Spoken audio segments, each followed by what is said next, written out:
everyone. My name is Jody, and I'm a member of the RISE volunteer team. I'm thrilled to welcome you to the 2026 RISE Travel Institute Annual Conference. I am always amazed at the truly international community of people that RISE brings together. So if everyone can share in the chat where they're signing in from, then we can really see that international reach. Before we get started, I have a few housekeeping notes.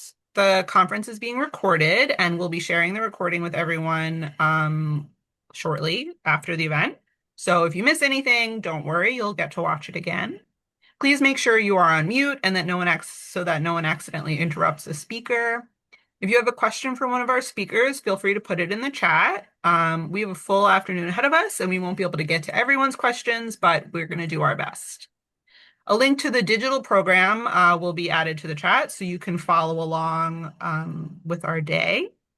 And then a note for presenters and panelists who are on. I am going to be your timekeeper, so please keep an eye on the chat. I'm going to be sending you a message when you have about 2 minutes left so that you'll be ready to go. Okay. So before we begin, I want to take a moment to acknowledge and thank you all for being here. We have over 250 people registered for today's event, making this the largest conference in RISE's history. So thank you all for being here. Among you are tourism professionals, destination stewards, tour operators, educators, researchers, students, nonprofit leaders, and many individuals whose work has helped shape important conversations across our industry. We are honored that you've chosen to spend your day with us. For those of you who have attended our conferences in previous years, you'll notice that this year's format is a little different. Traditionally, our annual conference has been a celebration of our flagship certificate program graduates and their capstone projects. Those presentations remain at the heart of what we do because they represent the next generation of leaders asking important questions and imagining new possibilities for travel. This year, however, we wanted to diversify our program and create more space for dialogue, connection, and exchange. We wanted our alumni to engage with experienced practitioners and thought leaders. We wanted our broader network to see the quality of work emerging from our programs, and perhaps most importantly, we wanted to bring together people who care deeply about the future of travel, even if they come to that work from different perspectives and sectors. We believe tourism does not exist separately from the larger systems shaping our world. The challenges facing communities, workers, indigenous peoples, ecosystems, animals, and our climate are deeply interconnected. If we truly want travel to be a force for good, we have to be willing to look at the bigger picture, connect the dots, ask difficult questions, and challenge the paradigms that no longer serve people or the planet. And today, we're gathered to do just that. So I'm now pleased to introduce my good friend, Dr. Vinci Ho, the founder and executive director of the RISE Travel Institute. Thank you, Jody. Hello, everyone. So good to see so many familiar faces here. Okay, well, let me just share my screen before I begin to speak. Hold on a second. Here you go. Give me one more second because my other thing is not pulling up.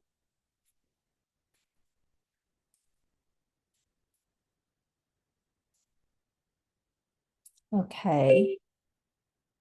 Well, we spent half an hour doing the tech thing and everything worked, and now it doesn't.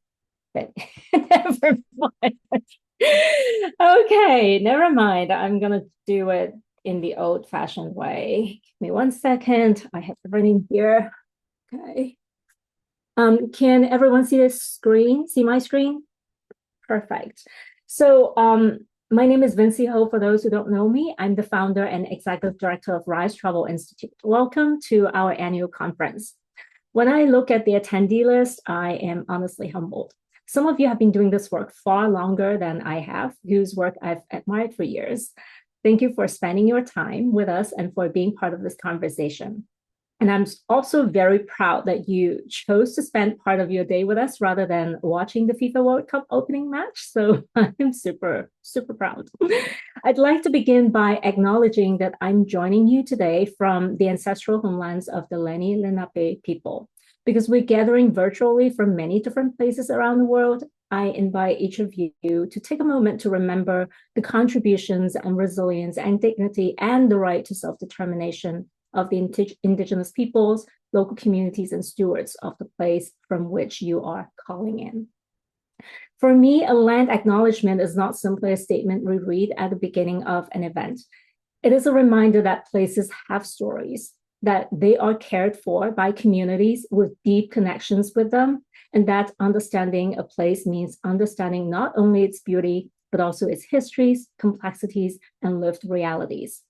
That understanding should shape how we travel, how we lead, and how we show up in the world. For those who are new to RISE, we're a volunteer-run organization founded during the COVID-19 pandemic and at the height of the Black Lives Matter movement. Our mission is to create a more just and equitable world through travel education. At RISE, we believe that education should inspire reflection, not prescribed answers. Instead, we offer frameworks, perspectives, and critical lenses that help travelers better understand their own positionality and the broader systems they participate in as they move through the world. The aim is to encourage thoughtful engagement and a greater sense of responsibility. So before we begin today's conference, I'd like to share a few highlights from the past year. From June 2025 to today, we have developed two major educational programs. The first was the Carbon Literacy and Climate Justice Workshop for tourism professionals, fully accredited by the Carbon Literacy Project. The second one is the level 1 of our new RISE Traveler Pathway, a new 10-hour learning experience designed to help travelers move beyond simple, responsible travel tips and develop a deeper understanding of their relationship with people, cultures, animals, and natural world. We will be officially launching the program later this afternoon, US Eastern Time, and I hope that you stay with us for that. Over the past year, we have 93 enrollments in various programs and short courses, bringing our 5-year total to more than 500 people. We graduated in our 9th cohort of the Flagship Program, issued new credentials, expanded access through to tuition grants, and supported tourism professionals in becoming certified carbon literate. Several of our graduates are also presenting at today's conference, which I think speaks to the strength of this community. We also continued to expand our educational resources. We published a new toolkit, just wanted to make sure that my screen is not like covering anything that you see on the slides.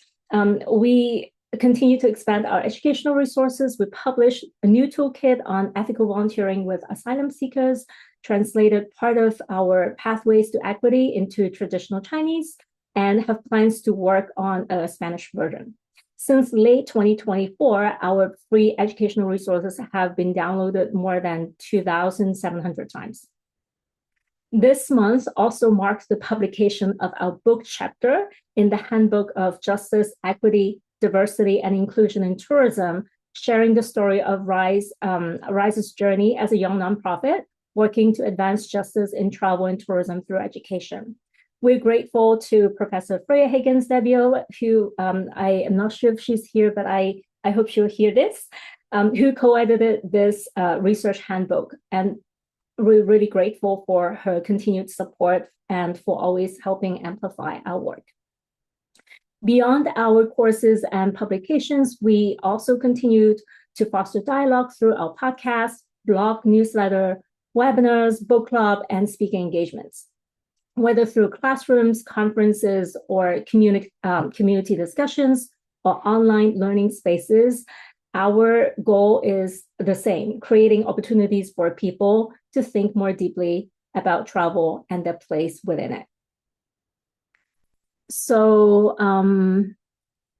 this year also marked an important step in our research efforts. We've always wanted to start doing academic research, but we didn't have the bandwidth and the resources before. But this year, with the support of a partner, Professor Tananor at the University of Wisconsin-La Crosse, we officially launched a research partnership to theorize and empirically examine how educational interventions can foster more thoughtful, responsible, and justice-oriented approaches to travel and influence behavioral change. This project has already received an IRB approval. Our first conference abstract has been received and accepted, and we're planning to start submitting to peer-reviewed journals. So very exciting time at RISE. We also continue to grow our network of collaborators alongside longtime partners such as Travel Unity, Wonderful, Journey Women, and many others. We established new partnerships with Tourism Cares, Travel Forward, formerly known as the Travel Foundation, Latitude, and the Transformational Travel Council. We're especially excited that several TTC alumni are joining us to present their capstones today. Our work is gaining broader recognition. Since 2025, RISE has been featured in 5 media outlets, including the New York Times, and we're honored to be shortlisted for the 2025 Social Entrepreneurs in Tourism Competition Growth Track. But most importantly, we continue to be encouraged by the feedback we receive from learners and readers. Again and again, people tell us that our programs have given them a new lens through which to understand travel, responsibility, power, and the relationship to the places and communities they visit. For an educational organization, that's perhaps the most meaningful measure of impact that we could ask for.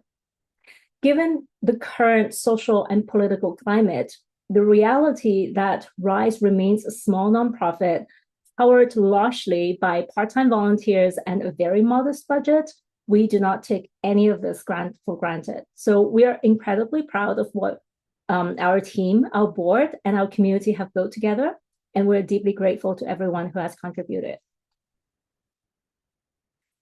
Now, that's the end of my impact report. And I hope that you are feeling energized and hopeful that we are going to continue this work with all of you. Next, I will be introducing our keynote speaker. As I mentioned a moment ago, RISE wouldn't be where it is today without the support of values-aligned partners. And one of those incredible partners is Tourism Cares. Our keynote speaker today is John Sutherland, Senior Director of Community Impact at Tourism Cares. I've had the privilege of attending and speaking and traveling, actually, at Tourism Cares Meaningful Travel Summits in Panama, Thailand, and Asheville in the United States. And I've seen firsthand the work that John and his team do to curate, spotlight, amplify, and celebrate community-led tourism initiatives. And it's been my honor to witness the impact of their work. John, a good friend now, is smart, knowledgeable, witty, and if you're familiar with the Enneagram, a challenger through and through. He isn't afraid to ask difficult questions, challenge assumptions, and push our industry to think bigger. And that's super aligned with what we do at RISE. But what I appreciate most about John is that he leads with his heart. His passion for building a more meaningful travel industry has touched countless colleagues, partners, communities, and travelers. And today, he's going to share how one very special future traveler has inspired him to think about the kind of world and travel industry we're helping to create for the next generation. So John, thank you so much for being such a wonderful partner and friend. The floor is all yours. Great. I'm going to share my screen. Let me get set up here. And how's that looking? All right. Well, thank you so much, Vinci, for that wonderful introduction. I hope I can live up to that. And thank you, Jody, the entire RISE team, for inviting me here. I'm really honored to join, especially an event like this that celebrates the work that RISE Travel Institute community and the graduates of the Flagship Program do. RISE Travel Institute always brings together people who are thinking critically and entrepreneurially about what travel is, about what it does, and what it could become. And I've really enjoyed past gatherings, and this particular gathering, notwithstanding my keynote, looks like it's going to be fantastic. Tons of great speakers and professionals here.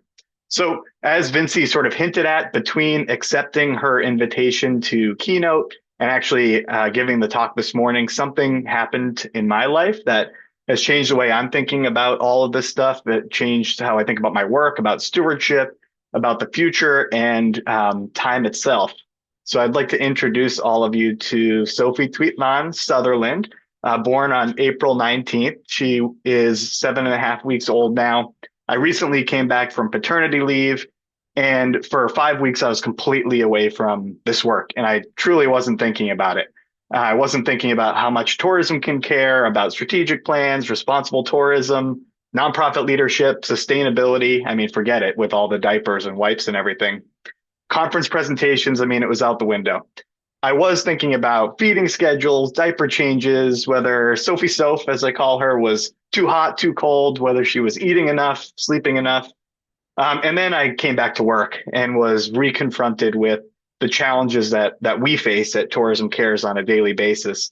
And I took some time to consider whether I learned anything from this major life event, parenting, about how to do our work better. So that's how we got here. This is literally a presentation that I fever dreamt on the floor of the nursery a few weeks ago. So becoming a parent definitely changed the time horizon for me, I would say.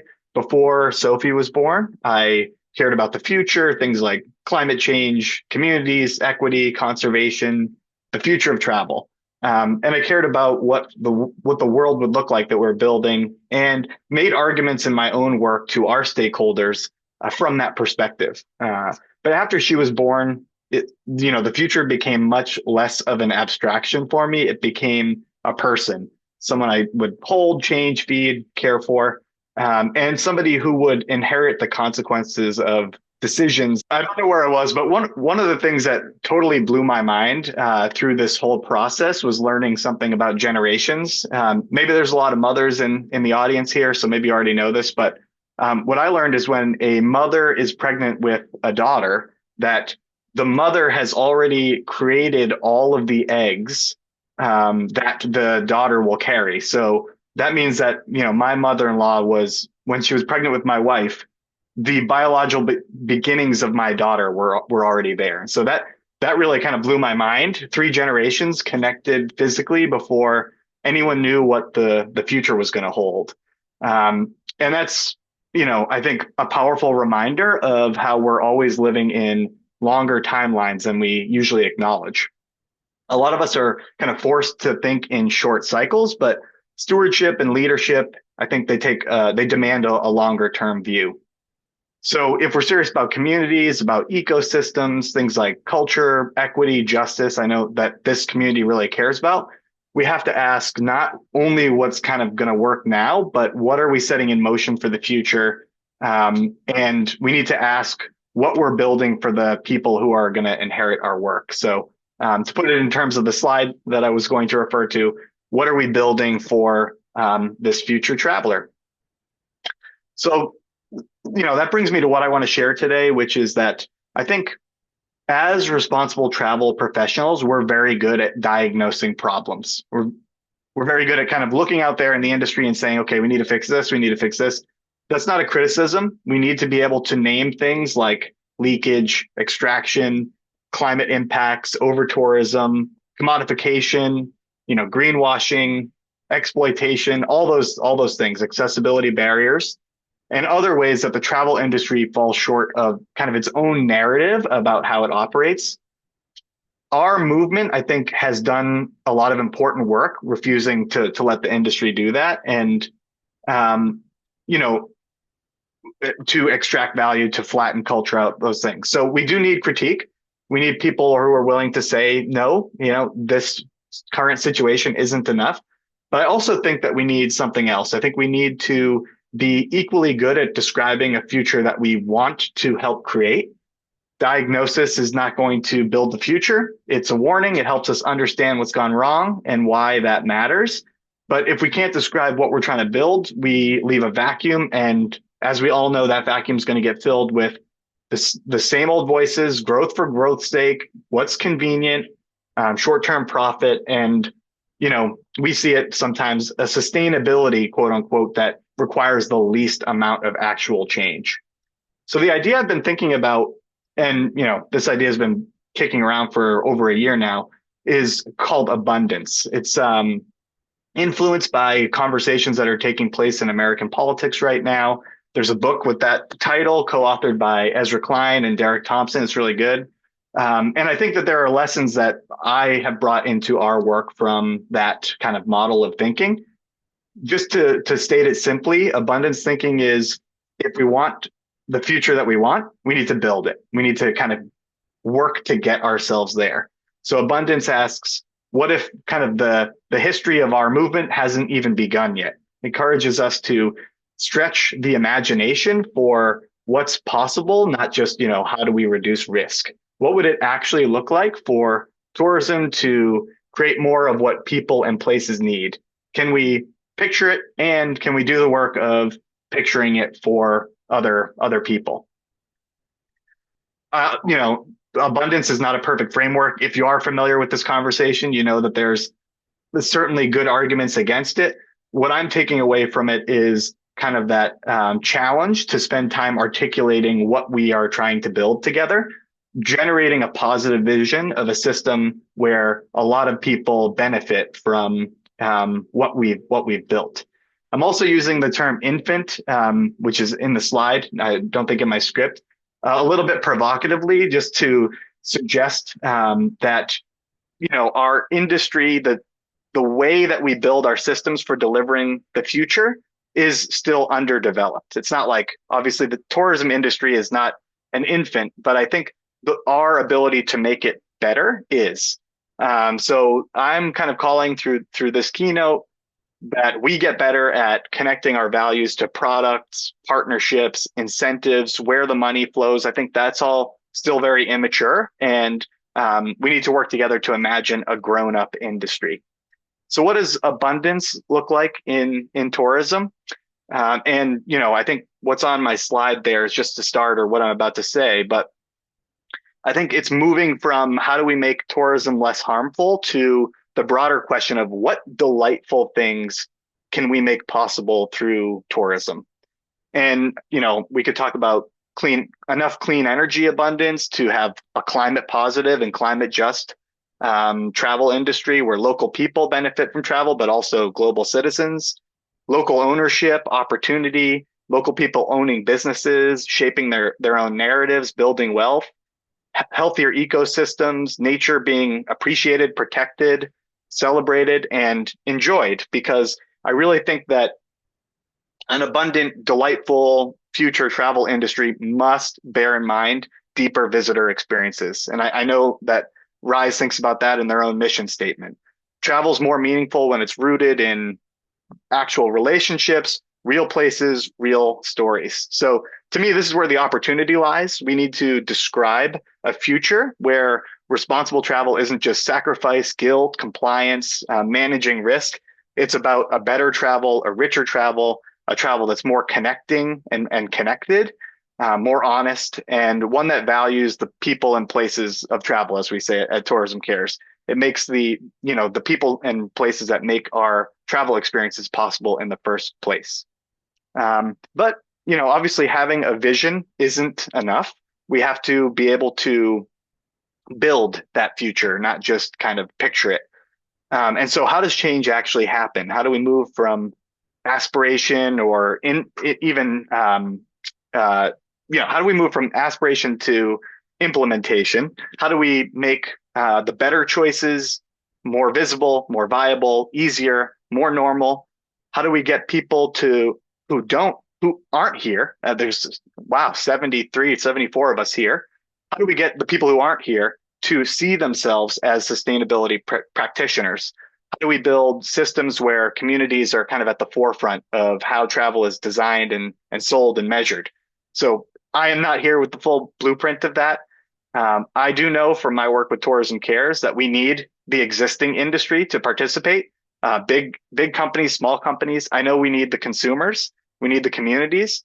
But the full blueprint is another keynote. Maybe it actually, I would say, is the work of everyone in this room, probably over a lifetime. But after 7 or so weeks with a newborn, I came back with a few lessons of how to apply some things I learned from parenting to the work that we do in the industry. And there is some sort of uncomfortable relevance. So um, I'm here to kind of share a model for that.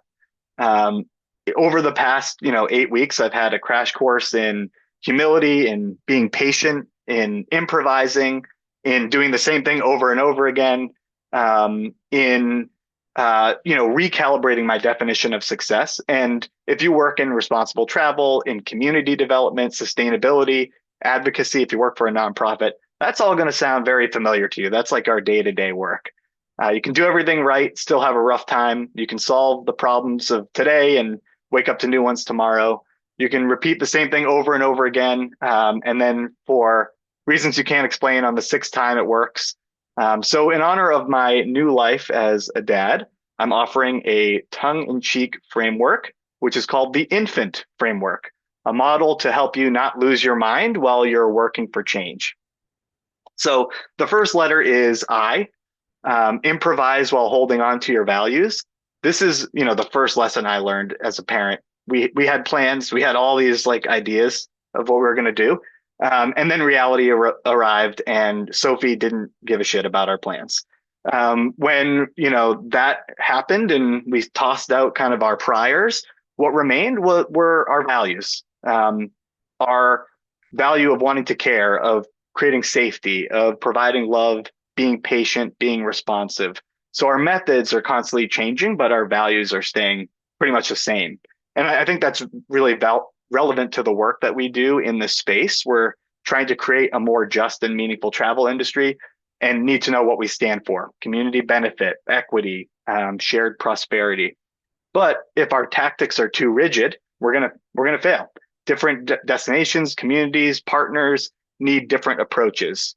So I'm not saying that we have to abandon our values by staying flexible, but we need to be flexible enough to move people and kind of meet them where they're at. The N is for nobody builds anything alone. Obviously, all these are forced, but this is exactly what Wes from Crest said in his keynote a few years ago. It takes a village. This is true in parenting and true in change work.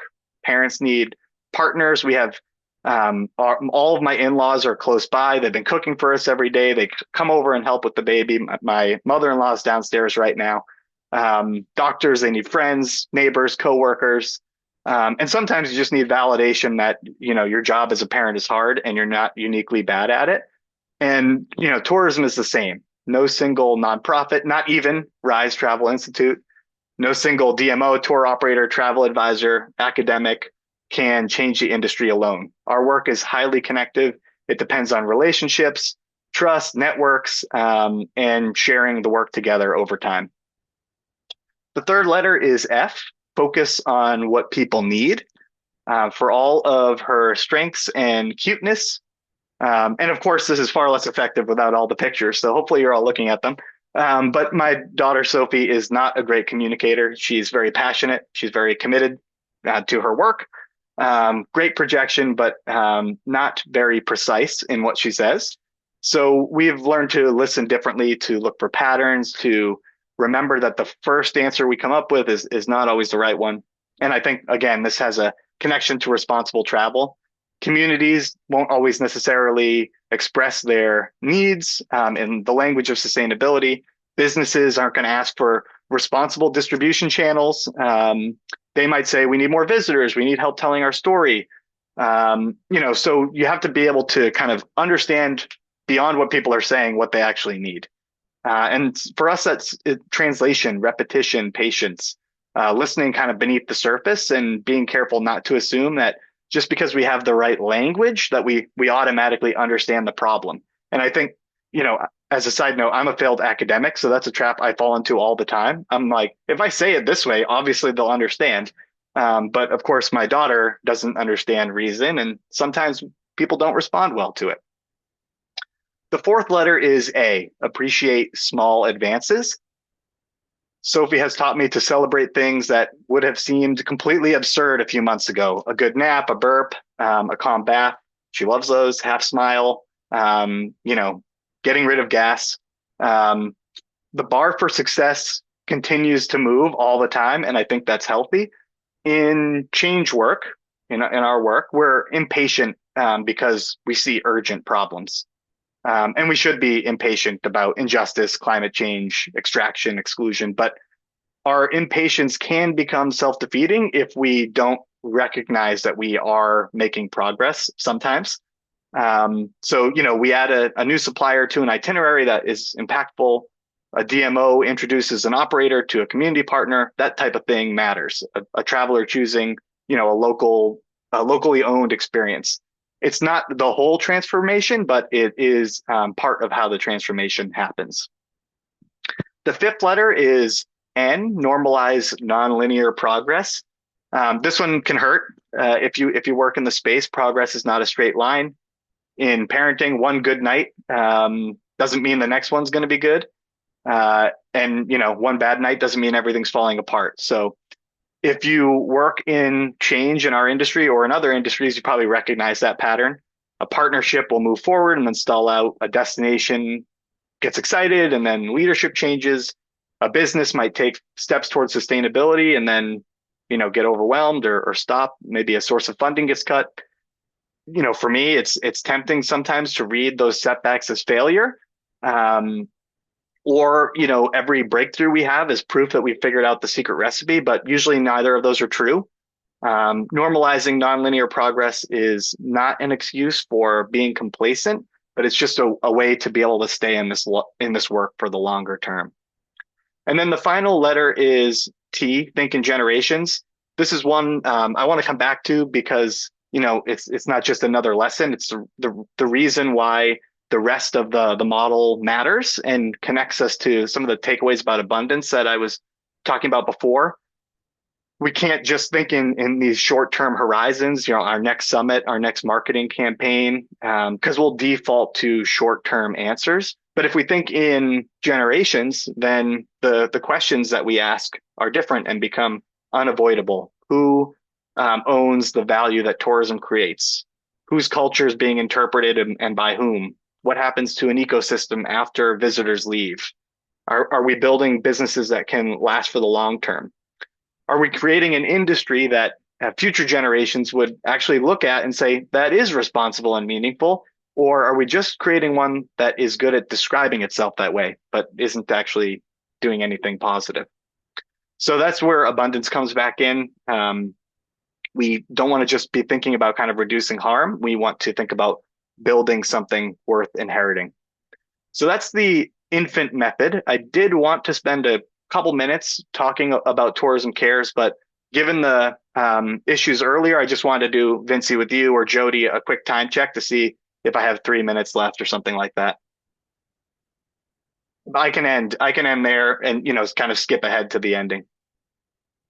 Yeah, I'm so sorry if you don't mind skipping. I believe everybody knows what Tourism Cares has been doing, like the wonderful work that you guys all do. So if you don't mind, that would be great. Yeah, no problem. So let's return to where we started then. Infancy is fragile, but also where growth begins. The movement for meaningful travel, the work Rise is doing, it's still in its infancy. It means that our systems need parenting. They need care, patience, correction. But that should be encouraging, I think. Infancy is also possibility. It's where we form patterns, where we accelerate growth, where care really matters enormously, and small actions can shape long-term outcomes. So let's remember that the people who are going to inherit our industry are not in the room. They don't get a vote, but we do. So the invitation is be honest about the problems that we have, but be bold about kind of envisioning the future. Choose your theory of change intentionally, build with others, those in the room and those outside the room. Celebrate your small advances. And then, bearing in mind that progress is nonlinear. And finally, I challenge you to think in generations. It's not about kind of blind optimism. It's a discipline for building a future worth inheriting. So that's it. Thank you so much. Looking forward to the rest of the presentations. Thank you so much, John. It's so unfair that you don't have enough time to like finish your entire presentation, but we're really grateful. I just wanted to say something like this, what just happened. I think we can like beautifully apply your infant framework to what just happened and how to move on, like move forward from that. And what I saw is, the beauty of this community, like being so understanding, being supportive, and everyone is just like checking in on us and really understanding this. This is no one's fault, and this is the scary part of technology, unfortunately, that we all have to deal with today. And so thank you so much, everybody, for being so understanding. And Jody's going to explain to you how we're going to proceed from here. Hi, everyone. Thank you, John. It was a really great talk. I really appreciate it. Thank you, everyone, for your patience and your flexibility. Moving forward while we're still trying to figure this out so we don't derail our conference any further, we're going to have our presenters speak without sharing their slides, and I'm working on downloading the slides so that we can share them as a PDF like we did with John's in the chat. And we will be sharing them also post-conference in our follow-up email in case you missed anything. Thank you so much to our presenters for being flexible. We're really excited for your projects, and I hope you're really excited to share them despite this slight snafu. So, our first presenter is Dr. Vanita Thurairasu, and her presentation is called Non-Human Residents of Penang, Animals and the Tourist Gaze on an Island in Transition. So whenever you're ready, you can go ahead and get started, and I will share your slides.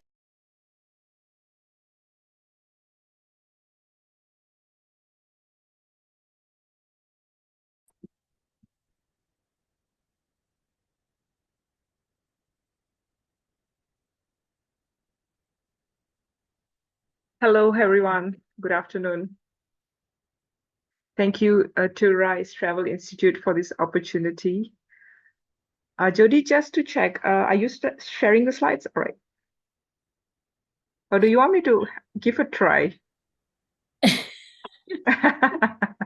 let's not take the risk. Not too sure. Anyone's They're uploading to the chat now, so you can go ahead and start speaking and people can take a look at them as soon as they're done uploading. All right, okay. And also, like before Vanita begins, I just wanted to let everybody know that she's calling in from Malaysia. And so we're super appreciative that she's here with us today. Thank you so much. That's very kind. All right, okay, so let's start. So my capstone is titled Non-Human Residents of Penang, which is a state in Penang, an island precisely, Animals, Tourism, and the Ethics of Seeing Beyond.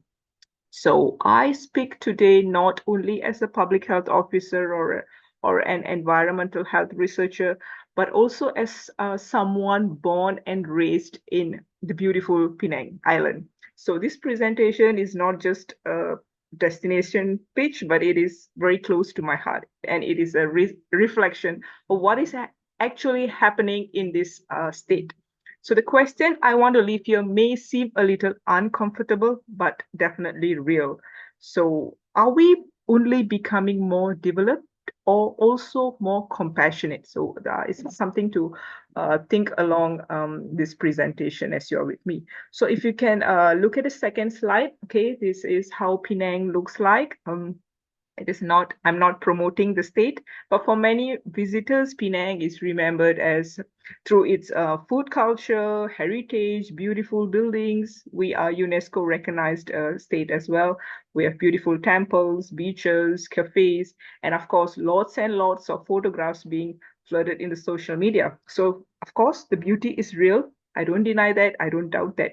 But in this program, I'm grateful for being part of the program. So RISE asks us to look beyond what travel consumes. So that's what I understood from the entire program. So it asks us to look at what travel actually affects, not just what it consumes. So the Penang I knew as a child felt slower, quieter, and of course more familiar. But today it has become globally recognized, more visible, like I said, more photographed, and of course, more developed. And this has connected so much with the global tourism. Of course, that's a positive thing. And I am also very proud to be a Penangite, being born in this state. But I also want to highlight here what I see from my lens today is um, not just about what the tourists can enjoy or what the audience seeing the tourist post can enjoy, but it should rather be what should be what should responsible travel notice? What are the travel ethics that a traveler should carry during their journey? So if you can follow the slides here, you can see the research, some sort of like a research question, but actually the central question that I want to ask here is how does the tourist gaze frame the animals, the habitats, the ecosystems in Penang? And what responsibility does travel create? Not just looking at the dining, the food, the buildings, but something beyond that. So because what I understand is tourism is not just about people coming in, people moving out, but it also shapes attention from people from different backgrounds, different mindsets, and different perspectives. So tourism should be able to teach the visitors what to look at, what to photograph, what to value, what to appreciate, and sometimes what to ignore and not to disturb. So a beautiful travel image here is not just about colorful pictures or peaceful scenery, but what are the values the frame carries and what are the things that is suffering outside the frame? Like I said, animals in stress, habitat under pressure, the marine coastal life going through something unhealthy, food waste, a lot of food waste is happening, and unethical feeding behavior, and also the local communities who are carrying the burden of this visitors' demand because they have to keep up with the blooming travel industry. So remember that the frame is never neutral. And ethical travel here begins when we keep asking the question, what is left outside this frame that we see beyond? And the following slide here, you can see here I've listed down the questions that has to be counted, gets counted, and less often does not get counted. So I agree with John's statement. So success, how we measure success is important. So in this picture, in Penang, tourism success is usually measured through number of visitors coming in, visitors' arrivals, flight capacity, hotel occupancy, investment, and of course, the social media outreach. So, of course, these numbers matter very respectfully because they support the livelihood of people, local community, creating more opportunities, jobs, and so on. But I feel these are incomplete. What is often left uncounted, what is often ignored is the animals going through a lot of stress and they're voiceless. Who speaks for them, if not for the local people? The wildlife are being fed in an unethical way, and the burdens that the stray animals go through, as I said, food wastage, the coastal disturbance, and a lot of loss being not voiced out. So you can follow the subsequent slide here, I've shown the growth context. This frames the growth context of Malaysia as I just want to mention here that Malaysia is an upper middle income country and Penang is a state which is very highly visible because it's a beautiful island. It's rapidly growing, so the landscaping investment is being, so much money is pumped into the landscaping investment. Of course, growth here creates pride, income, and so on. But when so much happens, visitors keep flowing in, of course, the branding gets popularized, investment rise together. But what about the externalities? Can it also rise together? Because more people, of course, means more demand. More demand means more attraction, more waste, more infrastructure.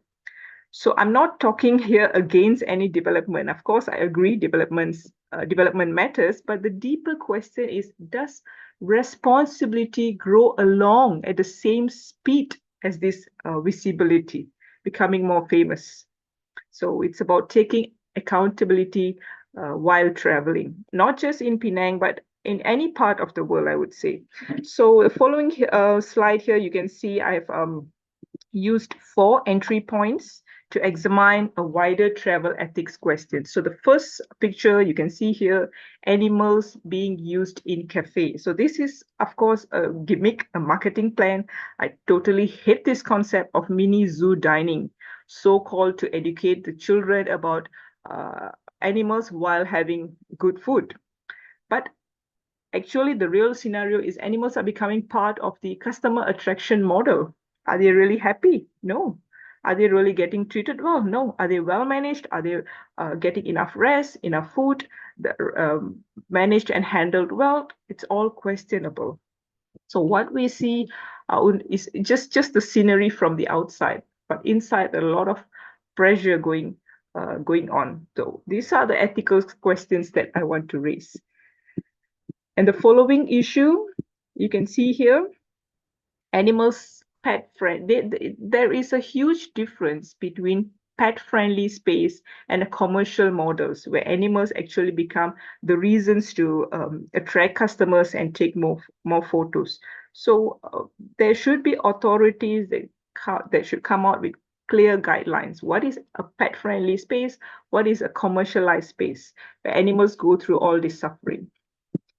And the second issue that I want to show here, very famous, always, even I can see that on a daily basis, wildlife being fed, especially monkeys. As I said, Penang is an island. We have got really beautiful nature. So wildlife is just around everywhere. So as a tourist, they are happy feeding a monkey. Of course, it may feel like a small act, a funny moment, or a kind act. But this is only for a few seconds or a few minutes. And what happens after that? What they are unconsciously training these animals to recognize that humans mean food. Food is offered, animal approaches them, they are learned to associate humans with food, and over time they become dependent. And that's when conflict arises. Because when the animals become aggressive, it is difficult to manage, and the animals get blamed at the end of the day. So I feel this is ethically unfair. And as you can see, the third issue that I've shown here, stray animals and the visitors' one-day compassion. Of course, it's nice to feed a stray animal, but is the welfare really taken care of? It's still a question. Many visitors feel sympathy, they want to be kind, they want to feed and photograph, they feel connected to a stray animal, but this is very temporary. This is actually not real care, because real care requires a long-term humane system. If they can help in vaccination, sterilization, or some funding, or rehoming, or veterinary care, that is the real care, not just feeding for a few moments and then capturing some nice pictures, posting on Instagram, and they'll be gone. And yeah, the fourth issue, this is a very serious question and serious issue that is happening in Penang, the sea. So the sea in Penang is currently undergoing a massive land reclamation. And this is a huge coastal pressure, not just to the local community, but also the sea life. For a visitor, the sea is like a spot for a beautiful sunset picture, hotel view, a lot of leisure activities. But for fishermen, it is a work, it is their income, and they can anticipate a lot of uncertainties. For the marine life, it is a habitat, it's their home. So before reclamation, what we see is a beautiful coastline, a lot of empty spaces, free.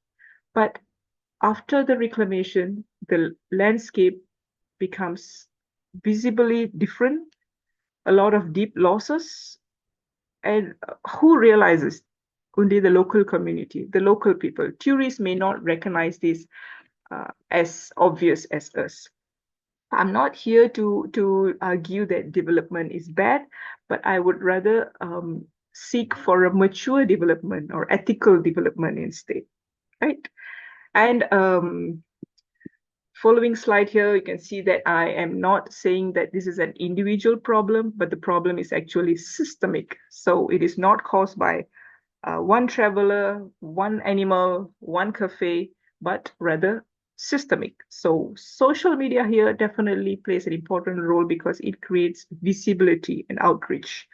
And visibility can increase the demand, branding, marketing, commercialization, and so on. So by the time harm becomes visible, the NGOs, the local government, local communities are often responding to the consequences. And I truly appreciate RISE for interrupting this point at the earlier stage and even creating an awareness for me. So I demand that travel ethics should be studied at the very root, at the very loop, and not just as an incidental subject. Because when we understand the system, we can act and interrupt more wisely, right? And here, as I said, this slide shows this is the heart of my capstone project. Visibility is not the same as the care. So what I want to say is that to be photographed, it doesn't always mean to be protected.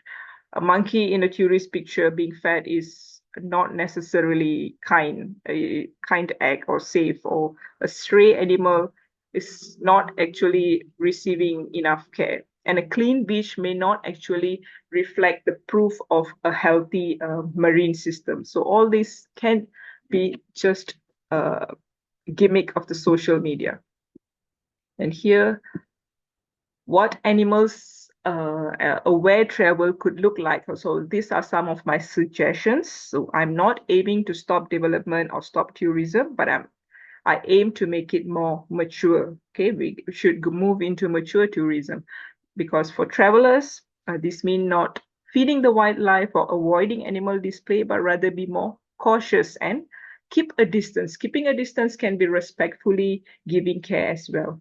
For the operators, it means publishing welfare rules, making clear guidelines, properly managing food waste, and avoid exploitative animal marketing. And for some other authorities, NGOs, and the local government, they should have clear multilingual signage, because we expect travelers from all over the world, and have a transparent stray management systems, policies, and guidelines, and always be very strict in licensing and urban planning. So these are the points that I would like to share.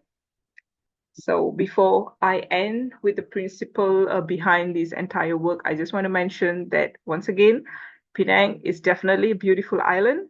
There's no question about it, but travelers should remember that it is made of residents which are human and non-human.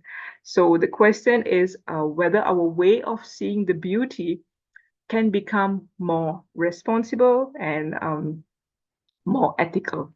So because most ethical travelers, they just want to see what is picturized, but I would say that an ethical traveler is one who sees with real care for these residents, both human and non-human.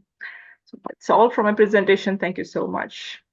Thank you so much. That was really wonderful.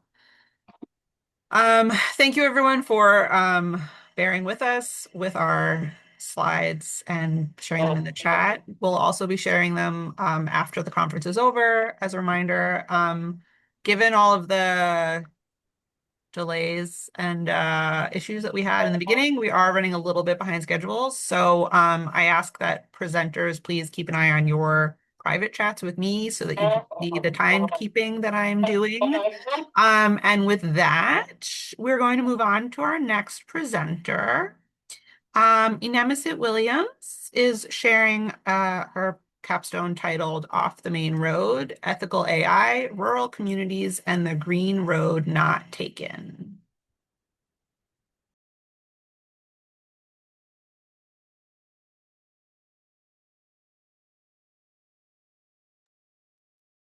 Nay, are you there?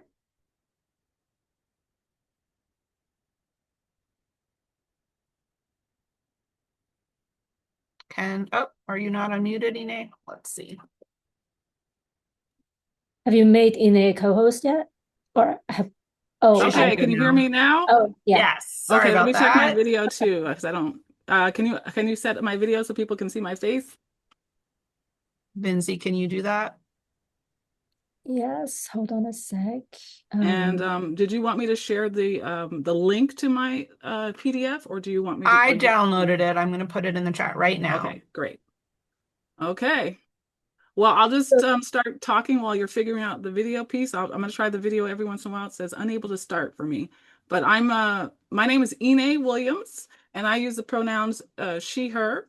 And today I'm bringing you a presentation called Off the Main Road, Ethical AI, Rural Communities, and the Green Road Not Taken. So I live in a rural town in Western North Carolina called Franklin, and I'm currently on the lands and territories of the Cherokee people. My day job is to work at a small nonprofit as an associate executive officer for the American Modeling Teachers Association, where I help to advance STEM education and to. You should be able to, to come on camera.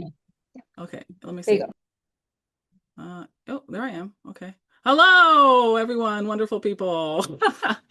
Okay, thank you. Okay. So I have a day job where I'm working with STEM educators and things like that, and I love that job, but I have a business that I started with my sister. And so we're trying to launch something a little bit different than we originally visioned. It started out where we were just doing Airbnb, and then we started deciding, hey, let's kind of look at this from a much bigger lens, a community lens. And now with AI in the mix, we've been trying to navigate how we can take our curiosity for technology and our concerns also about the technology and bring those things together to kind of put it forth and how we're going to use it in our business. And at the core of our journey is this question of where can we go and be welcome? So let me provide you with a little context about that by introducing you to something that many of you may be familiar with already. If you have the slides open, you'll see slide number 2 is going to introduce you to the Negro Motorist Green Book, which was an early travel guide focused for the Black audience in the United States. It was a community verified, trust-based network, essentially built around this urgent question, right? Where can we go? Where can we go and be welcome? But also, where can we go and be safe? And the gentleman who created this, his name was Victor Hugo Green, which is why it was called the Green Book. So it was created in 1936, and he was a postal worker at the time, which was considered a really great job for a lot of people in the Black communities. He self-published his first edition, and he distributed it all through the community in like areas where people kind of hung out, barbershops, beauty salons, churches, places like that. So in 1936, he introduced it. It has the term motorist in it because the car was kind of the main mode of transit for people. Planes were not really a thing for the average consumer at that time. And in the 1950s, the interstate highways were built, which really opened up the US to a lot of travelers. And the car was the way that everybody got around for the most part, other than bus. So at its peak, it was serving thousands of people. I mean, I kind of highlighting thousands of different establishments across the US, Canada, Bermuda. And it was really helping people navigate the journeys into places that had legal segregation, where it wasn't just a matter of like, do I want to go there? Is it going to be nice? But it could be life or death in some cases. And also not just the legal segregation, but also practice segregation that was just found all over the US and beyond. But in 1966, the publication ended because in 1964, the Civil Rights Act was signed, and that ended the legal segregation. So in a way, this kind of became obsolete. But there was an assumption that the problem had been solved. This where can I go and be welcome had been solved, but it hadn't. Because, personally, I'm still asking that question. So I feel like if I'm still asking that question, it's not solved. And I know plenty of other people who are also asking that question in new generations, and also people from different cultures and backgrounds as well, for different identities. So we're not sure yet at this point where we're going to go with this, but as two Black sisters who are trying to build a rural hospitality and sustainability venture, I'm going to now move on to slide 3 if you're following along. We're trying to think about this vision from reflecting on our own lived experiences across rural communities and also as global travelers. So we kind of want to think about the discontinuation of the Green Book and kind of where can we go from there, and think about it from the context of our business. We're going to focus on hospitality, sustainability, and community trust, because we want to be able to go and want people to feel like they can go to places where their presence is valued, where their dollars that they're using are going to build rather than extract, and also that the land and the community that they're going to visit is going to still be thriving when they leave, that they're not actually degrading it. So that's kind of our starting point at this point. Next slide is going to be, or the next slide that you're looking at, is going to be talking a little bit about the idea of the gap. So when the Green Motorist book was discontinued, it wasn't just that it was gone and the question still remained, but it was also that it never served in one way, one community. So most people were trying to get from point A to point B, city to city, if you will. It wasn't necessarily always about hanging out in rural areas. If you were hanging out in rural areas, you usually had family. You were going somewhere where you knew you'd be safe in that sense. So rural hospitality is not something that's necessarily been built into a lot of these marketplaces and algorithms. And the challenges that rural areas have also make it challenging to run or do something with hospitality, because oftentimes they have underserved investment and infrastructure, lack of institutional support, so they can kind of seem invisible if you're comparing it to mainstream markets. And then also there's sometimes a absence of opportunity. Black-owned rural businesses, for example, often lack the visibility, the networks that are very thriving in a lot of urban centers, and a lot of financing that are if you compare it to other businesses in urban areas that are often taken for granted in those spaces. So there's also a lot of lack of regenerative infrastructure. So if you're trying to think of sustainable land stewardship, there are people who are doing that on an individual basis. But when you think about it as a county system, there's not a lot of investment in that in rural communities, I would say in general, but definitely not in Black rural communities. So we're trying to navigate some of those as we move along with our business plans. And part of this, the next slide, in case you're following along, part of this is going to look at how AI is part of this possible solution. And I'll just say I've been having a lot of conversations about AI lately, so I have a lot of conflict about it, but we're not now asking, my sister and I, whether AI can help. We think AI can help. We just know there's things that we're still navigating and concerned about. So we're asking now more, how can we make sure that AI is held accountable to the communities that it's claiming to serve, especially where I live, because they just rolled back a bunch of environmental things, and now that we're about to put like a bunch of data centers out here. So I'm like, oh my gosh. Anyways, 4 things on the screen that you see right now, or I'll just tell you. Audit tools for data bias is one thing we want to focus on. Looking at sustainable land stewardship and using technology to do that. Thinking about community data as sacred ground. So keeping it within the circle. A lot of times even data can be extractive, right? The way it's used. And then bringing to the surface the things that are typically overlooked, so that we can figure out ways that the businesses that are often overlooked or missed are actually brought to the forefront in different ways. So I have 4 live guiding questions that I'm using. So for me, this presentation isn't some finished product. I did not finish a capstone or anything. This is more of a, let's take a journey with Ine down the road to what she's thinking about with her sister. So it's not a finished playbook. It's this peer-to-peer framework that we're working on, that we're actively actually bringing to the table with different people we're working with. So you get invited to join me on this road trip. And let me take you through what some of this looks like up close. So one of the first questions we started to ask ourselves a lot was, whose data shaped the tool that we're using, and who's absent from that data? And we thought about this in framework with the Green Book, because that data were great. It was built by the community it served. Every recommendation was trust tested, community verified, it was lived. And if it wasn't working, it was going to be a matter of, it could have been humiliation, it could have been harassment, it could have been harm, it could have been death. So that was really great. It kept everything in this really strong, trusted network. And today's algorithms are built on data sets that really replicate a lot of our decades of exclusion. So the question that we're working through in this stage is, how do we build a community verified recommendation, kind of like the Green Book, and layer that on top of what's currently a biased infrastructure? And I have to say that I think bias is so ingrained.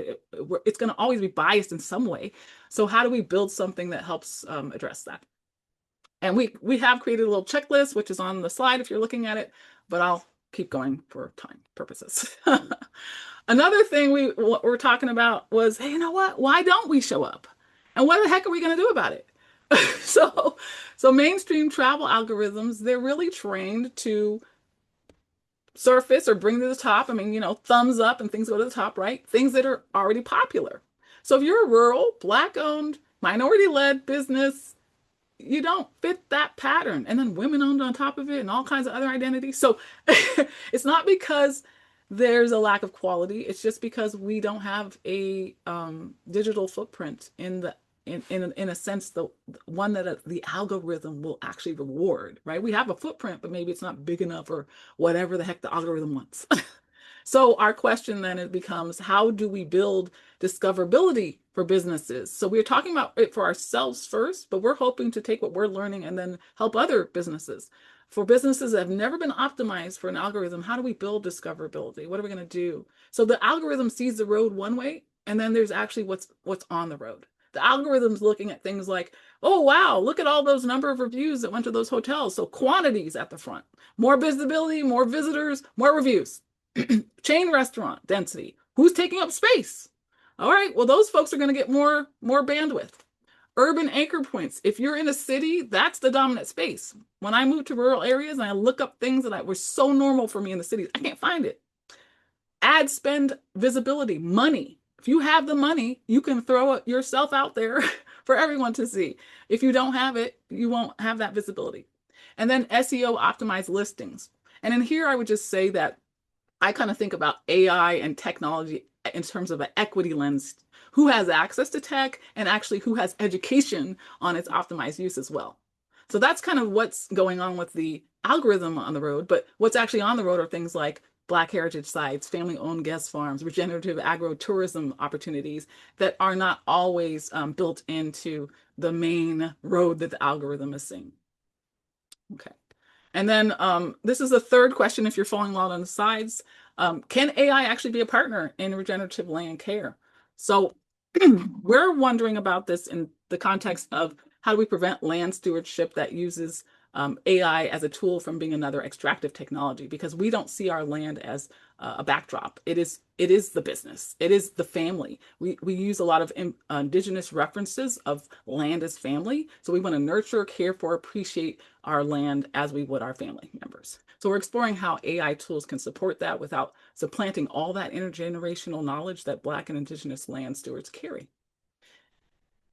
Okay. And then the last question, because I think I'm almost out of time, is who owns the data that we generate and who benefits? How do we build tools that communities actually own and not the platforms that communities are feeding, right? So the Green Book was this community data built by the community for the community. And when we use AI tools today, we're really generating data that platforms are capturing, they're aggregating, and they're monetizing, and it goes away from the community. So we want to build a way to keep it into the community.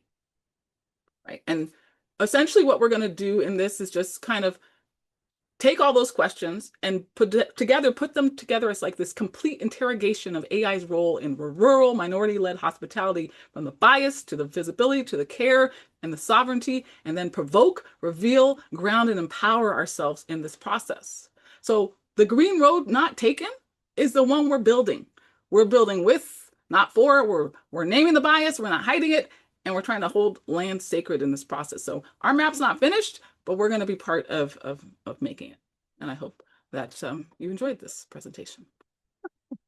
Okay. Thank you so much, Ine. That was really wonderful, and there's lots of love in the chat for you. We are moving on to our third presenter. Saba Kauser is presenting her capstone titled From Capstone to Community, Reimagining Travel Through the Living Story of Ladakh. And her presentation will be in the chat in just a moment. So Saba, whenever you're ready. Thank you, Jody. Can you hear me? Okay. All right. Hello, everyone. if you already have access to my slides to the PDF, I will start.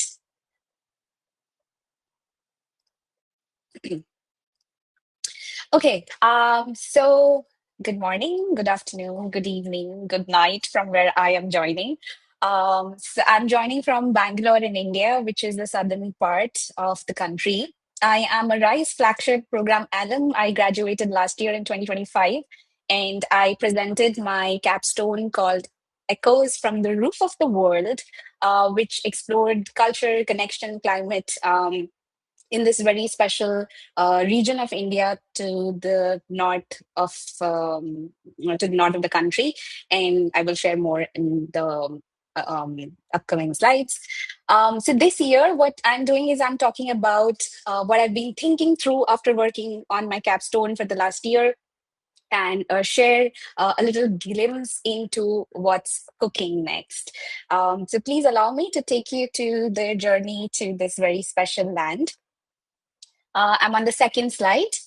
Um, when I began my capstone last year, I started with two core questions through the RISE framework. Is when I was exploring this region, that how does a core fragile desert ecosystem meet growing modern tourist demands, and how do we move beyond the tourist gaze, to really work through the local voices and understand dynamics and livelihoods. My premise was based on academic study. You can see lots of books in one picture. Experience of traveling to the region. I've been to the region now almost about 6 times, and also through working with a corporate. So you can see me on a motorcycle. I work with a corporate, which is a motorcycle brand, but I work with their foundation on studying motorcycle rider behavior in the high Himalayas. So circling back, I am a behavioral science specialist. I work on designing interventions for responsible tourism using the science of behavior, understanding traveler behavior. In the motorcycle world, I study rider behavior. And this capstone will be based on some visual anecdotal narratives that I've collected through my work and study in this region. I'm on the third slide, where you can see a map of India, and I'm showcasing why and where is Ladakh. One of the anchoring quotes and questions for me while studying the flagship program at RISE was also that ethical travel asks us to reflect on history, amplify marginalized voices, and build a future where justice is woven into every journey. And with that in mind, I really started to see Ladakh from all of the modules, right? So to talk about Ladakh, it is a high altitude desert between the Himalayan and the Karakoram regions. It is an extension of the Tibetan plateau in India. When Tibet was closed in the 1960s, adventurers and trekkers started to find a similar region and came across Ladakh, and that's when Ladakh was open to people and visitors. Before that, it was a pretty um, closed region. Then in the 90s, India went through globalization, and it further opened to domestic and international travel. It has been predominantly an agrarian economy with also very, very limited crops. So tourism is something like a boom in the last 3 decades. And it comprises of majorly Buddhists and Muslims community, because it was on the Silk Route from China to Tibet to Central Asia, and that's where this population came in. It is now at this navigating times where tourism, climate change, and livelihoods are all evolving at the same time. I'm on the fourth slide, where I'm talking about Ladakh at a crossroads. Ladakh is often celebrated for its extraordinary beauty, but it is also a place navigating the changes I was just speaking about. It was only accessible to traders and adventurers. There's actually an interesting local saying that only best of friends or worst of enemies would come to Ladakh, because you have to cross very high altitude regions and passes. And you can see through all of these photos that I've collected from my travels, how it looks like. But tourism has brought economic opportunities, new aspirations, and also raising questions around identity, resource use, and dependence on this single industry. The challenges are amplified in a cold desert environment where water and crops and arable land and growing seasons and harsh winters are all coming together, where tourist season is just 3-4 months, but very heavy on the region. So it, in a lot of ways, it reminds us that small places often reflect some of the large questions, large issues. And I'm on the next slide where I'm going to talk about how these large issues came to me through my travels in Ladakh. And it was beyond the landscapes and statistics and everything. The people of Ladakh who taught me the most. So this project introduced me to community leaders, entrepreneurs, hoteliers, change makers, everybody navigating change in their own way and revealing themes of resilience and innovation. I'm on this slide where I have a collage of a lot of people, um, and I will quickly go through them one by one. If you see on the right, there is a picture of a woman in a book. She's called Abida Begum. This book is actually Ford Foundation's and UN's book where they cover 50 incredible women leaders of India.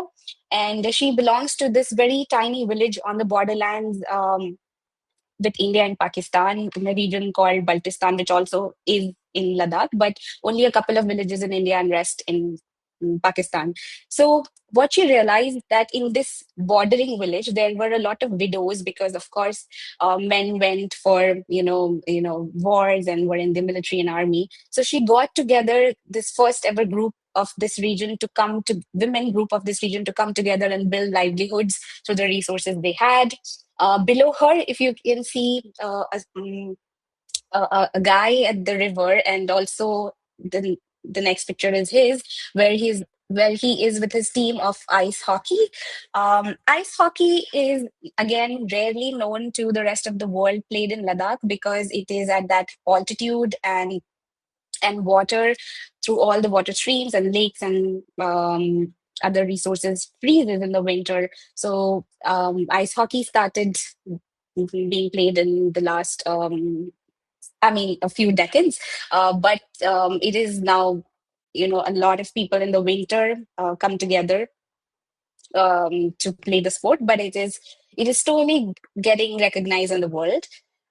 In the middle is the picture of this local entrepreneur that I met who was talking to me about how because of fast fashion and imports, it's been tough for local entrepreneurs to because he's an embroiderer. He makes these interesting embroideries on t-shirts and sells. On the left you can see another man with the picture of his beautiful hotel. He's from an IT sector who came back to the homeland and built this interesting beautiful luxurious property which is fully solar powered, and sources all of its food from within 2 kilometers. And on the top left is a cafe run by local women of a village, 6 women who volunteered together, again in a self-help group where all the income goes back to the community, with local food, and the architecture is based on traditional Ladakhi architecture, but was supported by a foundation. Next, I'm on this slide where I'm talking about the third pole is melting. So another theme that emerged through my travels repeatedly was climate change. Ladakh lies within this region, which is often referred to as the third pole, home to some of the largest freshwater reserves outside the polar regions. So as glaciers retreat, water security is becoming one of the region's greatest challenges. And from this challenge also emerged one of the world's most inspiring climate adaptation stories. So what you see as a conical structure on the left is inspired from a Buddhist structure, which is called a stupa. So that's why this structure is called an ice stupa, where it stores water through the winter in this vertical conical structure. And then as spring arrives, through the pipes, the water goes through the nearby farms. So what inspired me most was that while Ladakh is often discussed through the lens of, changing, climate change and tourism surge, but I constantly met these people, where innovation and resilience was, mm, where they showed innovation and resilience. I'm on the next slide where where I am reflecting on all of these stories.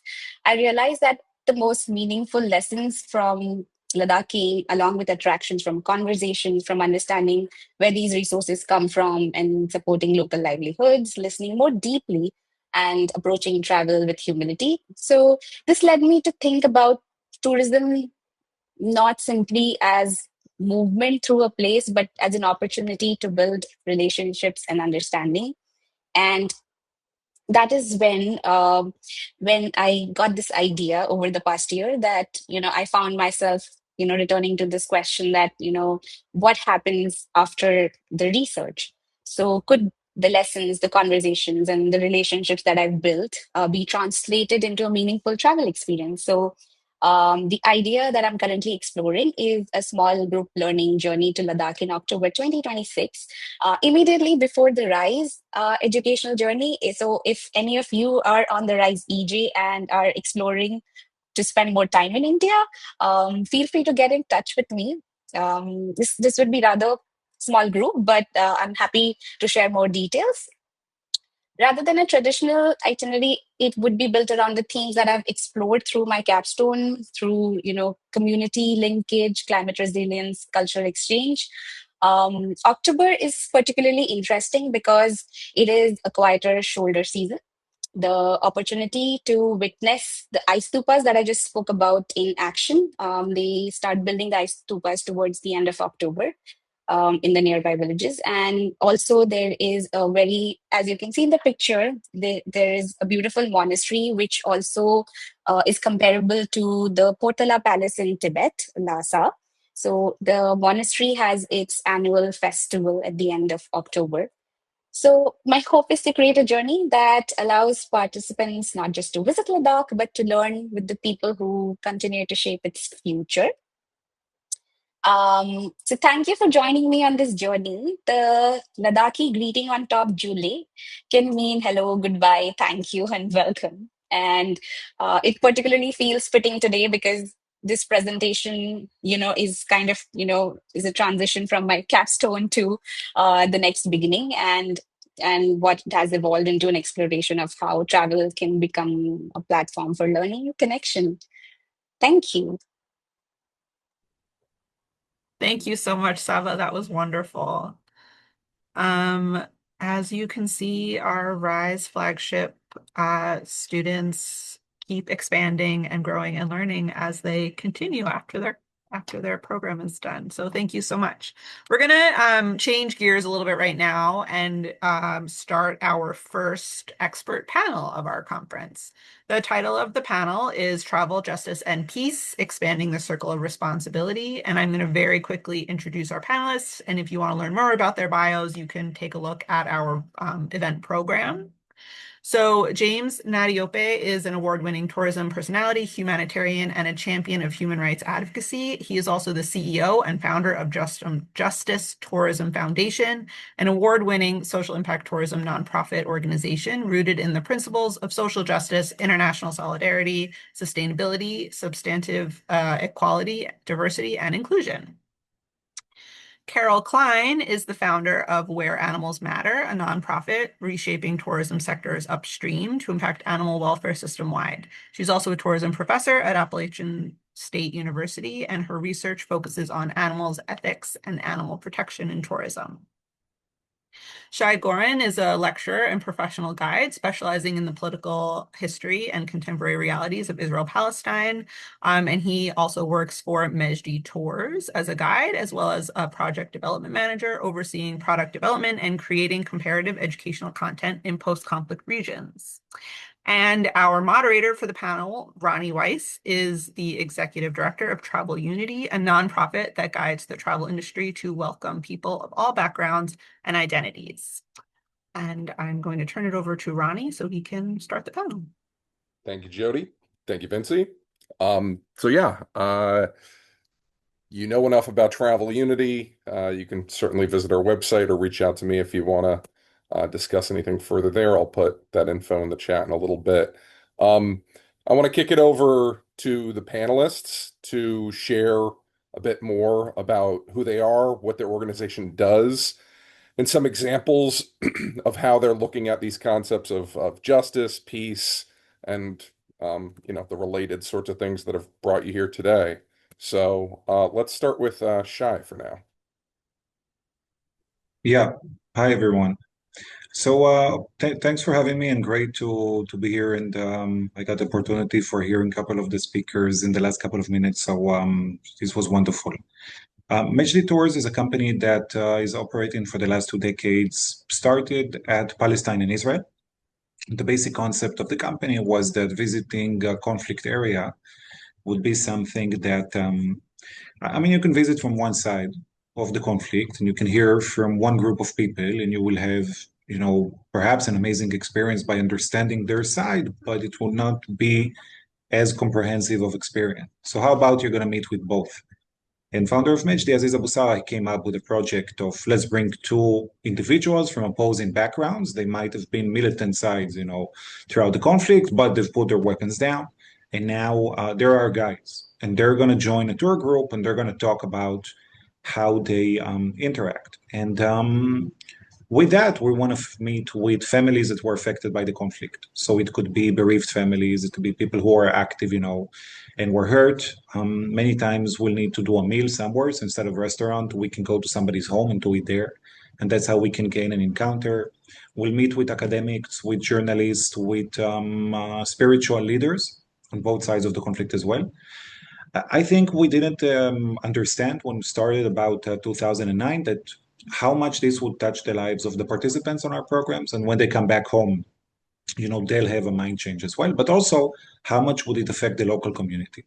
Like my ability to stand in front of a Palestinian peer and to talk and hear their story, and for them to hear mine, and then, take that home with me and share that with what did you do today? What's your life? That's very unusual to the places we come from. And that's been able to push the peace movement tremendously. We didn't solve the conflict in Palestine, Israel, in case anybody thought different, but we're pushing to that direction. And a couple of years ago, we started doing that in other countries as well. The first one for us would be Ireland, of course, North Ireland, and the Balkans area, because they reminded us of our story. But you can tell a political or socially conscious story in so many countries. So we're now shifting, to countries like South Africa, which we never worked on before, and the conflict there kind of shaped differently. And I'm trying to provide that kind of a vibe or a thought that is unique to us, and we're trying to bring to our local communities as well. I'll stop here, Ronnie. I know we have two other panelists to do an intro, but I do want to come back to the comment that you kind of said as an aside, which is we haven't solved the conflict. What do you think your role is in this? Because there are obviously limits to what you can do. So knowing that, like John said earlier, we're not single-handedly doing anything. What is Mejdi's role in solving these conflicts, or is solving not even really in the scope of what you guys are trying to do here? Right. That's a pretty big question. First of all, I think we need to push the boundaries. So whatever is allowed by mainstream society to do when it comes to discourse of both sides, we have to push for that. Like if bringing groups together for a seminar, Israelis and Palestinians, that's weird, or people don't accept it, or it's frowned upon, then we have to push to kind of bring up that threshold. I don't think it's our role as peace organizer through tourism to solve the conflict, nor do I think that we have the ability to do it. But what we do have the ability to do is to bring both societies closer to one another in a point that they could hear the other side. I think what happens many times when people visit us, they ask like, So what do you need in order to solve? They visit us for like 7 days and they're like, so what was missing? Do you not have the right two-state solution, three-state solution? It's not just a technicality. We're missing a milestone here, which is, can we bring two groups to sit together and talk about their loss and what they had to go with, and just acknowledge the other side and put them in the same room. And that is a step in order to at one day have a peaceful solution. And we're working on that. This is what our focus is. Thank you, Shai. Carol, would love to hear more about you, your work, and how it fits with what we're talking about. Thank you. Thank you, Ronnie. Thank you, Rise Travel. My name is Carol Klein. So my organization is Where Animals Matter. And as Jody said, I am a tourism professor.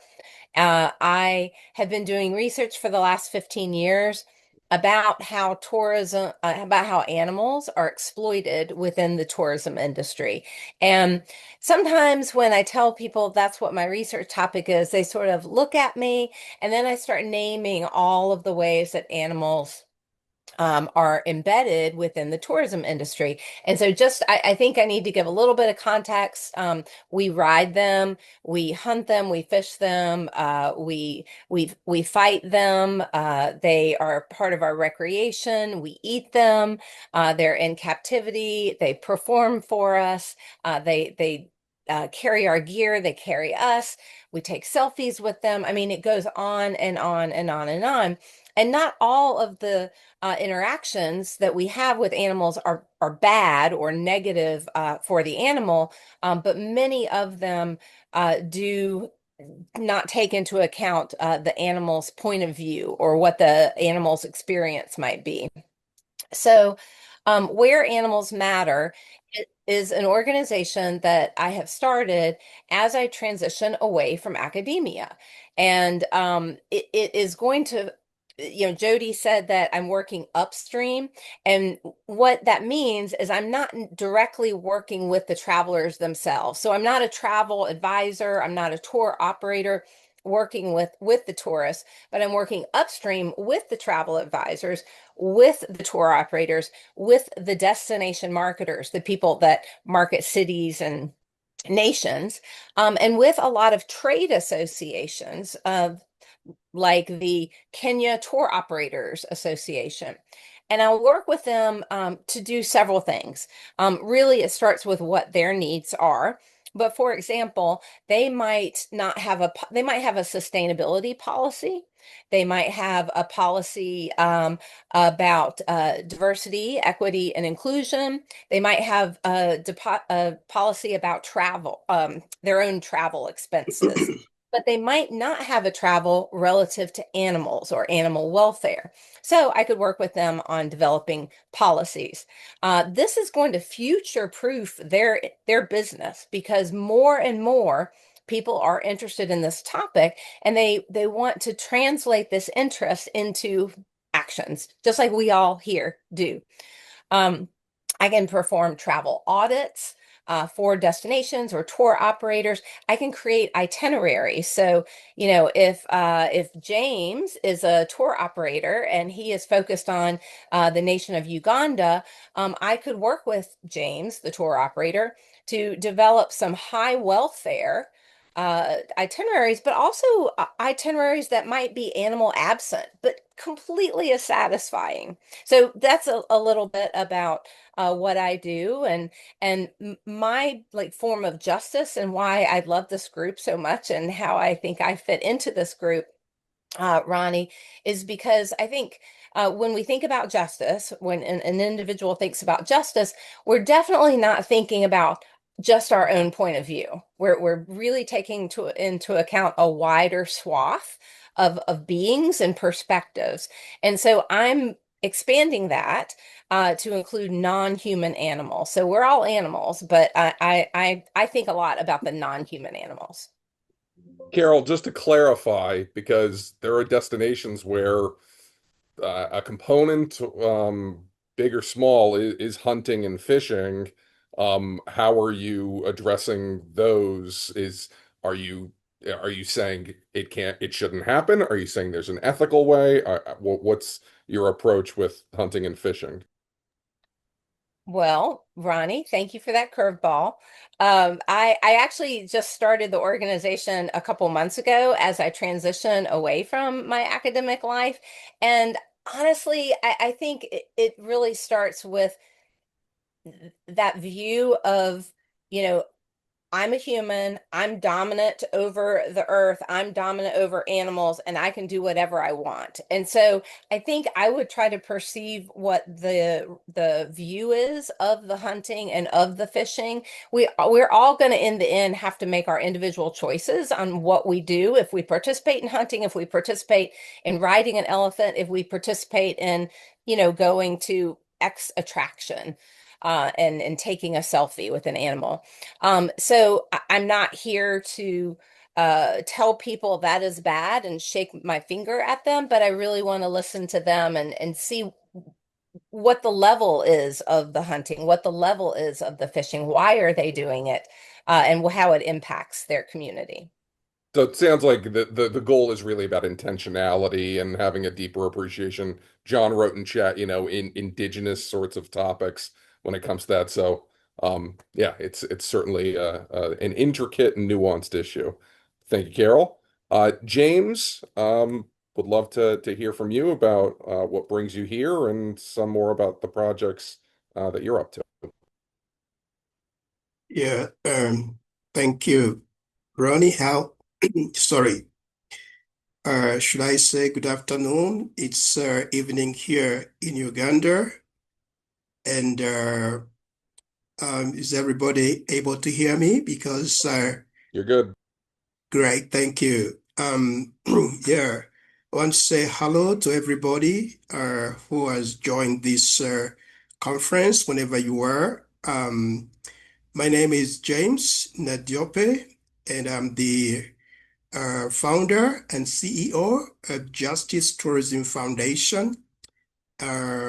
We are a non-profit tourism organization, and I'm speaking right now from Entebbe City, which is the international entry point for Uganda.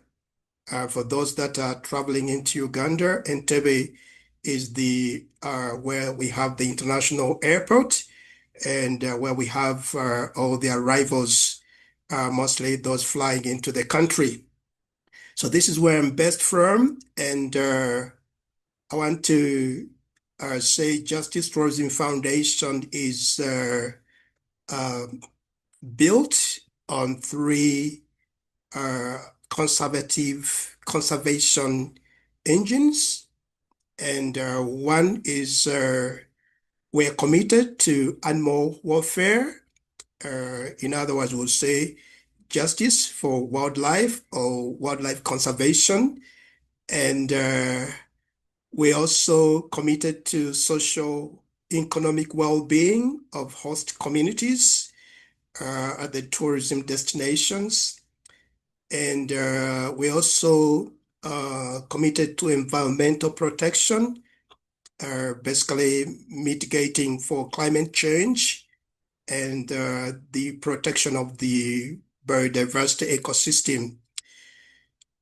So we design, tourism experiences that benefit the people, the wildlife, and the environment. And we do this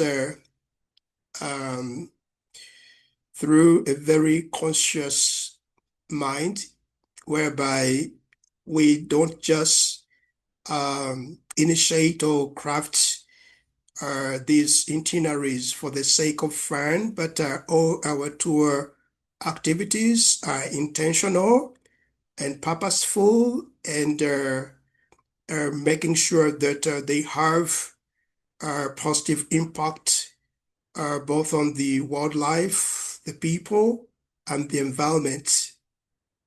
We're basically currently focusing on the Kibale National Park, which is located in the western region of Uganda, about 300 kilometers west of the capital city of Kampala.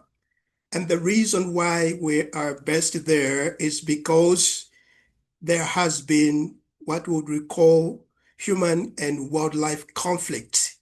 And this is a very big challenge and a very big issue for both the wildlife that are found in the Kibale National Park, but also it's a challenge for the communities that are living adjacent to the Kibale National Park. There has been this human and wildlife conflicts whereby the wildlife cross over from the park and they enter into the areas of the community and they destroy the crops of the local people. And in retaliation, what the local people do is to find a way either to poison these wildlife, including the elephants, chimpanzees, baboons, monkeys, or to put traps which holds them and kill them. So Justice Tourism Foundation comes as a mediator to create an environment where both the humans and the wildlife could coexist without these kind of conflicts. And what we do is to try to sensitize the local people about the conservation benefits and how they can be able to keep the wildlife away from their communities and how they can also benefit from the wildlife. And so what happens that through these conflicts is that one is during the summertime when it's dry season, most of the wildlife come through the parks and they get into the protected areas adjacent to the community, and that's where they can be able to get either water, and it's the same kind of source which the local people share with the wildlife, and this creates the conflicts many times. When the local people are moving out to collect the water, they find the wildlife there, and they either try to throw stones or find a way to threaten them. And in that kind of situation, it causes that kind of conflicts. Also, the humans, what they do is that they go out into the park and try to, cut down the trees. And through that process, they expose themselves to the wildlife because remember, the trees are mostly the housing for the chimpanzees and for other wildlife. And so when the local people cut the trees within the park, they expose themselves to the wildlife. And in that kind of scenario, as I said, we come in and we sensitize the local people to create harmony and how they can live together with the wildlife. And in that process, we've been able to, first of all, create a boundary between the James, just wildlife. sorry to interrupt. Can you clarify the travel and tourism piece of this? Because it's sounding like it's a lot of community intervention. When it comes to travelers, what's their engagement with what you're talking about?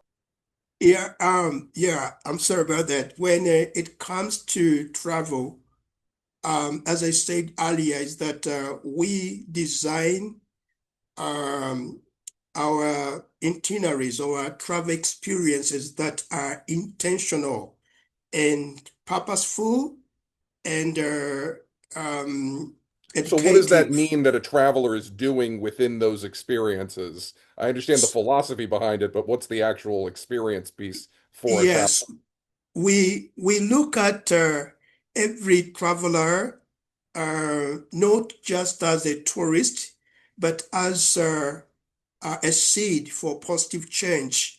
And so when we design these itineraries, we are able to educate our travelers prior to their arrival, their intentions on how their trips will be able to impact the communities and the wildlife and the environment.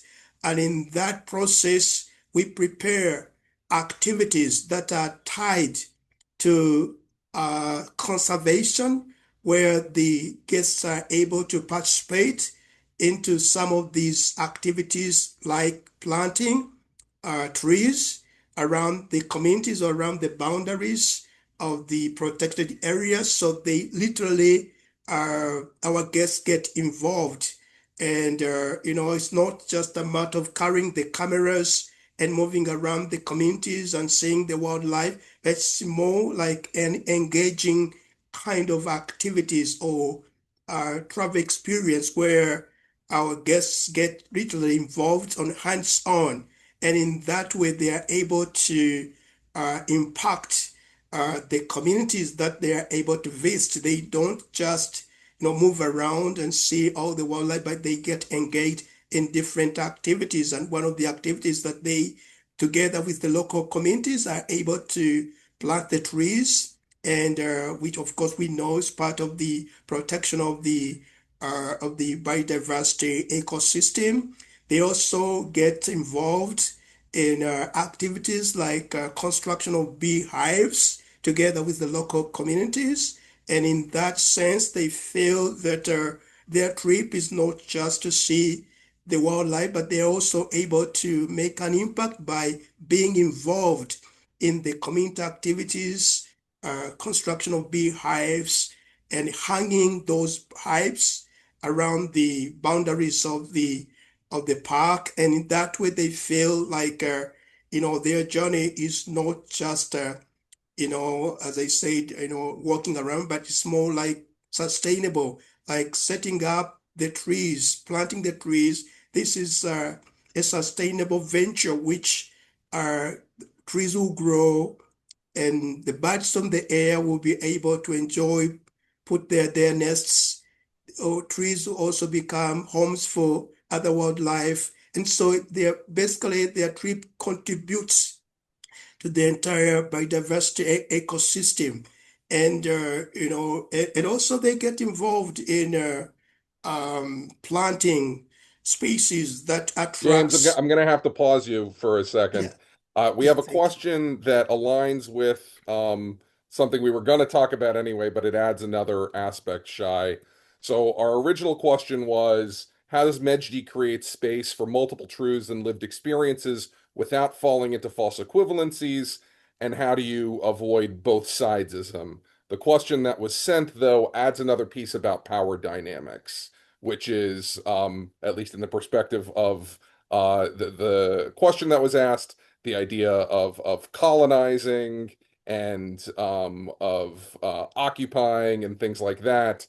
So I think the original question that we had didn't necessarily talk about sort of the power dynamic structure so much as the sort of actions and level thing.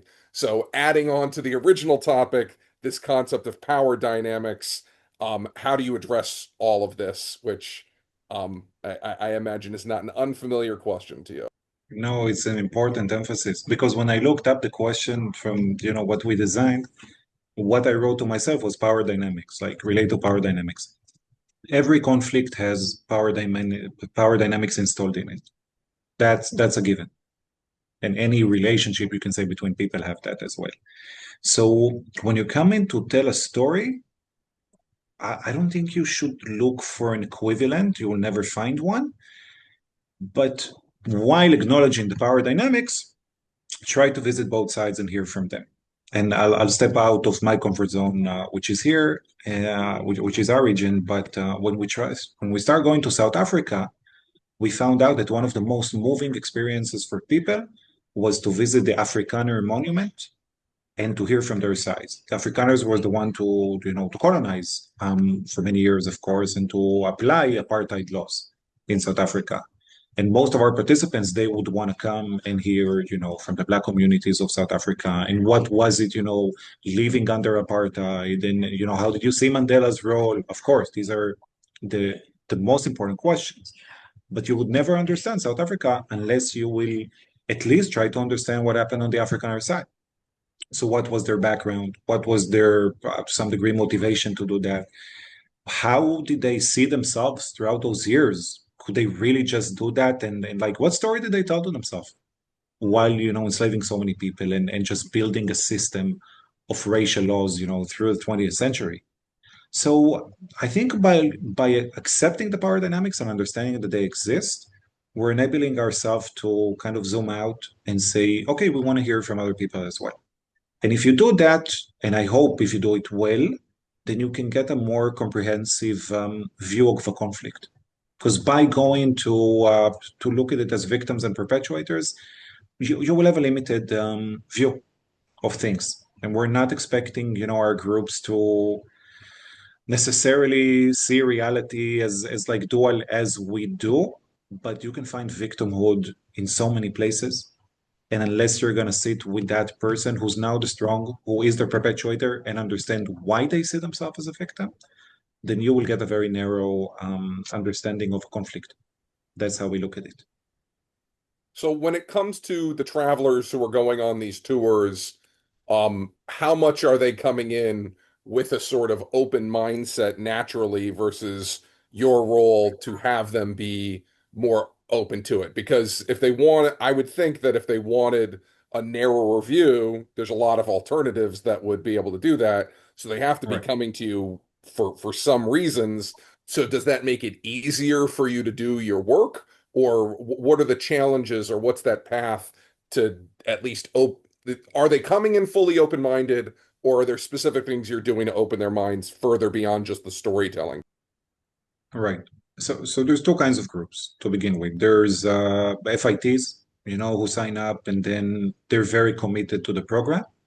And there's affinity groups. So it could be a university when the students might have read the itinerary and know it very well, or might haven't. And then everything is new to them. So these two options do exist for us, and we look at them differently. I will say that if we're looking at the FIT portion, okay, people are committed to our program and they know pretty much who we are. Okay, so they came. They don't want to be shocked and say, oh, I can't believe I'm talking to an imam or a Jewish rabbi. No, that's the reason why they came. Yet, they have a limit.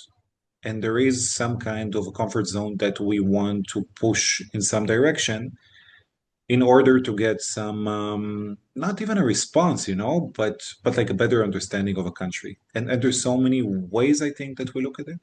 Like Uzbekistan, we've been traveling for a couple of years now, and we thought that one of the best things to do would be really engaging with local communities. So we found a place that can host us for a wedding. And you'll have like a wedding with hundreds of Uzbeks, and then like a group of 25 Americans, like, pop in, not crashing. Yeah, we were invited and, we pay our chair. But this is not something I think that people would have in mind of how can you live through a culture. That would be one example of that. But in other times, I think we don't want to give people like the obvious answers. And many times they're looking, I think our audience is more progressive. We can say that. Um, and some of the best encounters and most meaningful moments from them is going to be with people that they disagree with.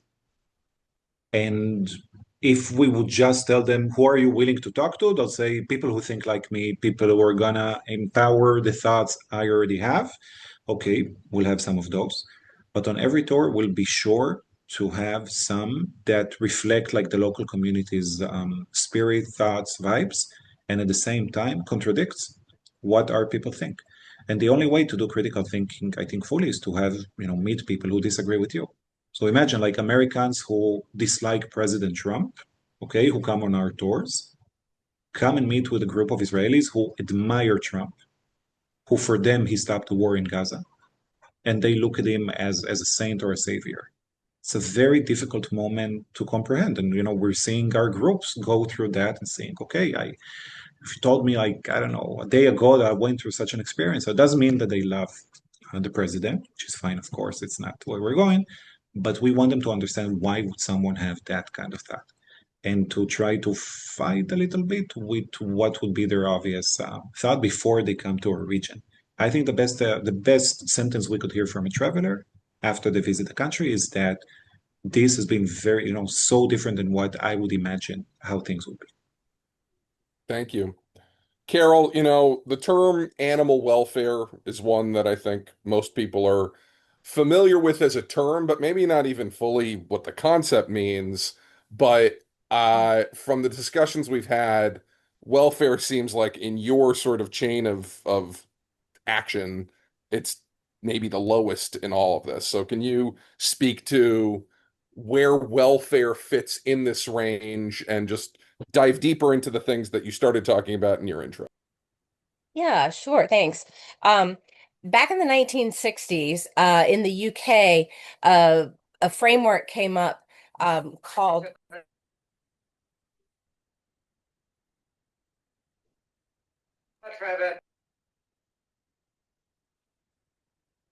Sorry, there was some background noise I didn't need you to hear.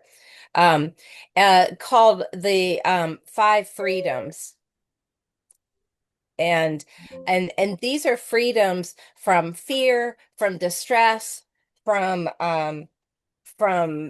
pain, from hunger, and freedom to express normal behaviors. And so, for example, if you're a chicken, this was the Five Freedoms came up in a farmed animal context. And so if you're a chicken, you're going to want to roost. If you're a pig, you might want to root. And so the five freedoms, while they sound good, fear from fear, fear from distress, I mean, that's sort of like saying, I am not living in fear of someone hurting me, so therefore I have a good life. And so in the 1990s, the five freedoms were replaced with the five domains. And the five domains focus on more than just mere survival. They're focusing on flourishing and mental states and quality of life. So that when I think of animal welfare, I'm sort of shooting for that higher standard. So how does the travel industry fit into supporting these higher standards? Where is it falling short, and what are the practical things that you think are potentially realistic for these earlier stages to move in the right direction? Right. So, one thing that may or may not be talked about, and I'll just use one thing, for example, for the sake of time, is agency. And so, a lot of times animals don't have agency in an animal tourism experience. And what that means is they don't have a choice. They don't have a choice on whether to engage or not. And so if you put yourself in the shoes of an animal, and I know animals don't wear shoes, then you're going to think about that sloth that is passed around from person to person for a selfie, or in any time, or the donkey that works 18 hours a day under the hot sun. And so not having a say in what they do or the conditions in which they work is one step to just start recognizing when a donkey might be tired, or when a animal doesn't want to interact with someone. And this is not difficult to do. And there is more and more talk about animal consent. You can tell if they're pulling away, if they're showing signs of distress. The problem is the general public may not be able to understand those signs of distress. So to answer your question, we can start learning about how to recognize signs of stress in different species, and the tour guides themselves and the people in the tourism industry can weave that in as part of their education. So, Carol, knowing that we're short on time, this is going to be a question, then followed by whatever you want your final words to be today. So, I know a lot of your work is and is intended to be around these conversations, and for people to be intentional and to think through this in this sort of deeper way. So, when we're thinking about tourism experiences overall, that, as you said in the beginning, have been normalized, are firmly embedded within what people's, not just what they're doing, but what they might be expecting of these trips. How are we going to navigate these conversations with care while still addressing the harm that might be inflicted by these experiences? So the essence of your question is how are we going to approach these conversations with care? Yeah, I think that's a piece. But it's the conversations also, I would imagine, are intended to lead to actions as well. So I guess those Mhm. pieces of how do we set up the conversations, and then what are maybe some of the hopes that these conversations are going to lead to mitigate some of the harm that might be already endemic. Mhm. Um, well, I mean, I guess the conversations can happen at the industry level, but also they should be happening from the industry to the tourists themselves. And I think tourism is so context specific that it's hard to sort of give blanket recommendations because, you know, as you pointed out earlier, Ronnie, hunting is a very different context. Indigenous hunting is a very different context than, say, going to a conference as a tourist and going to a pop-up stress relief session where you can pet puppies. And so I'm not quite sure how to address it in a blanket way, but we definitely need to be having conversations and sharing perspectives and also bringing in species specific experts who understand the biology and the mental states of animals as well, and the social structures. Cool. Final words, for a group that really is excited to hear from you. There's been a lot of sort of people, reacting and echoing and all of that. What would you like people to keep in mind, going forward? Well, do your research. If you're going out to travel, do your research. The problem with my advice, though, is that more and more operators are becoming more sophisticated and they know what to say. So you're empowered. You have agency. If somebody is doing something that you don't like, you don't have to participate. You can say no, thank you, and you're welcome to tell them why. But obviously, everyone will do so in a respectful way. There's these situations are very complex. We're not trying to take away livelihoods, but do your research. You don't have to participate. You're not being disrespectful to a host if you decide not to eat the octopus. And just keep thinking about these issues. Keep thinking about things in terms of what it would be like from the non-human animal's perspective. Thank you, Carol. Thank you. Shai, I'll give you your last words, however you want them to be. But I guess, knowing the times we live in, knowing the concerns people have about things, I'd love for you to speak to, even if you're not on these travels, how you can feel like you're a useful piece in being part of the solution. So that's my ask, knowing that you're in a room of people who want to be positive change agents. What would you say to them? Not just going on these trips, but when they're not able to, and then whatever else you'd like to share to wrap up. Yeah, thank you. Thank you for that, Ronnie. Change has to start from some point. And we found it in a lot of local communities. It's very difficult to be whatever starts that. And then we're asking for the help of internationals. So the thought of a traveler can, I mean, away from taking time and seeing an unusual place and enjoy it and appreciate it and come home, with their heart expanded. The fact that an international travel can visit a country and by empowering local political voices, they can make a change is tremendous, tremendous. And we speak with those people who tell us, we are in a marginalized community that is having a very hard time living where we are. And we just had your group come over and we were catered with love and appreciation and also the payment of the visit, which is helping us to survive. And with that, we can push onwards. And in the next visit with them, we're going to see a stronger community. So that's, I think, one of the biggest things we can do. I mean, tourism is an amazing tool, and travel is mind-opening and heart-opening, as mentioned. But the fact that it can make a change is really on a different level. And I think all of us in Mejdi were super proud to have the ability to be a part of that experience, Sometimes we'll go on the tour and then we're, amazed by it. But so many times we're looking at what we've built.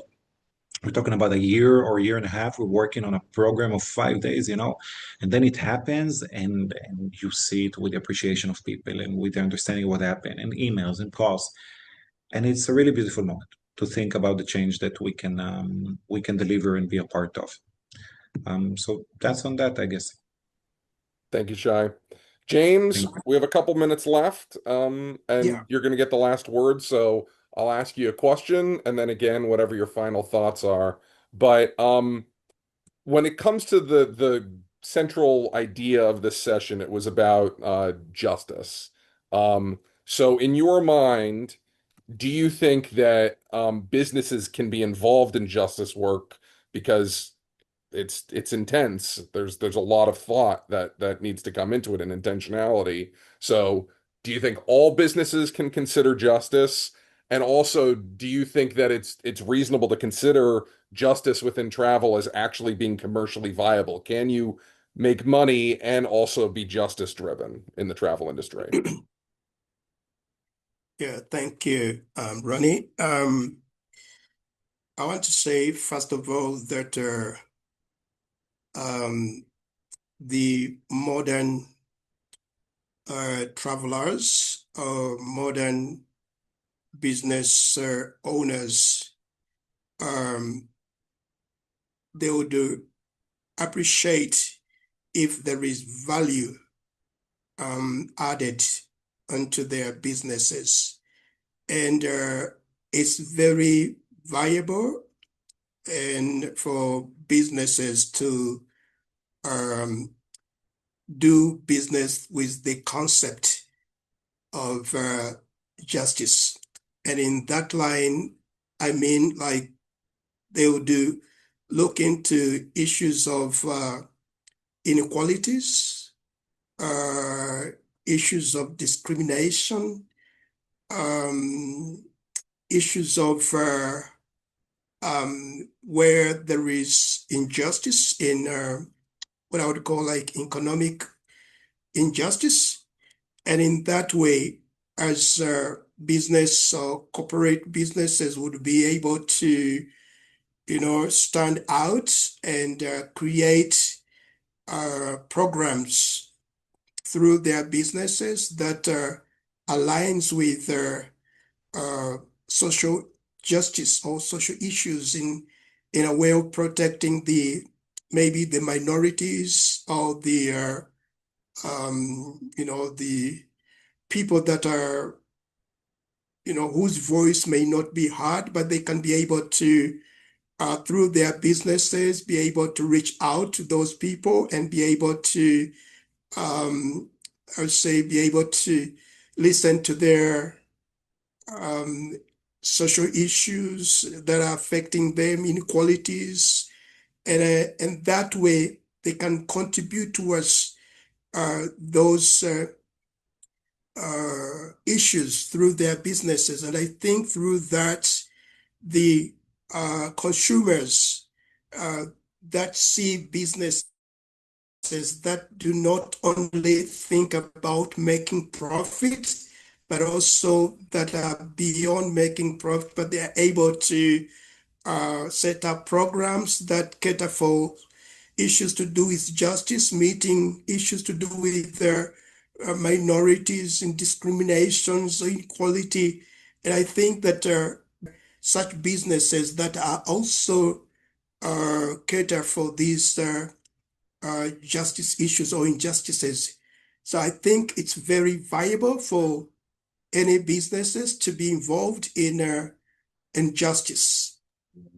Thank you, James. So sounds like that's both things. One, an answer to the question, but also a takeaway for organizations, which is you're actually going to find people more engaged with your work if you make it clear what benefit you're providing to the world. So I want to thank all of our panelists today. Thank you again, Rise, for creating space for this conversation and letting me have the opportunity to help guide it a bit. So passing it back to Vinci and Jody. Thank you so much to all of our panelists and our moderator. That was a really wonderful conversation. I hope everyone enjoyed it. We're gonna switch gears back to some of our RISE CAPS flagship program alumni to present their capstones. For anyone who's new here, I just want to share a reminder. We had some technical issues at the start, so we're running a little bit behind. We're also going to not be sharing our screens during presentations, and instead I will be sharing everyone's presentations in the chat while they're speaking, and then we will follow that up with an email with the recording and everyone's presentations. And I encourage you all to continue connecting with each other and just having these conversations in LinkedIn and wherever else you're connecting. Hopefully everyone is continuing the learning and the connection that they're finding here after this. So with that, I would like to present our next presentation. Victoria Lai is a flagship program alumni, and her presentation is called From Mountain Towns to Investment Landscapes. And Victoria, I'll turn it over to you. Thank you, Jody. As Jody's dropping my presentation into the chat, I wanted to say hello, everybody. My capstone is focused on Colorado, and I recently lived there for 4 years before moving now to Boston. But I would say during that time in Colorado, I really, was very big into the outdoor adventure there, doing hiking, snowboarding, exploring a ton of mountain towns. And so I wanted to focus my capstone specifically to take a deeper look into the dynamics of those mountain town economies from a tourism lens, and specifically when it comes to housing and real estate. So on slide 2, how do we apply a stewardship mindset when we think about real estate investment and housing? And to give context, I'm super passionate about real estate, and I think that when you think about your built environment or your impact on a place physically, a lot of it is the real estate that we construct and we build, and we change the landscape and all of that. And that kind of feeds into the living communities. So destinations are living communities first before they are tourism products. And when we think about the Colorado, we know it's very famous for skiing. So skiing in these mountain towns has made them into the destinations that they're famous for. And so I wanted to focus on that. And my recommendation at the end of the day is to really encourage awareness about how housing plays into that dynamic and how we can take a more long-term approach when we're thinking about the development of these places. So the agenda, slide 3, you can see we'll go through Colorado, the evolution of the ski industry, a focus on Summit County in particular, and then kind of wrapping up between the collaboration and stakeholder partnerships that we should be leveraging. So on slide 3, why Colorado? Colorado is a huge piece of the ecosystem or the industry for skiing in the US specifically. It makes up over 20% of total revenues, which is a significant amount, and almost 10% of the resorts that exist in the US. So skiing is not just a recreational activity, but it's actually a major economic engine for the state of Colorado, and it will continue to be so, in the future. And so what makes these ski town ecosystems unique? And I'm going to point out 3 today, but as you can imagine, for other destinations in general, like a lot of these do apply when we're thinking about tourism. So the first is geographically, the mountains and the land. A lot of the state is protected wilderness. There is strict environmental permitting and development constraints. So what that really means is when the demand increases for these popular destinations, there's not as much supply that can catch up to meet that demand. And then you see these, increases in pricing for the houses and everything like that. The second is seasonality. So these are primarily winter destinations originally. And so you see also a significant swing in that seasonal labor demand and the amount of work that shifts as the seasons change.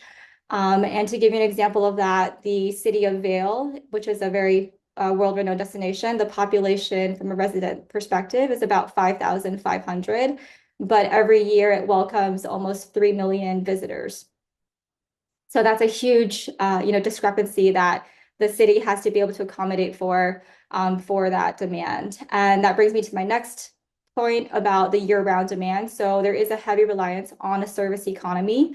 And compared to other locations, there is a more limited economic diversification and that heavy dependence on the hospitality sector and the labor associated with that. So combined with the essentialness of the service economy as well as the seasonality of the labor, it makes it a very unique quality for these ecosystems to be able to support.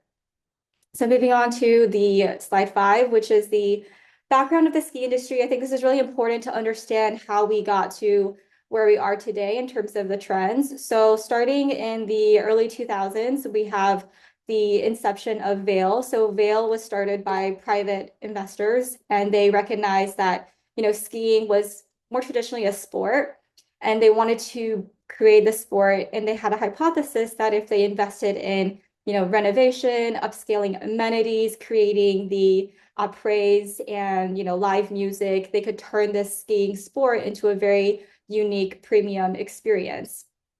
So they were completely right about that. They, bought up 5 different resorts initially to create the Epic Pass. So the Epic Pass is essentially the first of its kind ski package where you could pay $579 and get access to these resorts from an unlimited access to these resorts. And that model was so successful that later on, the Icon Pass was formed similarly to specifically be a competitor against Epic in this industry. So the demand was, skyrocketing. Currently, these 2 passes are the most famous, most used passes that you see in the season or for the season passes for skiing, and they control almost 50% of the US lift capacity. So moving on, the ski resorts, what this really meant was that skiers could now travel whenever they wanted, as much as they wanted, and that led to a increase or inflation of the regular day passes, which means that more and more people were turning into season members. And that created greater demands, as you can imagine, with longer lift lines, increased traffic, parking overflow, all of those things that we know about when we have a lot of tourism and a lot of visitation. And so this also led to a concentration of a wealthier demographic for this sport. And with that, some of the pros we can see is that this really did expand the economy of the mountain towns in these areas because they were having, more inflow, more year-round activity, more people interested, more capital coming in from these residents or from these tourists, and then people wanting to stay and become year-round residents. So it really did help these mountain economies grow. And it also introduced a lot of opportunity for short-term rental market and second home owners, as well as lodging demand, especially with the Airbnb. And during COVID with the remote workers, a lot of people, went to Colorado because they could. And when we think about the impacts to the ecosystem, one statistic that I'll share with you is 53% of Summit County, which is a county in Colorado that has a high number of ski resorts. So 53% of those short-term rentals are actually owned by people outside of the county. And when we think about the overall effect of the empty bed phenomenon, it's where a lot of the housing stock exists in the market, but they're not being resided in by long-term year-round residents. So that's been a major issue for Colorado and especially the ski mountain towns. So the next few slides are different heat maps to show the impact visually. The first is focusing on Summit County again, because that is a very well-known, well-frequented county with many famous resorts, frequented both by the local regional, so like from Denver, but as well as from international visitors as well. And you can see that from the map alone, the entire like western half of the state of Colorado is pretty mountainous, and that's exactly where a lot of the ski resorts are.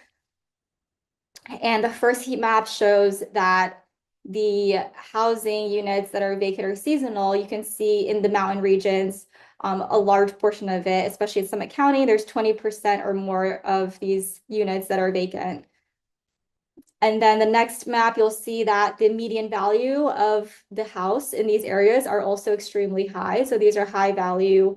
Again, that pricing increase that is driving out perhaps the local affordability of those places. And then finally, that brings me to my next map, which is a zoomed in version of Summit County, showing that Summit County is an exemplified county here because it does show that within this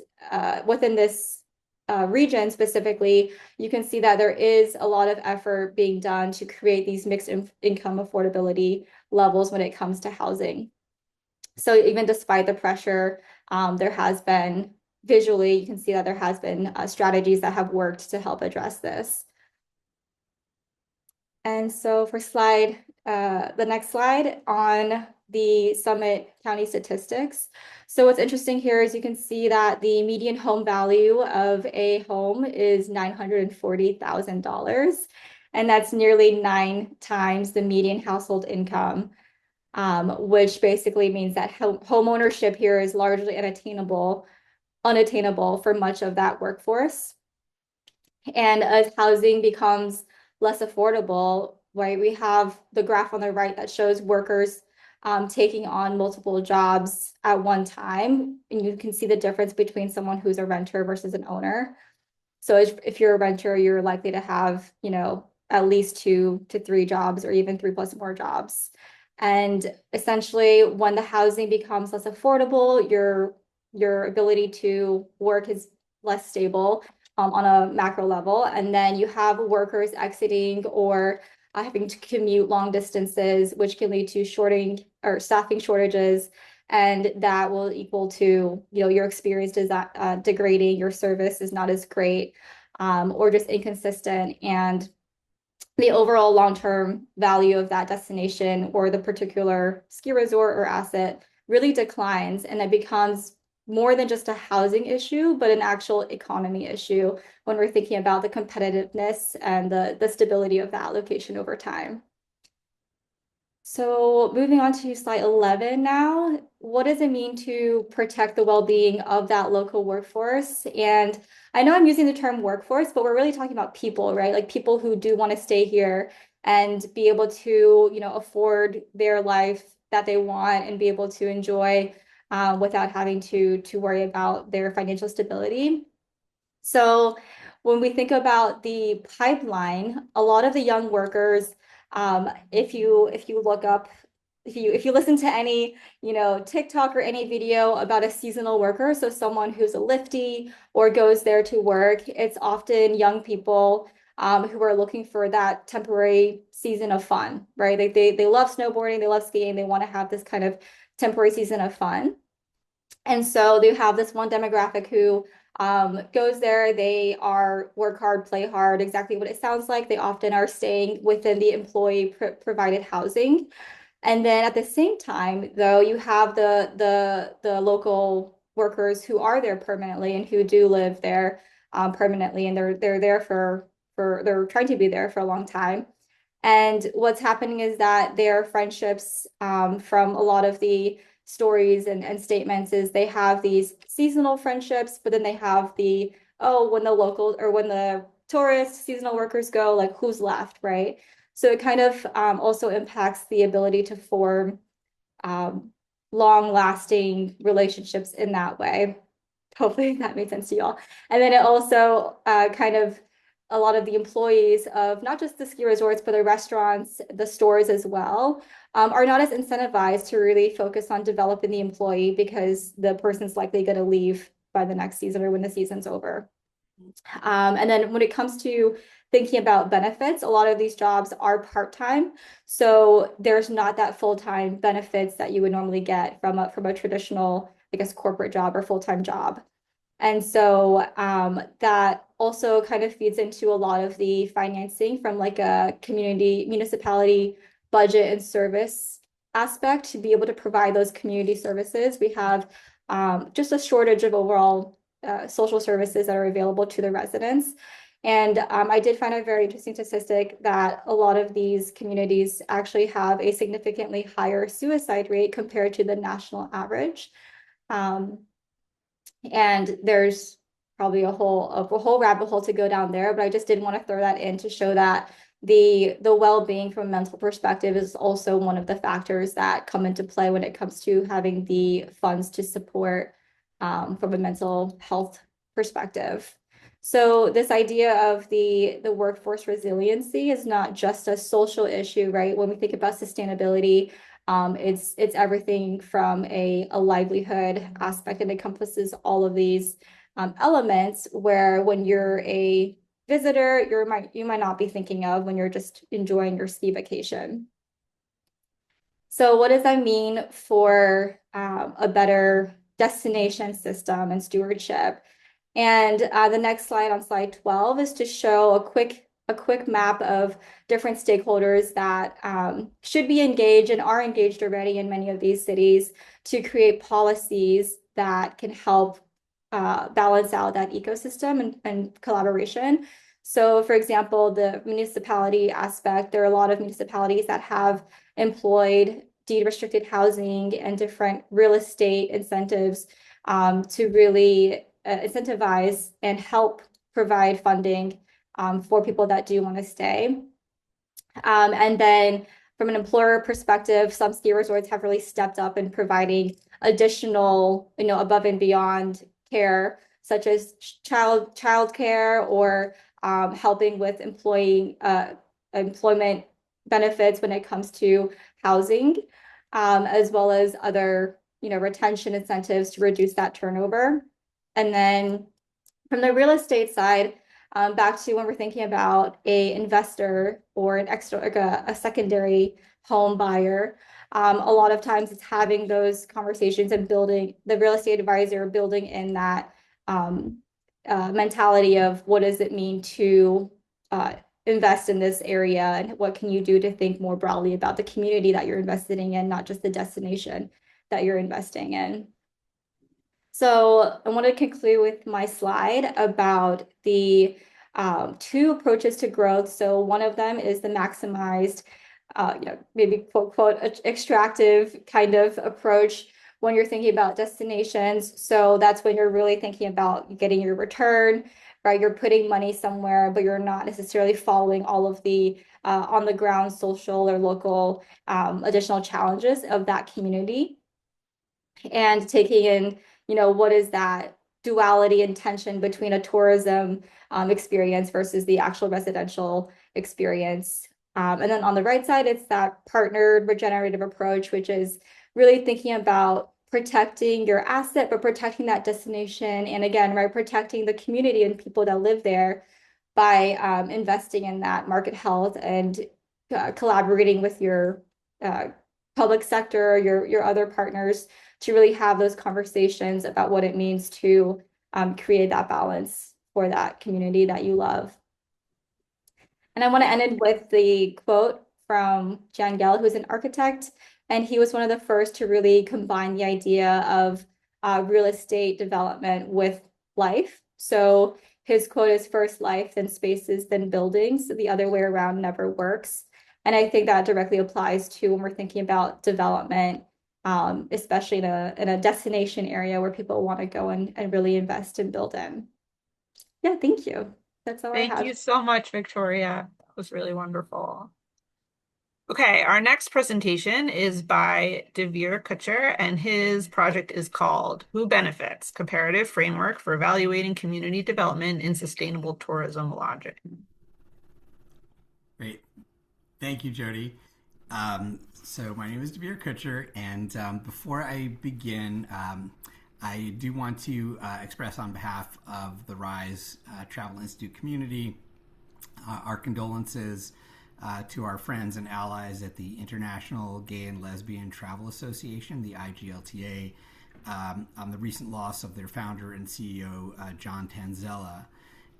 He was definitely a pioneer, a visionary, and a great leader, and I know that our travel community will certainly feel his loss. So if you have anyone in the IGLTA family, please do be sure to reach out to them. So thank you.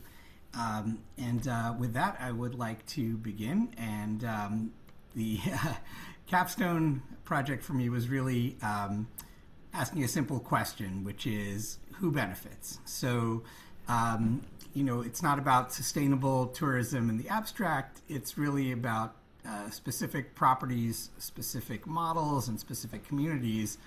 And what I wanted to explore was creating a framework that answers that, tested against two real properties. So I'm going to go to the next slide here. And that's kind of where do we start? And the issue is, the problem is really kind of that needle in a haystack. So if you picture the scene of Cartagena, Colombia's harbor, which is a busy waterfront port with the tourist part of it, you have 20-some tour operators all lined up with their booths and their boats and their launches, competing for your business with people waving little brochures at you. There are party boats, there's a lot of plastic, a lot of banners, crowds, and somewhere in that mix there is one operator who is doing the right thing and doing it properly. But again, across the industry you have so many different sustainability labels, over 100 of those. People throw out the name, the terms eco, regenerative, green, but what do any of these really actually guarantee for the communities that host the tourism? So it's not really about which property does or doesn't have a program in place, but whether the people that are most affected by tourism are actually benefiting from it or not. And so that question really became the project. And so moving on to the next slide, we have, the framework here really kind of rests on a spectrum. On the one end of the spectrum, you have the programmatic piece, which is the programmatic side of things, which is sustainability as sort of an add-on. Funds and certifications are sort of bolted onto an existing infrastructure. And on the other end of the spectrum, you really have the structural model, which is where sustainability is embedded in the ownership structure, in the hiring practices, and the governance of the property. And so community benefit in that case is really kind of the whole reason that business exists. And so I evaluate both of these kind of across 6 dimensions that map nicely onto the pillars of the RISE Travel Institute's core beliefs. And so I'll walk you through kind of how that works. So these are the different dimensions here. You have them listed out here: economic circularity, labor equity, community governance, environmental accountability, animal protection, and structural durability. Regarding animal protection, I know we discussed that at length here a little bit earlier, but I'll come back to that. So going to the next slide, looking at the programmatic model. So this is, I examined for this purpose, for illustration, the property known as the Six Senses Ziggy Bay. This is a luxury property in a remote area of Oman, right on the Straits of Hormuz. And so it's run by the luxury brand Six Senses. And so to be fair to them, they do have a lot of verified strengths. So, these are kind of the strengths that they display. And, in 2024, they were one of the few luxury resorts to have GSTC certification. They do have a 0.5% impact fund that they put money towards. They were able to avoid 250,000 bottles in usage through through sustainable, recycling practices. They composted 14 tons of bio-waste and food, etc. They had a conservation initiative where they were able to free 17 endangered turtles on their property and work to repair several hundred corals, again, that border the property. They invested in local schools, in support for local hospitals, so they are put in money towards infrastructure there that serves the local population and the local workers. But there are limits to this model, and that is, on the right-hand side, this is the International Hotel Group. This is a large foreign-owned conglomerate. So this property is part of the brand portfolio of IHG. Profits and decisions are not really made or not kept locally. Not decisions are made locally. It's all coming from overseas, and the consultation rarely precedes the development. So a 0.5% fund can't really offset realistically the scale that it displaces. So this is not not an issue of necessarily a bad actor by any means. It's a well-resourced actor, but it's constrained by a model that has its built-in limits. And so, there's on the opposite end of the spectrum, going to the next slide, is the structural model.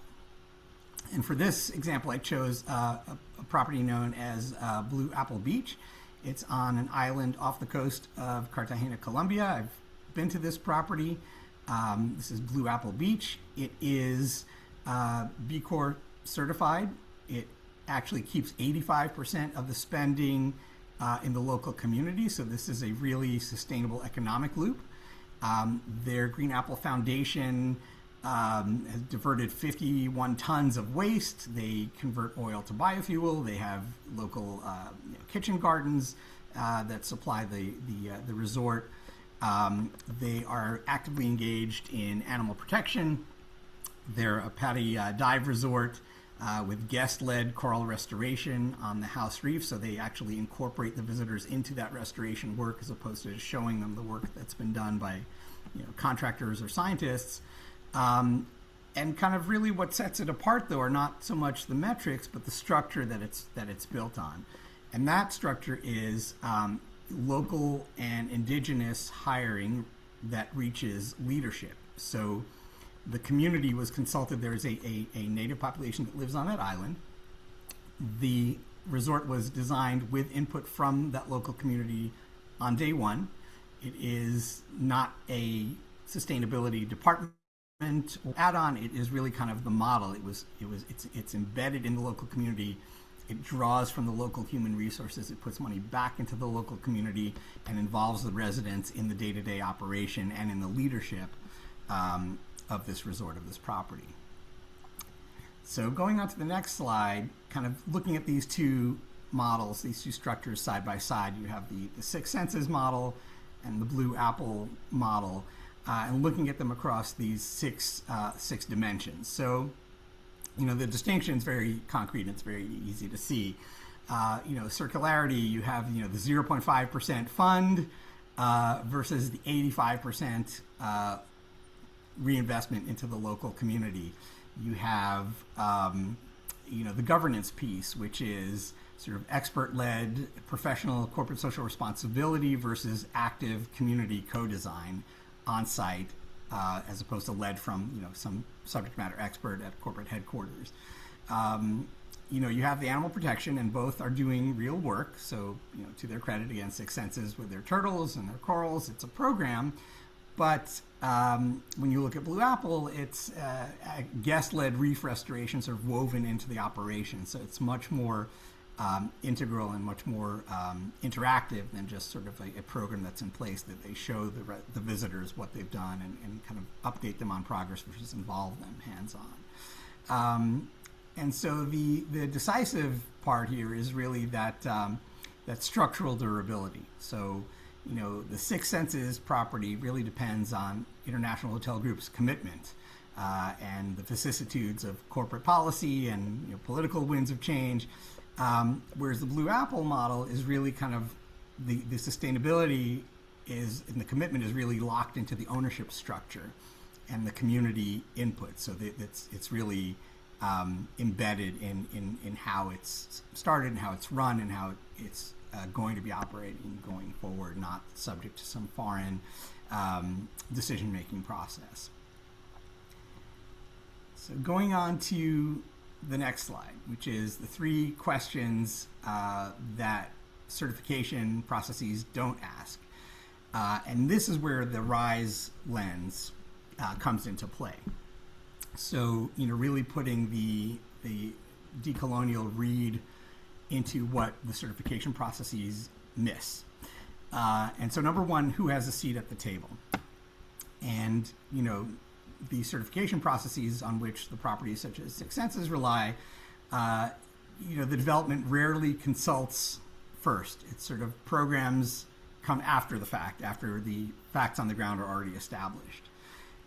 Number 2, what is the compensation gap? So having a fund in place that supports local community development and resources is great, it's meaningful, but it never quite matches up with what it's taken away, what it displaces, and what it extracts. And then number 3, who holds the power? So, it's not a question so much of local or foreign versus local capital, but the actual decision-making power.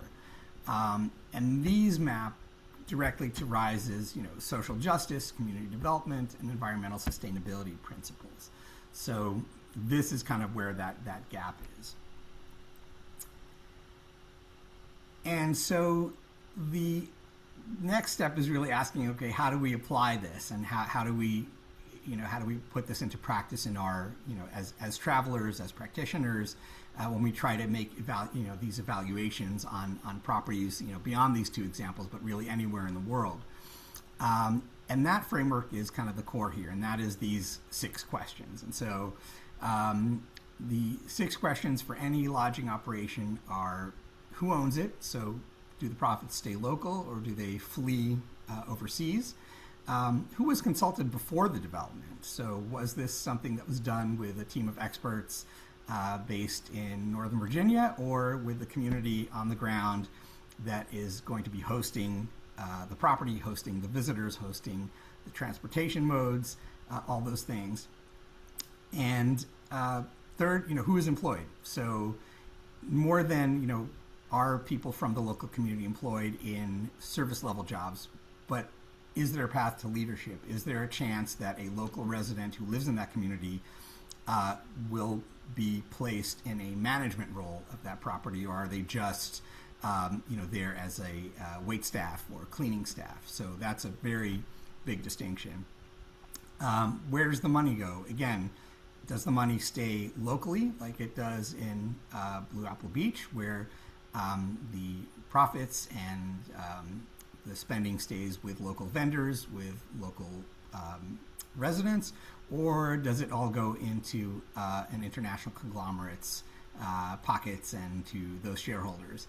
And then who and what certifies it? So with all the different certifications and terms out there, is it a valuable, verifiable external certification, or is it something that was sort of made up to fit the bill in that particular case, or some self-certifying process that may or may not be, scientifically reviewed and validated?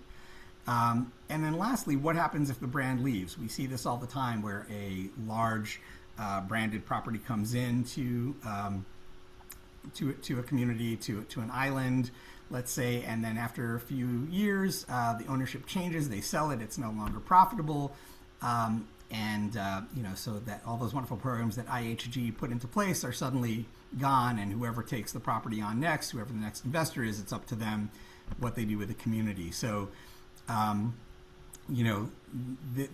these are questions that are important to ask. So, in the case of the local ownership and management framework, obviously, it's not dependent on faraway decision making. The community will be involved in how that property is run, how it's sold, how it's managed. So that's a very, very important part of it. And these questions, this kind of framework works for a family, picking a destination manager, a journalist, a travel professional. These are applicable all around the world, and kind of help get at the core of that sustainability beyond just the environmental piece or ownership piece. And so the last part here, the next slide, the conclusion, is really that ownership does shape the community outcomes. So no certification overcomes a model built to extract value.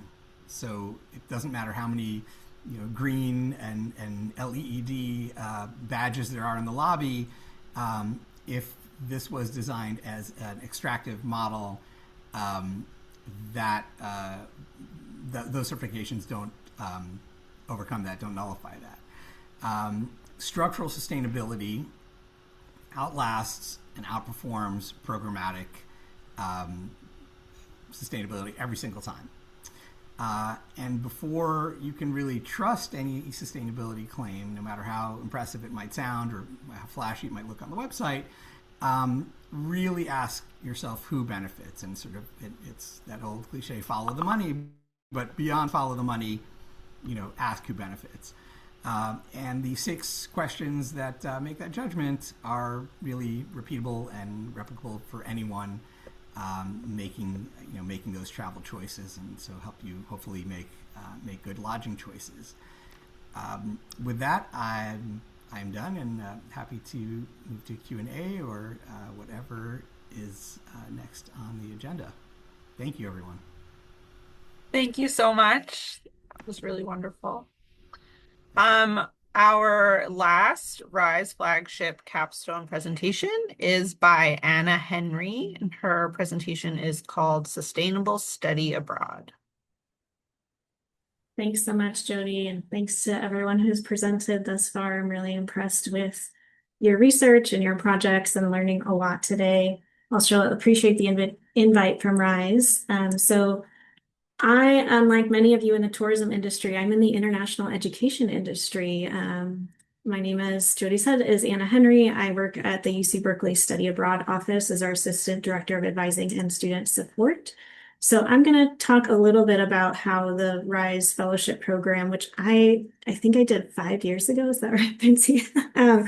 How that foundation of going through the concepts and the values and that learning has really provided our office with a foundation to build off of and integrate some of those core values into many areas of our work. So I'm going to be speaking more from a practitioner's lens than a researcher's lens today.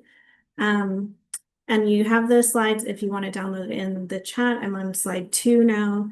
And some of the immediate outcomes Vinci asked me to reflect on. I think what was really helpful about the fellowship program was getting the systems analysis as it intersects with the travel industry. So I was familiar with systems analysis before from like a global political perspective, but really looking at what does the application of this look like in the work that we do, and then connecting like these spaces do with folks in the sustainable travel space, making those networks, really being able to build off of those. For my capstone project, at that time, I did a sustainable study abroad guide that we could share with our students that really talked about the values and how the students could take action on those values while they were studying abroad. And then throughout the last few years, there have been some ripple effects from this effort. And I should also mention my colleague, Michelle Ayazi, who's here, did the fellowship program the year after me. So we're benefiting from 2 people really having gone through that intensive learning experience. Some of the ripple effects I'll talk about in the next few slides, which are building in team learning circles, working these values into our program development process, and then also working these values into our pre-departure work with students. So I'm on slide 3 now, and I want to talk a little bit about what we developed, which are team learning circles at our office. And these are groups that meet regularly of staff who kind of identify topics related to sustainable travel, justice, equity-oriented study abroad, and we co-facilitate in a peer framework a space to discuss this together. It's an optional space. We empower people to bring their own knowledge, experiences, and tools. And the goal is to like develop the capacity to be more engaged and intentional as international education professionals. We also want to really look at the legacies of colonialism and systems of power and see how those are perpetuating within our work and what we can do in terms of decolonial practices and study abroad. So the launch event we did, myself and Michelle, who's here, co-facilitated an event on decolonizing study abroad. And we used the RISE text Pathways to Equity, a decolonial guide to travel as our grounding text. We always start with a grounding text that people review in advance, and then we like use that to center the conversation and discussion. So thank you, RISE, for providing that for us. Everyone really loved it. And we really talked about, what we were seeing in our own work and the work that we do. And then we all made commitments to say, what can we do as professionals in this space to offset some of the colonial legacies of study abroad. And you can see some feedback if you're looking at this slide. I do think it's helpful to read it, like what was the impact of having this learning circle.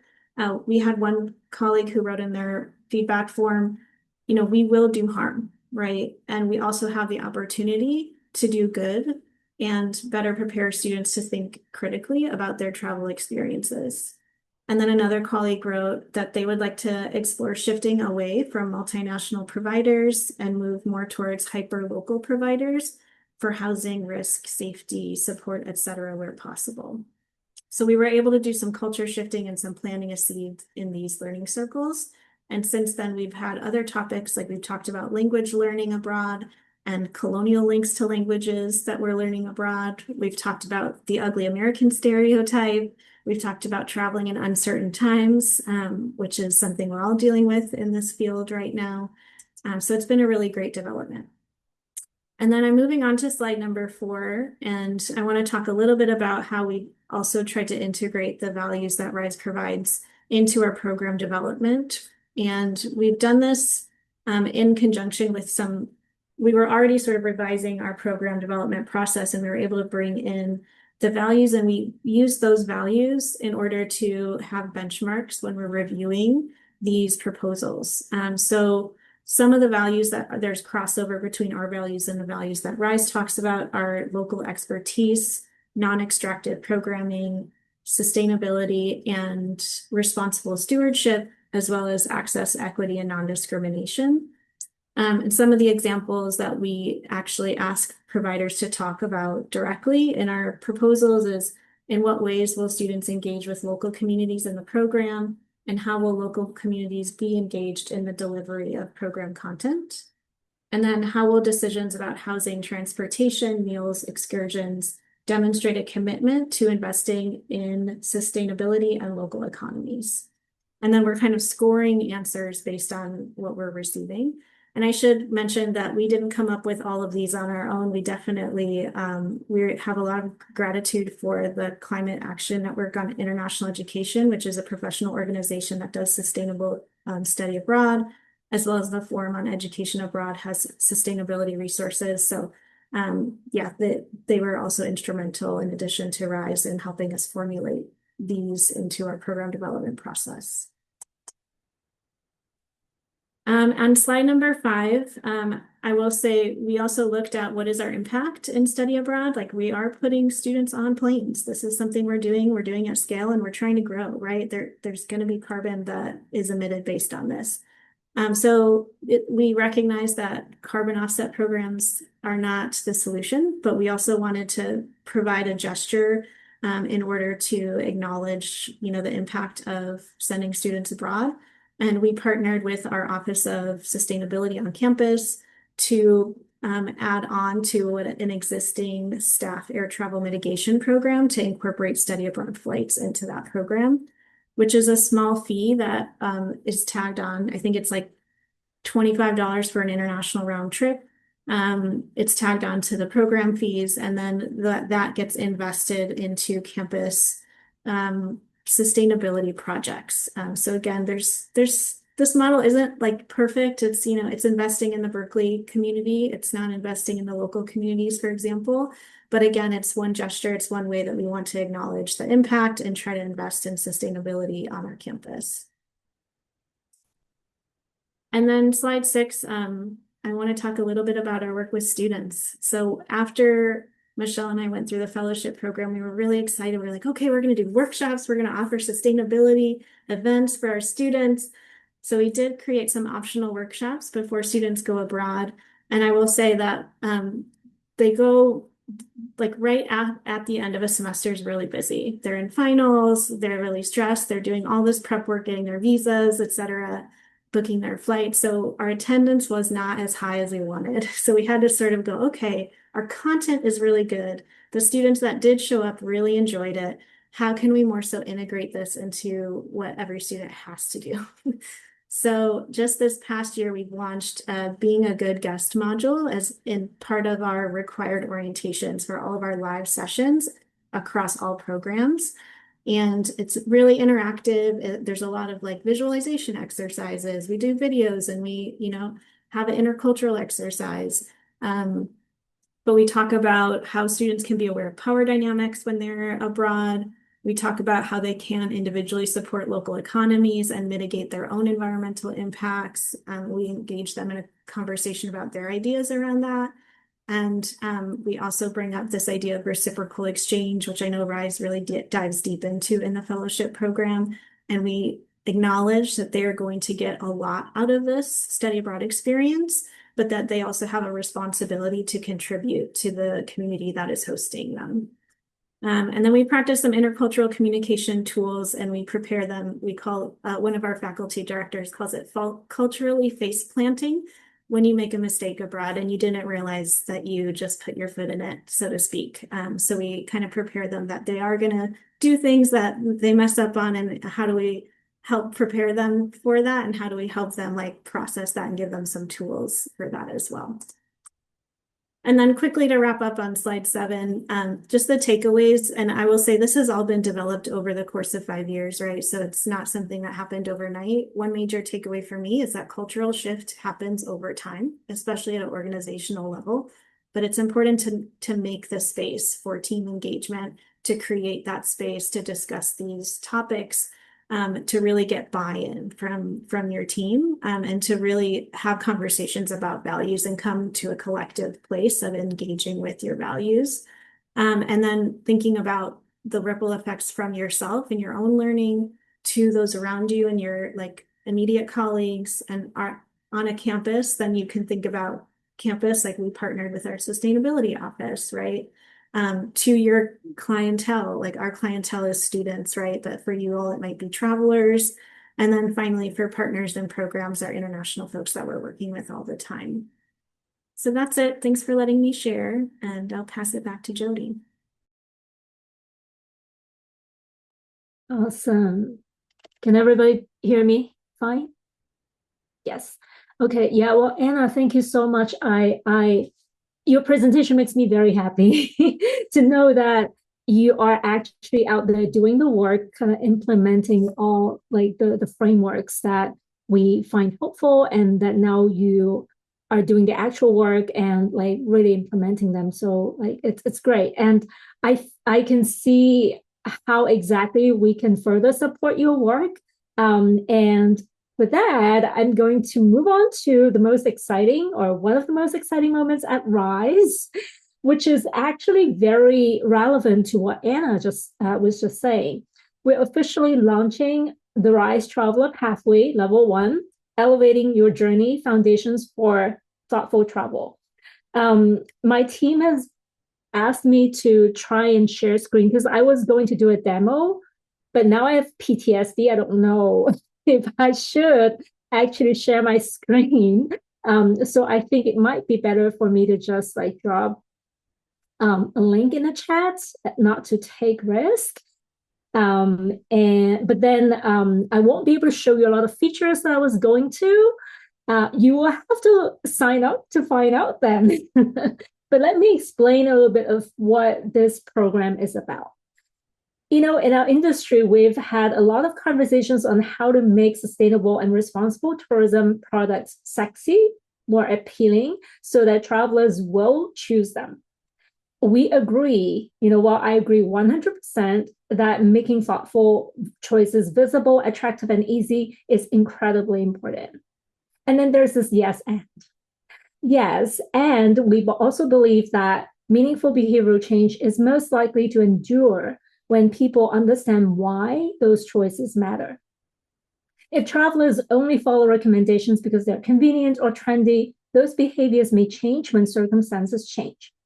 But when they understand the history, the systems, the relationships, and the impacts connected to travel, they're better equipped to make thoughtful decisions, even in situations when there isn't a clear checklist or simple answer. So this belief is reflected in one of our RISE's guiding principles, helping learners understand the why before the what and the how. So the RISE Traveler Pathway was designed to support that shift from following rules to developing a deeper mindset of curiosity, humility, responsibility, and stewardship. So over the past 5 years, hundreds of learners have participated in RISE's programs. One thing that we've learned is that many people want to travel more thoughtfully, but oftentimes they don't know how to, where to start, and they don't have the language to talk about.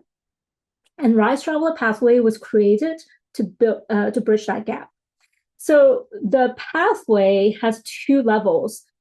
Level 1, which we're launching today, is a 10-hour self-paced online learning experience designed to help everyday travelers to critically reflect on the relationship with travel and tourism and develop practical tools for engaging more thoughtfully with people, places, cultures, animals, and the natural world. And so the program is for independent travelers, or they can be for group travelers, study abroad students, travel advisors and tour leaders, travel companies preparing their clients, universities and educational travel programs preparing their students to travel, before they travel, and just basically anyone who believes travel can be a force for connection, responsibility, and stewardship. So there are altogether 33 lessons, and the curriculum moves from looking at our relationship with travel to preparing for travel to engaging, during travel, engaging thoughtfully while we are there, and finally to look at what happens after we return home. The pathway is not really about knowledge building. It is about helping learners to train their systems thinking and critical thinking muscles. By the end of the program, learners will be better equipped to ask deeper questions. So, as I said, we have no way to do the live demo, but it's super interactive. It's bite-sized activities based on activities built on news articles, research, real life examples. There are case studies as well that features some success stories of community tourism. For example, Tourism Cares definitely was mentioned or got a big mention in the community tourism lesson.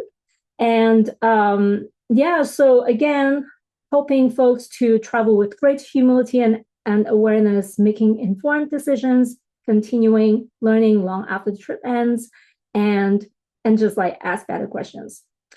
So now, good news is that we are a nonprofit, and as you know, in the current political climate, all nonprofits struggle, and we are trying to make a program that is meaningful and accessible to folks, while we're also trying to build our financial sustainability. So the pricing for level 1 is at $149 US dollars, but we also offer a trust-based solidarity rate for those who may face financial barriers due to income, geography, or other structural factors. And the good news is that we're celebrating the launch today with a special introductory rate of $99 only for level 1 through the end of the year. I'm really not used to doing this because this sounds very commercial, but this is, we need paid programs. We need your support to make our work possible, right? So thank you in advance for those, or to those who are interested in this program, sign up today.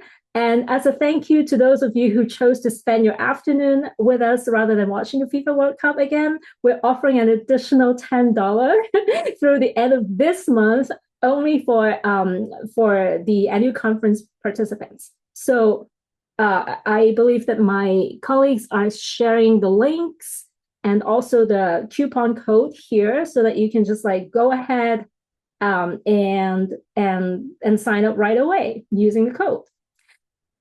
So okay, before I wrap up, because I don't want to take up too much time, I think we can save a little bit of time here, hopefully.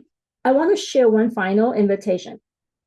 Our goal is not simply to sell an online course. Our goal is to bring this education to as many travelers as possible.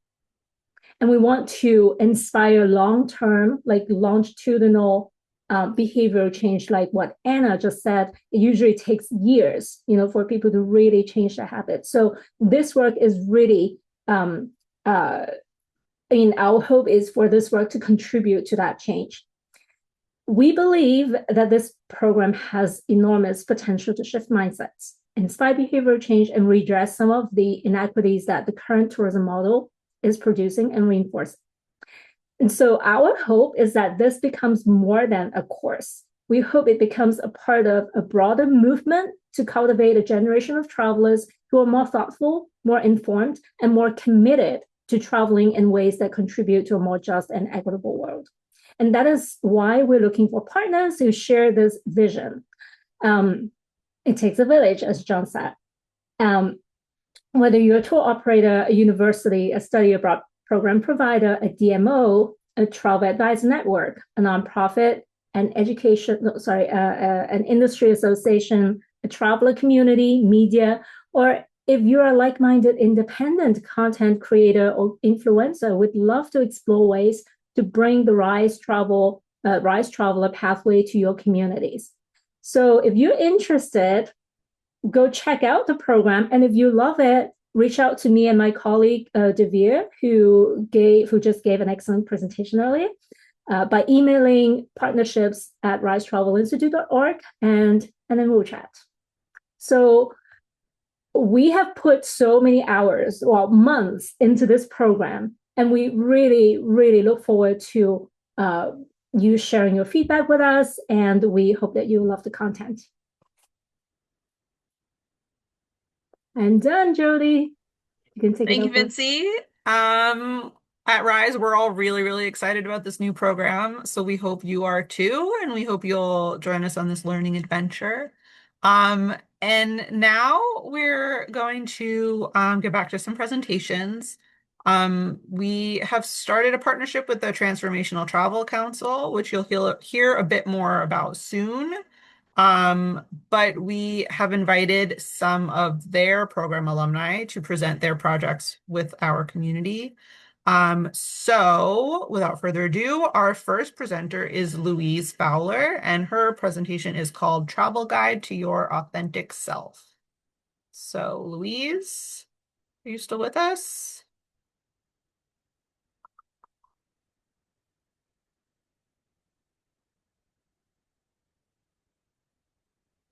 Louise? Vinci, can you? Yeah, it's my bad. Yeah, I just made Louise a co-host. Sorry about that. Oh, right. That's all right. Hello, Louise. Can everyone Take it see away. me now? Oh, that's fantastic. Hi, everybody. And thank you so much for everything. I'm just learning so much from all you incredibly wise people. It's absolutely fantastic.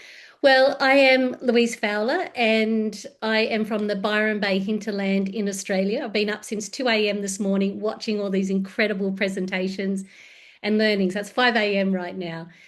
Okay, I am a graduate of TTC. I am in the second act of my life, and I'm also a budding travel creator for women over 50 in their second act of life.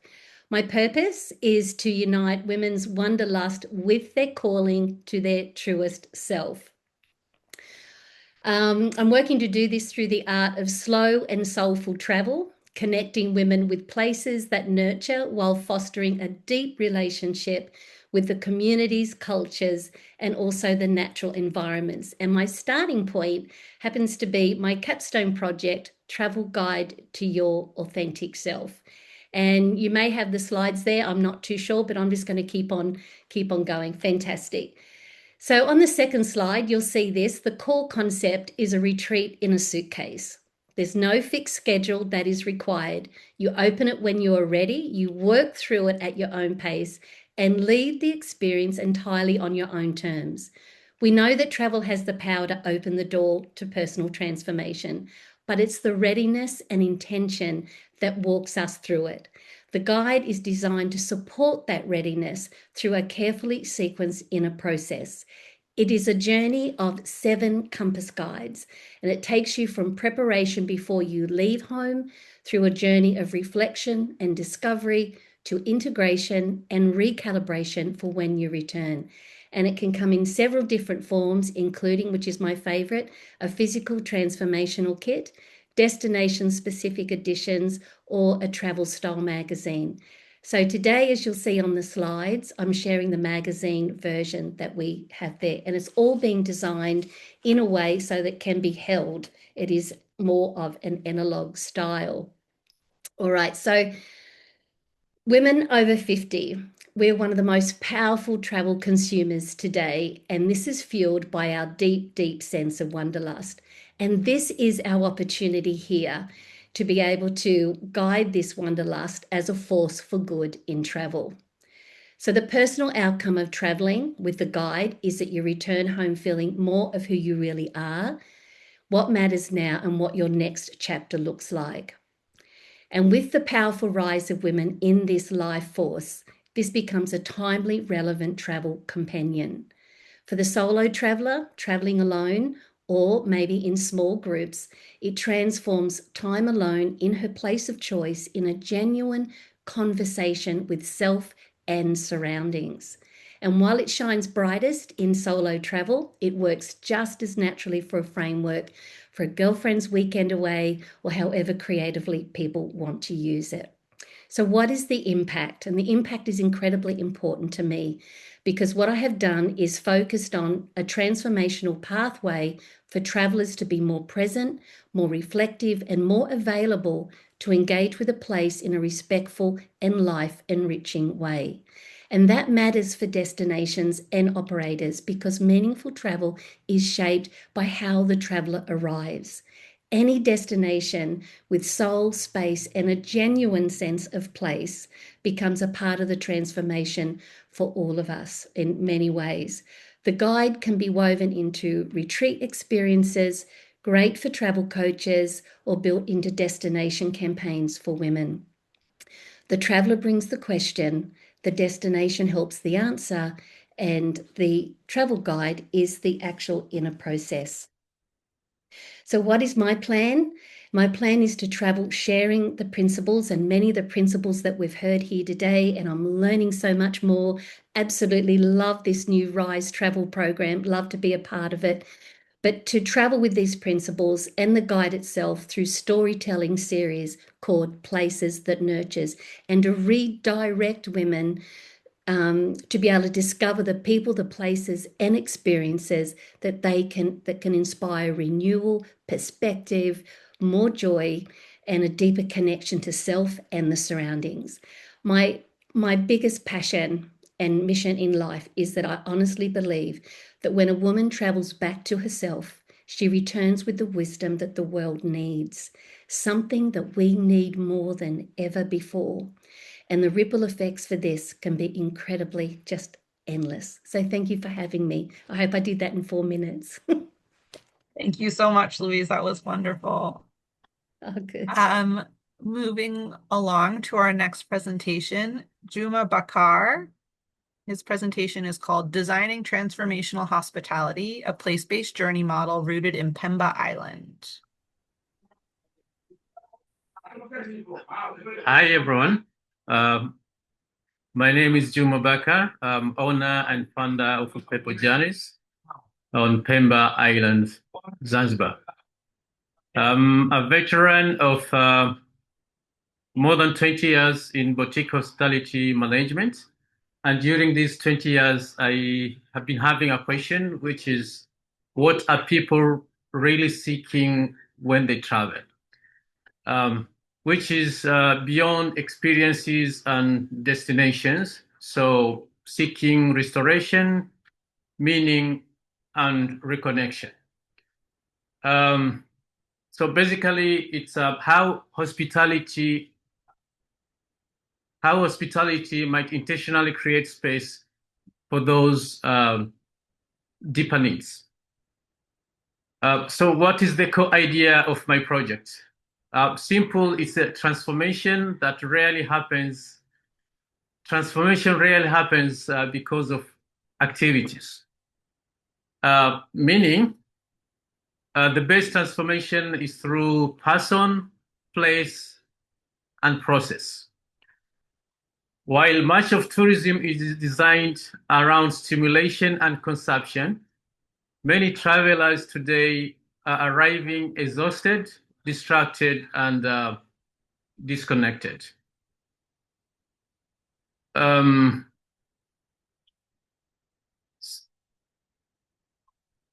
that became the foundation of this work.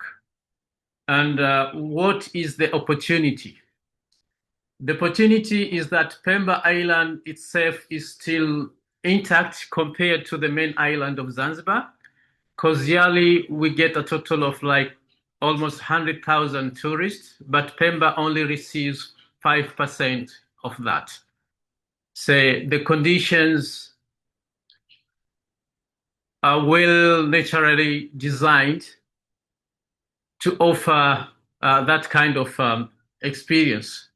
So with the ocean space, the village rhythm and silence that create conditions that modern life increasingly lacks. So this journey flows in three processes where we have the release, reveal, and reclaim.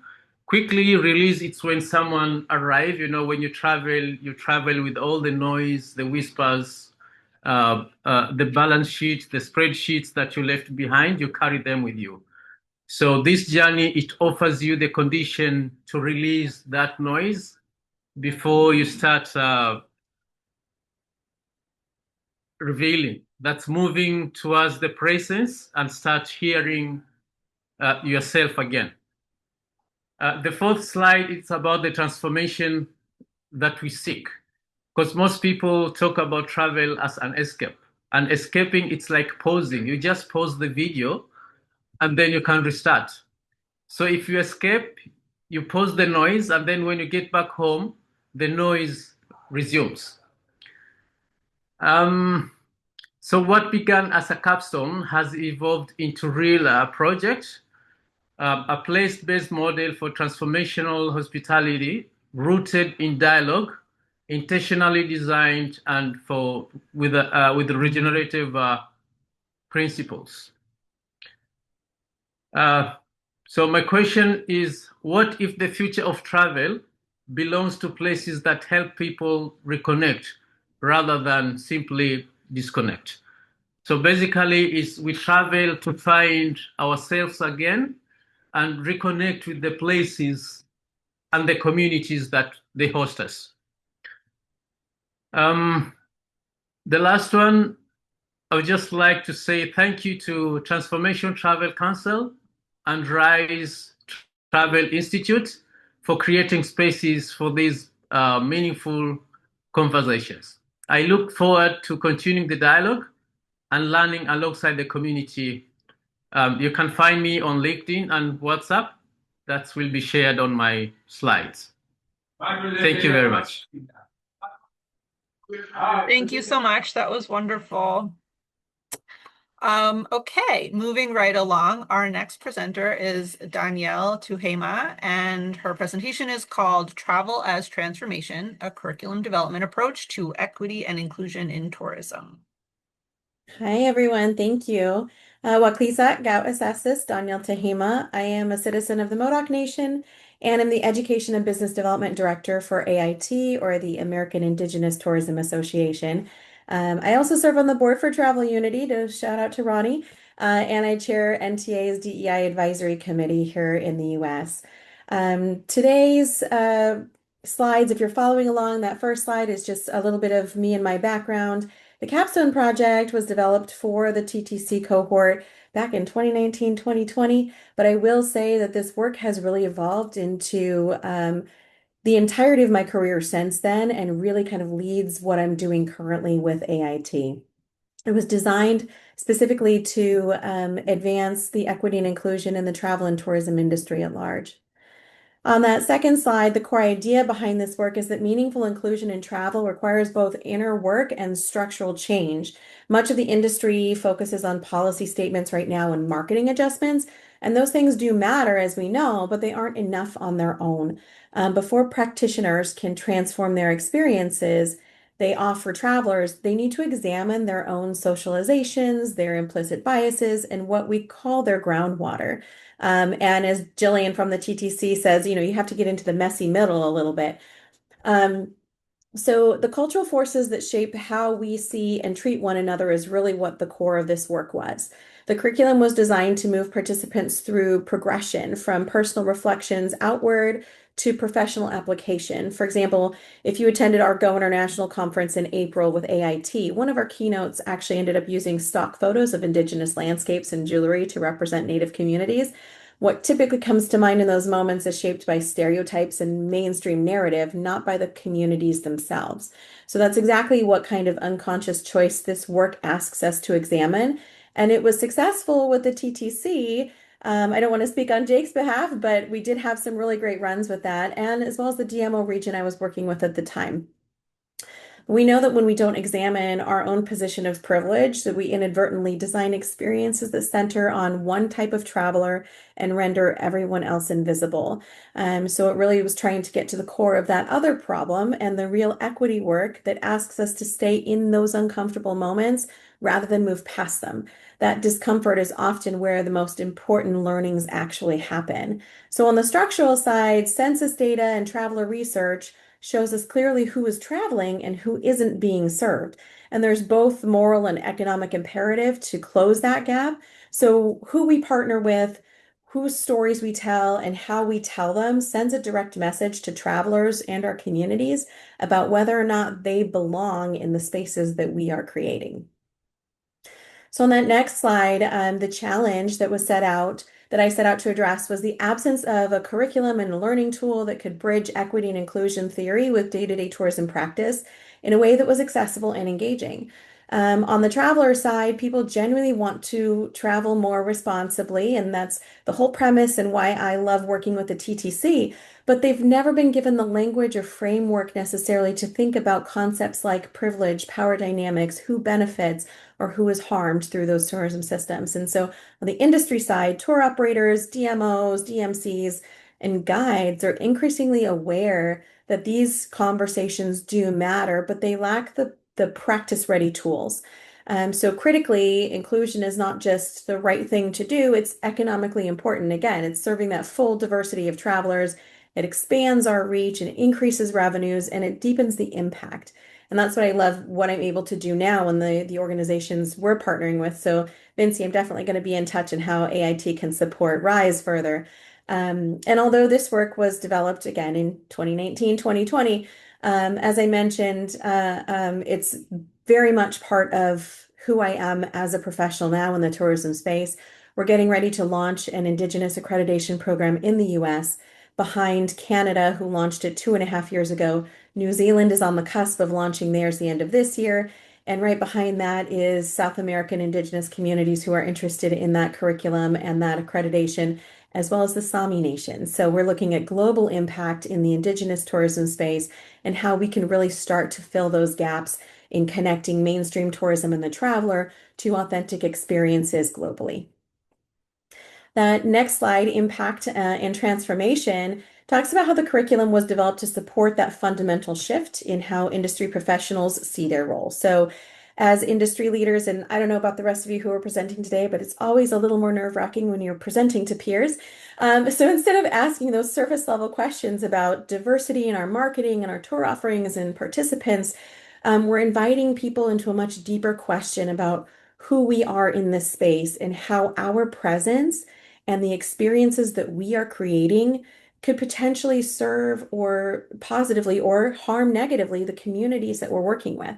So the core of it, again, the curriculum was designed for participants to leave with personal equity commitments, practical tools that can apply immediately to their work, and a new lens for understanding the travelers and the communities they serve.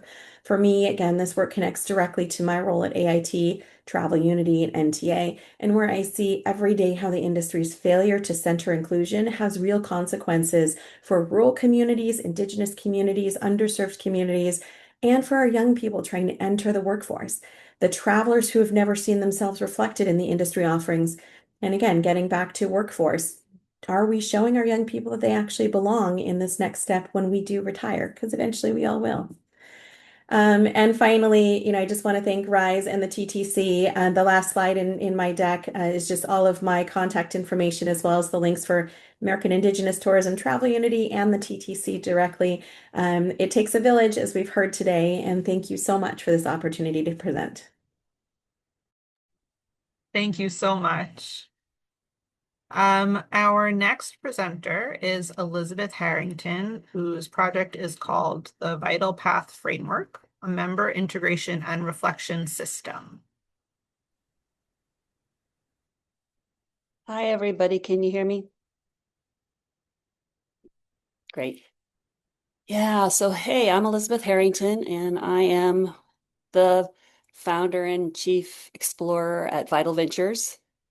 And our whole mission is about getting people adventure ready for life. And my capstone is about how do we carry it forward, all this incredible work that we do at Vital Ventures, which is something I launched 2 years ago, and it's about developing endurance adventures for people of all ages, where they want to stretch and push themselves to new limits and to really explore kind of what is inside, and giving them a place to be able to do that with 3-month expert training, audacious team adventures from the Grand Canyon to the Dolomites in wild, beautiful locations, and doing it with a community together.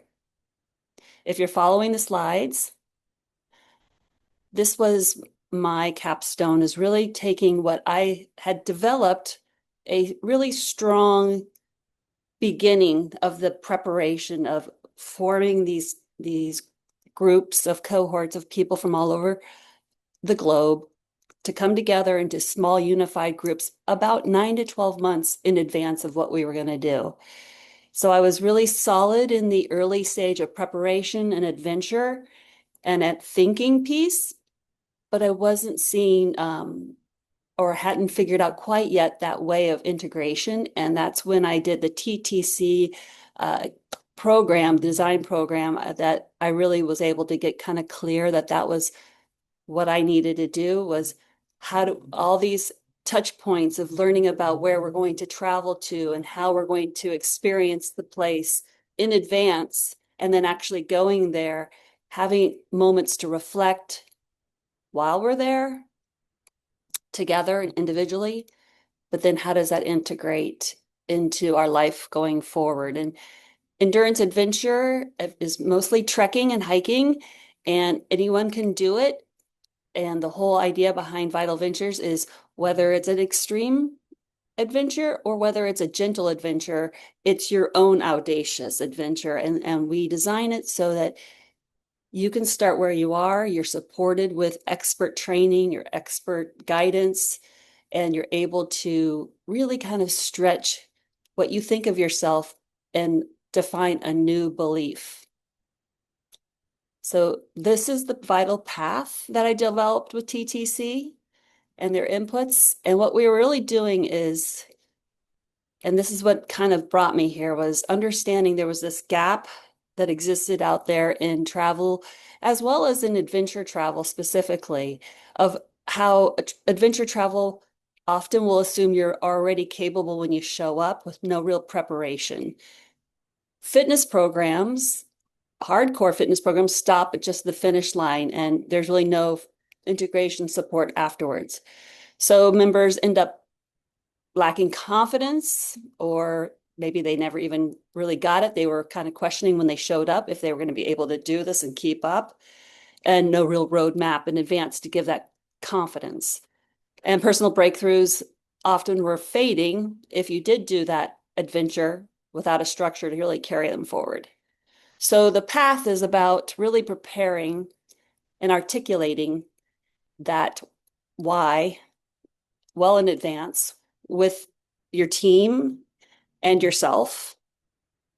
The adventure piece is about really leaning into something that pushes you and stretches your boundaries emotionally, physically, and gives you a chance to reflect on all those touch points of the preparation through the training, through the experts. While we're there, we're thinking, we're having moments to have that purposeful, meaningful, making it to the summit together kind of experience. And now with this vital path, we're also integrating into this new formed community, this new formed family, so to speak, of 10 to 12 people in a cohort of connection. And then how is all this impact from where they travel to and the people they experienced it with and the people they actually became familiar with in the travel sense, in the land and the environment? How has that changed them? And now how's it showing up in who they are and how they operate and how they think about travel and the world? So the real goal with Vital Ventures is really tapping into that inner confidence and a new belief in yourself. But that comes from the land. It comes from the wonder and the awe, and it comes from the people and the cultures. And it also comes from the people that they did this effort with. And so we're really leaning into that TTC path arc to take that journey with Vital Ventures members. Thank you. Thank you so much. I really love the diversity of topics that everyone is presenting today. It's been a really wonderful day to listen to. Our next presenter is Laura Shook Guzman, and her topic is her capstone is called On Somatic Ground, Embodied Transformation Through Solo Travel. Thank you, Jody. Yes, so this was my capstone project for my TTC course in March. The core question, what if travel can heal us from the inside out? So my fascination with human consciousness began about 3 decades ago, and it's led me to become a psychotherapist. So over time, though, I've begun to wonder, what if we took consciousness work outside of the clinical room? What if we bring it into our workplaces, our natural environments, and our travel? So this shift is why I've begun to reimagine travel as a pathway for healing and higher consciousness. Slide 2, if you're following me, I'm proposing we think about travel as a therapeutic tool. So the gap today is that in wellness travel, it's often on the surface. It feels good, but it's often temporary. What's missing is an intentional design that blends therapeutic principles with travel design. So here you see the iceberg. I think that most modern day travel is focused on the surface. Beautiful resorts, bucket list destinations, yoga retreats, spa. Yes, it will shift you into a positive feeling, but for how long? What I would like us to look at is what is under the surface. First of all, what do the travelers truly need? Do they know? Deeper still, what has been buried and unmet? And the ultimate depth is really the consciousness shift, the self-actualization. So true therapeutic travel goes beyond performative pampering, and it's designed to shift something fundamental in how we experience ourselves and the world. On slide 3, I move into on somatic ground, designed as a transformational architecture built on 4 therapeutic principles. So really bringing in what we've learned in the field of psychology. We have an amazing modalities, but the one that I applied for my project was internal family systems mapped to the path travel arc, which is prepare, adventure, think, and honor. Each part of the journey can mirror a stage of inner work. Second, you bring in somatic awareness. How do you design where the nervous system science is woven in to every touch point, and the body is part of the compass? Nature is partner, applying ecotherapy principles. Nature is an active partner in psychological healing, and caring for the land mirrors caring for the self. And then lastly, a full arc integration. So self-inquiry spans pre to post journaling journey, using journaling, rituals, somatic practice, follow-up coaching to sustain the work. All 4 principles work together to move travel into an embodied process of self-actualization. So let me walk you quickly through what that journey might look like. So before a trip, a traveler notices a protective part, say the drive to overwork, rooted in fear. Instead of fighting it, they meet it with curiosity, compassion, and this is where the grounding begins. Out on the trail, movement does the work that the words can't. Hiking surfaces something tender, right? A loneliness tied to maybe an early experience of childhood neglect. The body brings it gently into view. And then nature does something remarkable. Awe challenges the old beliefs. In reflection, the traveler releases the story of I am unworthy, and fear begins to soften from fear into self-trust. And then lastly, on their return, the shift gets integrated and anchored with new rituals and maybe a new narrative. I am worthy of love and connection. It's not that therapy is happening during a trip. It's that a journey is designed for therapeutic healing. So what I'd like to say today is on somatic ground can be delivered to a solo person, to a small group. And I'm looking at it being delivered as a private podcast, a traveler guidebook, ecosomatic coaching. But the beauty is this, the ripple effect. As the traveler learns to trust themselves, the self-trust ripples, and then they show up in the world with greater compassion, a more open heart, a deeper connection. The earth will be safe when we feel in us enough safety. That's Thich Nhat Hanh. Thank you. Thank you, Laura. That was wonderful. Our final presenter is Ashley Thomas, and her project is titled From Life Lag to Life Aligned, the Fertilization Phase and the Regenerative Gap That Travel Was Always Missing. Hi, everyone, and thank you, Jody, Vinci, and Jake, for having me here with all of you today. It has truly been a pleasure to listen and to learn and to just be inspired by the incredible insights shared throughout this gathering. The expertise, the thoughtful perspectives, and purpose-driven work has really been represented in this room, and I've been both enlightened and energized today. I'm especially grateful to be representing the Transformational Travel Council. It's an honor to follow so many meaningful conversations and to be able to contribute to this dialogue about the powerful and power that travel to create positive change really can do in transforming both individuals and communities. I was born on the open road, literally. My family ran an RV business and travel was oxygen before it was anything else. My name is Ash Thomas. I'm the founder of Ashe Luxury Living. I'm a certified travel professional, transformational travel designer, regenerative foundation specialist, and a virtuoso agency owner.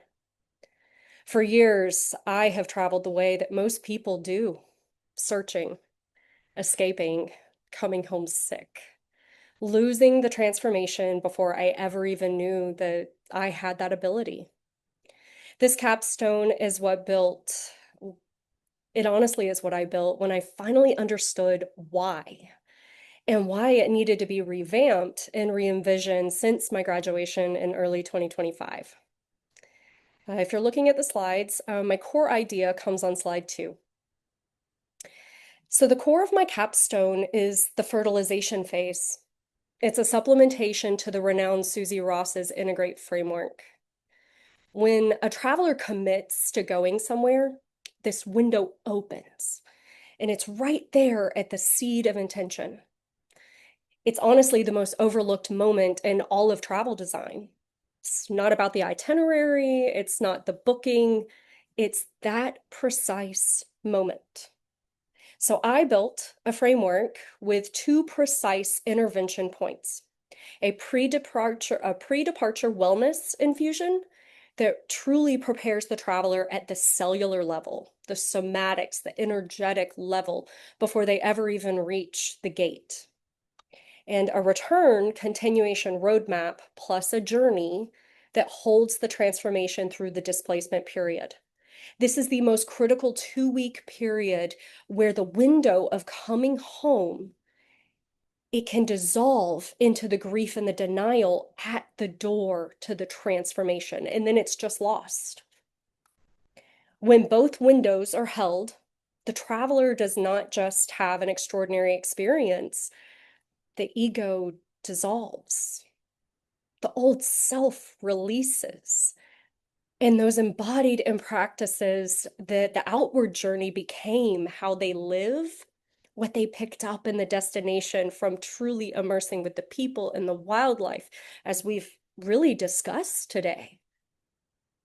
They honestly become who they truly are.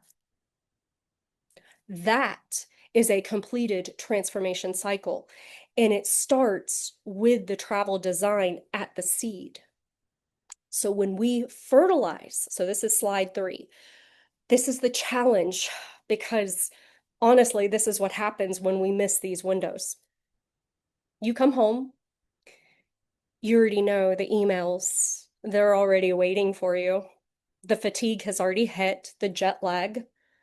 The magic has faded with the overwhelm of coming back to work, coming back to home, coming back to what was waiting for you when you walked through the door. And within 2 weeks, the displacement, it just swallows you.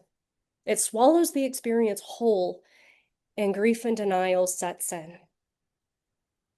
You miss the people. You miss the cuisine. You miss the sounds of the destination that you were immersing in. You miss the version of yourself that you were able to briefly meet. And so you search. You search for the next trip. You book it too fast. You arrive already depleted, and you come home sick again. That was my life before 2022. Burnout as the driver, escapism as the destination, and my immune system perpetually working overtime. My body finally said stop. So what we call jet lag is not a time zone problem. It is life lag, and it's chronic depletion at the cellular level. And that's where it boards at the plane, with most travelers compounded by cabin dehydration, recycled air, a vessel that was never properly prepared to hold the journey that a true travel designer prepared for you, what travel was already offering you as the journey. The industry calls it jet lag and hands you a sleeping tip, and I call it a lifestyle design failure. And this is where I come in. So this is the impact, because when the vessel is prepared, everything changes. The traveler will arrive present. They return integrated.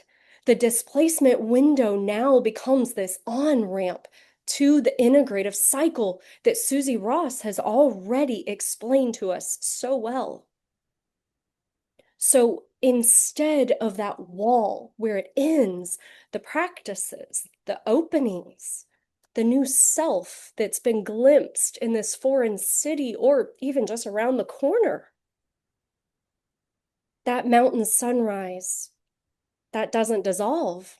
It actually then it is instilled as a part of your daily life. This is truly regenerative tourism. And I use it at the cellular level, not as a checklist, not as a trend, but a biological responsibility that begins the moment someone says yes to a travel journey. Every travel designer, the advisors, the carriers, the destination partners, everyone in this room, you touch that moment. You touch the fertilization phase. And when I give a framework for honoring it rather than walking past it, the transformation economy is already here. So the question is whether we're designing for it at the root. I just appreciate even having the opportunity to own this kind of work. So if my work resonates with you, I would love to stay in this conversation, because I feel that today, beyond all days, we've really stood up for each other today. And we are going to propel the true nature of travel. Thank you so much, Ashley. That was really wonderful. So Ashley was our final capstone presentation, but we do have one more panel that we are really excited about. The panel is called Beyond Destination Marketing: Story, Stewardship, and the Responsibility to Place. I will briefly introduce the panelists, and then I encourage you to read their full bios in our program. Tonya Fitzpatrick is the author of Destination Steward. Jody, sorry to interrupt. There is still an announcement to make before the panel. Oh, 2 minutes with sorry, Jake. I was really excited. No, take it away, Vinci. Yeah, sorry for interrupt, but we'll be really, really fast, because I want to be fair to all these speakers who, who are here today and who want to share their wisdom and their thoughts with us. So, gonna be really quick. Jake, are you here? So feel free to come on camera and unmute yourself. Congratulations to all the TTC and RISE alumni presenters. Thank you so much, all of you. So much great ideas, profound analyses, projects, recommendations, and commitments shared. Before we move on to the closing expert panel, sorry, Jody, Jake Halpert, the founder of the Transformational Travel Council, and I wanted to share something really quick that we're really excited about. Over the past years, our communities have kept finding each other. And the more we've gotten to know one another, the more we realize that we're both in the education of shifting mindsets. At RISE, we help people think differently about travel, to move beyond consumption towards greater awareness, responsibility, reciprocity, and connection. TTC approaches that same challenge from another angle, helping create design experiences that foster deep reflection, transformation, and meaning. And what excites me is that while our approaches may be very different, we're ultimately working towards the same goal: helping create a different future of travel. And neither of us believes that we can do that alone. If you are serious about creating positive change in the future of travel, we need more collaboration and fewer silos. Jake, go ahead. Yeah, Vinci. What a wonderful conference and convening. It's been inspiring to be part of it today, and I appreciate everyone's presentations and everyone's contributions. We wouldn't be here if the tourism industry, it wasn't at a really interesting moment. As we all know, there are real challenges facing travel and tourism, and many of our existing approaches no longer align with the positive outcomes we all desire. And we know our industry is capable of when united around higher ideals, perspectives, and behaviors. What I've always appreciated about you, Vinci, and RISE is that you're willing to ask difficult questions, challenge assumptions, and provide practical, implementable solutions. Every conversations we've had has felt less like networking and more like finding fellow travelers who are trying to move in the same direction. And I think both of our organizations see ourselves as a bit of a constructive disruptor, people who care enough about travel to challenge business as usual and help create something better. So we are committed not just to talking about change, but helping people put new ideas and innovation and practices into action. Yeah, so we're thrilled to officially announce that RISE Travel Institute and the Transformational Travel Council are entering into a strategic partnership. We're still working out the details, but yeah, we're very excited about it. And we'll know that we'll be exploring opportunities to collaborate on education, research, community building, and professional development. And more importantly, we're excited to learn from one another, strengthen our work, and continue creating spaces where people can imagine and build a different future for travel, like what we're doing today.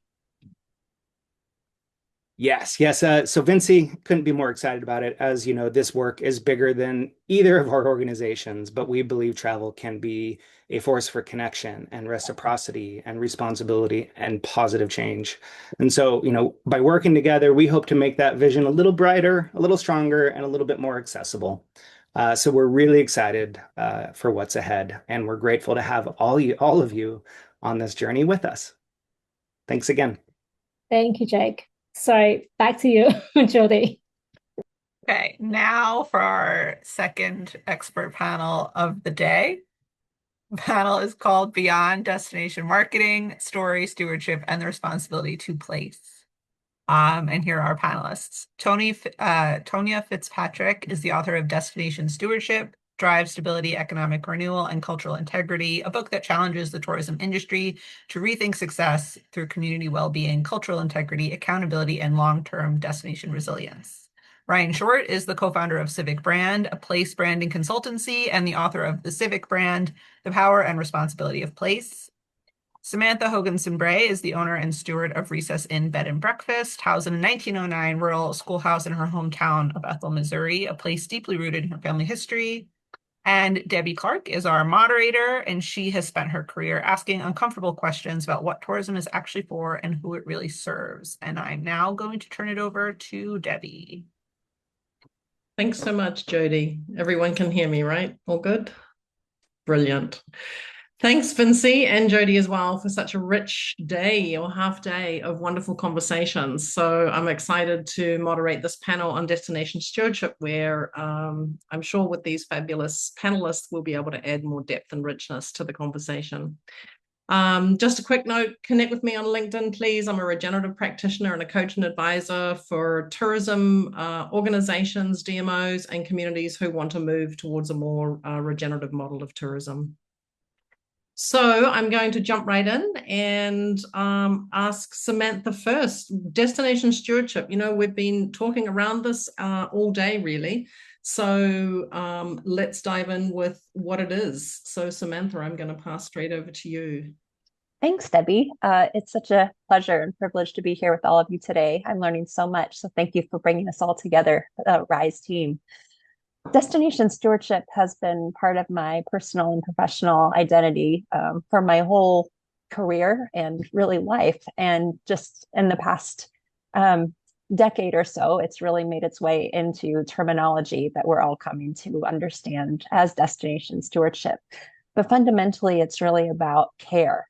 It's about approaching tourism within a community with a lens of care and bringing stakeholders to the table who usually are marginalized and are not part of those conversations. And it's about processes. Jonathan Tortolo is considered sort of the originator of the destination stewardship concept from the early 2000s. And he talks about destination stewardship as an ongoing process. And I think that's really important because John was talking earlier about how this needs to be an ongoing process. There isn't a firm start and a firm end. We have to keep cycling back and reworking and looking again and figuring out new pathways. And I think it's just really important to go into the stewardship discussion thinking that way. It's not linear. It's cyclical, and we have to learn from what we're doing to progress forward. And something else unique about destination stewardship versus other destination management mindsets is that it's fundamentally cross-sectoral. So it's not just the DMO must be in charge of everything tourism related. It's bringing in the government, private sector, and civil society to be part of these conversations and these processes to create the tourism sector that they want in their community. And first and foremost, it's not even about tourism. We could take away the term destination completely, depending on the context of the place. It's about the community and what does your community need and what do you want your community to look like and how can tourism support that vision? and who needs to be at the table, who isn't at the table, that needs to be invited to be there. So that's the framing that I go into this. And I am in the really unique position of coming from working with the Center for Responsible Travel for a decade, and now being the owner of a small bed and breakfast in a rural community that doesn't have much tourism at all, and having the opportunity to start from scratch, really, and forming a tourism brand for our county, Visit Macon County, and trying to implement these from the insider's perspective instead of an outside consultant. So the conversations I've had with my community really come back to care and trust and shared values, and how can we make this the best place for us to live, first and foremost, with the benefit of it being also a great place to visit. Great. Thanks, Samantha. I love that grounding in care, right? That's first and foremost. Tonya, I'd like to bring you into the conversation to build on that. And let's just start with that first. Build on, you've written a book on destination stewardship. So would love to hear from you how you understand or talk about what destination stewardship is. Sure. Well, thank you so much for having me here. This is something I'm very passionate about, and I'm happy to share. In my book, Destination Stewardship, I actually define destination stewardship as the shared responsibility of residents and businesses, governments and government entities like tourism boards, along with community organizations and visitors, to protect the assets that make a place worth visiting and worth living in.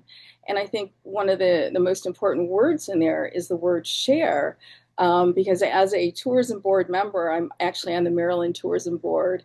I can tell you firsthand that stewardship isn't something that we can do on our own. It really requires everyone who benefits from a destination to help protect its future. I argue in really throughout my book that stewardship is ultimately a leadership framework that helps destinations balance economic prosperity, environmental sustainability, cultural integrity, which is dear to my heart, and community well-being. And so at its heart, I think stewardship begins with recognizing, first and foremost, that a destination is more than a product to be marketed. It's a community. It's a culture. It's somebody's home. And so that perspective alone changes the way many leaders ask questions. It changes the questions they ask. For example, I had the privilege to interview Dorji Drawdell, the former Director General of Bhutan Tourism. And what struck me about our conversation were the questions that Bhutan was aiming for. And it wasn't about how to bring more tourists, or how do we bring more tourists. Now, mind you, this was they created something called the high value, low volume program after COVID. And so they weren't focused on bringing more tourists then. They were focused on how do we protect Bhutan, the things that make Bhutan the soul of our country. How do we protect that going forward? And so I think, to me, that really captures the essence of destination stewardship. It's about ensuring that tourism strengthens and protects a place rather than diminishes it. Thanks, Tonya. It's a fundamentally different starting place, isn't it? It's starting with how do we preserve and protect and continue to nourish our beloved home? And then what role does tourism have in that? And so with this destination stewardship approach, if we're looking at that, what does it mean for destination stewardship to take seriously histories of colonization, racial capitalism, land disposition, labor inequity, housing issues, some of the things we've been hearing about today and from some of the other speakers and presenters? Are you asking me that, Deb? Yeah, as a follow-up. Sure. So when I hear questions like that, I think about power and agency, and there is truly an imbalance. Who shapes the future of a destination? Who benefits from tourism? Who bears the cost? And the imbalance is there because history continues to influence who has a seat at the table, and it influences whose stories are being told and who ultimately benefits. So looking at the history, taking these histories seriously means ensuring local communities have a meaningful voice in shaping tourism's future. It means that they're included in all aspects of the tourism ecosystem, and everyone shares in its benefits. In my book, I point to Hawaii and what they did with their resident sentiment survey, by surveying their population, their community. They discovered that there were growing concerns about housing and infrastructure and the quality of life and just the overall well-being of the community. And those findings really challenged them to think beyond visitor numbers, and look at how tourism was creating value for everybody. Because I know if tourism benefits visitors while diminishing the well-being and identity or opportunities for local communities, there is no stewardship. And if a destination claims they have a stewardship plan, it's failing. Yeah, thanks. That's great to hear that you bring in Hawaii. I'm actually working with them at the moment on their Designing Regenerative Experiences program. And they've just done another whole round of their DMAPS, Destination Management Action Plans, they call it. And they are infusing stewardship and regeneration as approaches and putting that into action through these capability building programs. So there are pathways for destinations to take to really put this work into action. Indeed. Brian, I'd love to bring you in to comment on destination stewardship and how that relates to the work that you've been doing, and to share a little bit about your book as well, The Civic Brand. Yeah, absolutely. Yeah. Well, obviously, I second everything that the previous two panelists just said. I mean, great points. I mean, the way I think about place, and I like that, you said it's not just about tourism. It's, even your local town that somebody may never visit on vacation. Place is, it's like for humans, it's our human habitat, right? It's like the water for fish. And it's responsible for our health, our happiness, our opportunity, our culture.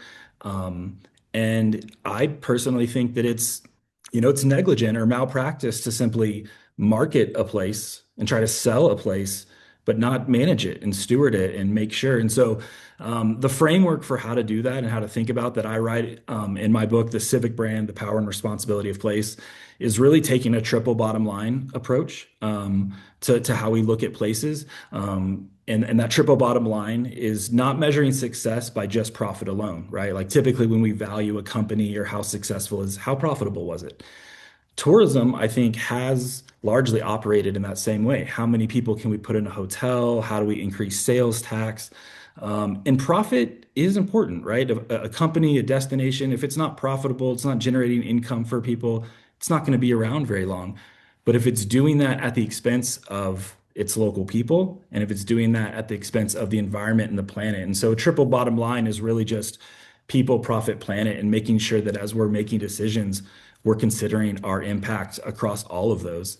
And the thing I would just add to your kind of follow-up question that you asked Tonya about kind of history and colonialism, I think one of the things that really stood out from a project that we worked on in the Mat-Su in Alaska, so many people, when we would engage that community and talk about the history of that community, they just started their history with kind of the colonies that came in the 30s. And, and for many people, that was when that community started. But obviously there were people there for thousands of years before them.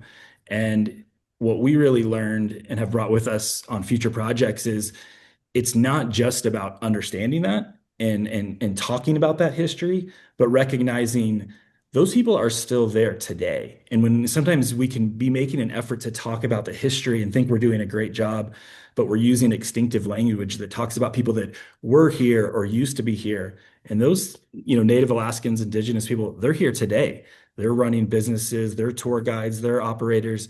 And so I think a really simple thing is just scrub your website, scrub your marketing materials. And is there extinctive language that you can remove and just talk about how these people are here now and what they're contributing still today? Yeah, thanks, Ryan. And that brings up sort of the power of narrative, right? And the role of tourism in, whose stories are we sharing? Whose stories do we have the right to share? And the role of community in shaping that narrative so there's not that disconnect between what's marketed and who the place and the people really are. Did you want to talk a little bit more about storytelling and narrative in that context? Yeah, I mean, I think, the reason I wrote my book is because I think when people do talk about, brand, they think of extractive, they think of selling. But to me, a true definition of brand is really just about, having a North Star and having kind of a shared vision of like, what is this place about? And so much of that comes from creating shared language. And so when you can start to create shared language around a shared vision, that's the strongest brand. And that's not about selling. That's about just aligning different people, different groups, different entities around a shared vision for a place. And so I just really encourage people to, whether you call it a brand or whether you call it a vision or a story, aligning on storytelling, aligning on language is one of the most impactful ways to like build coalition, build civic alignment. Otherwise, people are just kind of going, they might all be doing great things and trying to help their place, but they're doing it in 50 different ways. And I think the power is when they're kind of more aligned, and a brand and shared language and storytelling is one of the most powerful ways to align people. Yeah, I completely agree. Samantha, I'd like to bring you back in just for commenting on that, because I know that you've been doing some work around that storytelling piece as well in your local community. Yeah, absolutely. It's really easy to build upon these past few statements because we've had the same experience where our history locally starts with the settlers. That's what's known locally. My town specifically was built by the Burlington Northern Santa Fe Railroad because they wanted the closest connection from point A to point B. And so they just built these small towns wherever service served them best.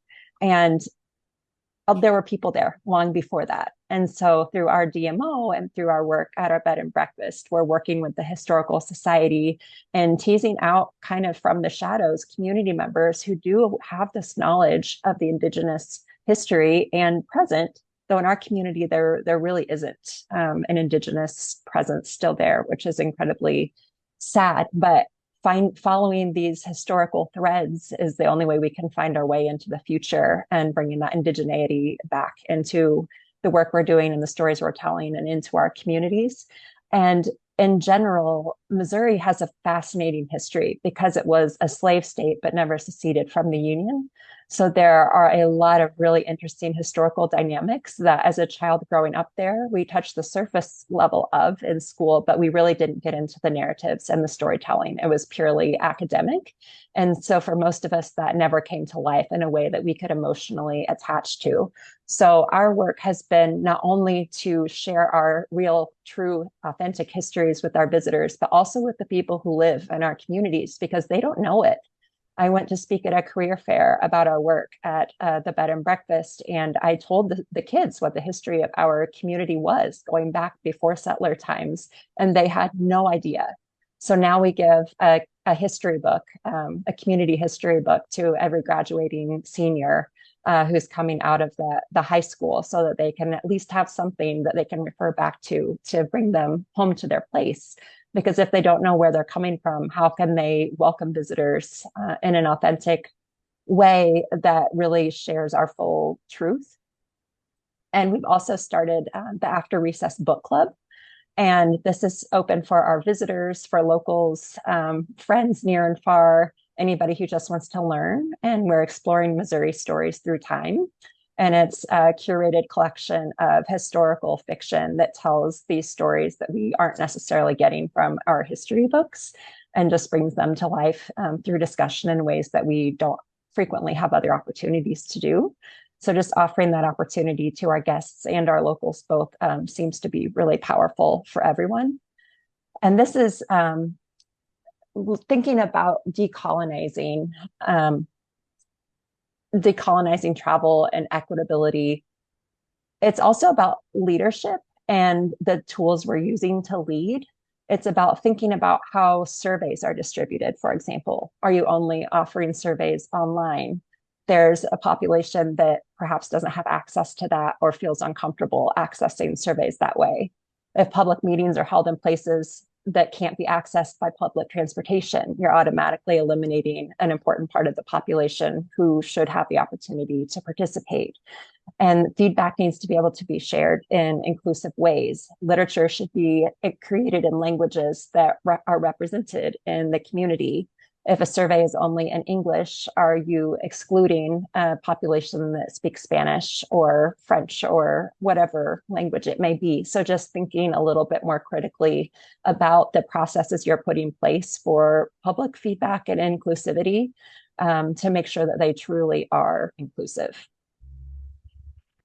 Thanks. You're already speaking to, what's the response? What does destination stewardship ask of DMOs and businesses and travelers and residents differently, right? And so you're speaking to some of these tangible strategies and actions that can be taken. On that question, is there anything else you would add? I want to sort of preface that by, we're living in a time of massive global challenges. We've got the climate crisis. We've got biodiversity loss. This audience is very aware of the global challenges we're facing. And we often talk about really only working at the scale of place. That is the way to impact these challenges. Can you speak a little bit more, Samantha, while you're on the screen, just about what is the role then of DMOs, businesses, and then that cross-sectoral collaborative teams? What other strategies can they take in the face of these challenges? Yeah, absolutely. A stewardship approach is so applicable for today because we have all these wicked problems we're trying to solve, and none of us hold all the knowledge we need to do that, or the relationships or the skills that we need to do that. So the stewardship approach really brings people together so that we can share knowledge and resources and not duplicate efforts where it isn't needed. And in tourism, the DMO is often seen as the ones needing to lead the charge, but many of them are not equipped or feel ill-equipped or don't have the knowledge base or the capacity to take on these wicked problems like climate change. Like, how does a DMO that has a mandate to fill as many hotel rooms as they can, figure out how to bring this in? And with some creative, strategic work, it certainly can be done. But I think we need to move away from DMOs being seen as the end-all be-all that has to lead this in our communities. We're at a point where in 2024, we reached 1.5 degrees of warming for the first time. The emissions keep rising from the tourism sector. In 2018, it was estimated that the tourism sector accounted for 8% of global carbon emissions. As of 2024, it's up to 8.8% of global carbon emissions. So despite all the great work that's happening, it's not happening at the scale we need it to happen. And the growth in travel is essentially is minimizing the impact that all of our great mitigation strategies so far have brought forth. So there's a fundamental problem with how we're approaching tourism governance and climate governance specifically. And stewardship is a really great way to start bringing those two worlds together of tourism and climate. And some specific roles that DMOs can play are being conveners and facilitators, because they do have so many of those relationships. But just recognizing that we all don't know what we don't know, and bringing together the knowledge and the skill sets and leaning on each other to fill those gaps and figure out the path forward together.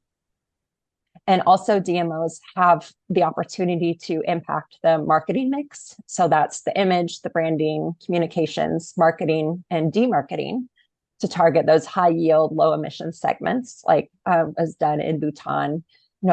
focusing more domestically on drive-to markets instead of perhaps some of the longer haul marketings, and reconsidering scale growth to a sustainable growth strategy, and is more necessarily better?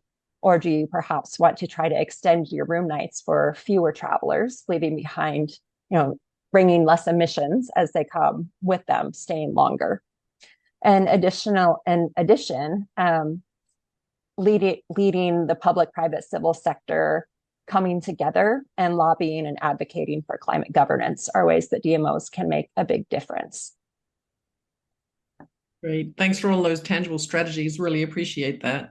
Tonya, I'm going to bounce back to you to add in there, because I know that this is a lot of your work as well, as some of these concrete strategies on the ground for people in these collaborations trying to implement destination stewardship. Can you speak to that a little bit for us?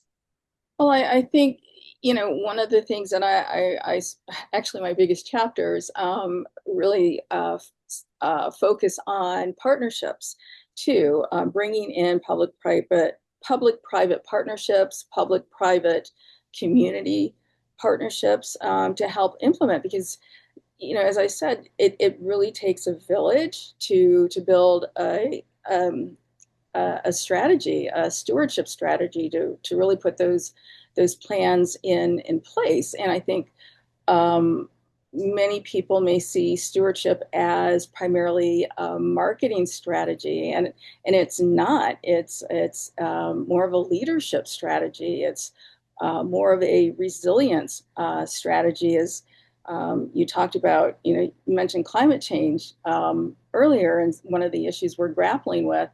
And, that climate change itself really made destination stewardship more urgent, but the conversation is much more larger. It's much bigger. It's more about resilience. And I don't know if I'm going off topic, Deb, if I'm answering your question. But, I saw some similar patterns. Destinations are grappling with many of the same things, from climate change to biodiversity loss to resident concerns to destinations. I mean, this is an exercise of collaboration in order to build tangible and effective stewardship strategies. You really need to work with the village that you have, and otherwise it's going to fall. And there's examples of destinations who put stewardship plans together, but they failed. And so that, again, like Samantha said, you don't know what you don't know, and everybody has different strengths. And when you bring all of those strengths together, you have a pretty good chance of succeeding. Without it, it's just not going to happen.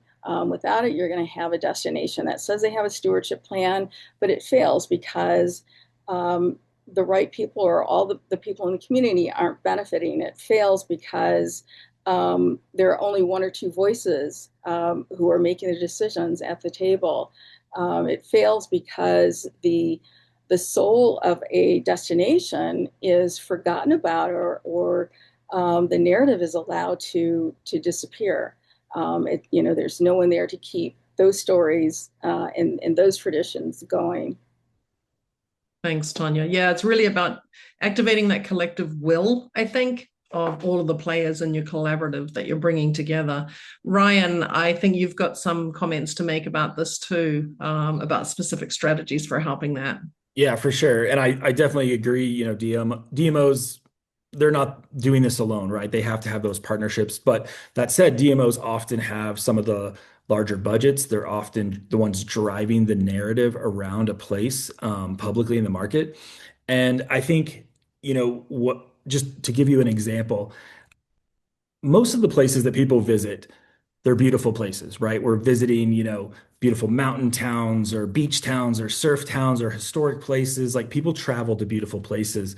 A lot of those places are naturally already going to have environmental values because they live in these beautiful places. The water is important to their livelihood, whether that's because of, outdoor recreation or skiing or rafting or fishing, all these things. And so they already have these values.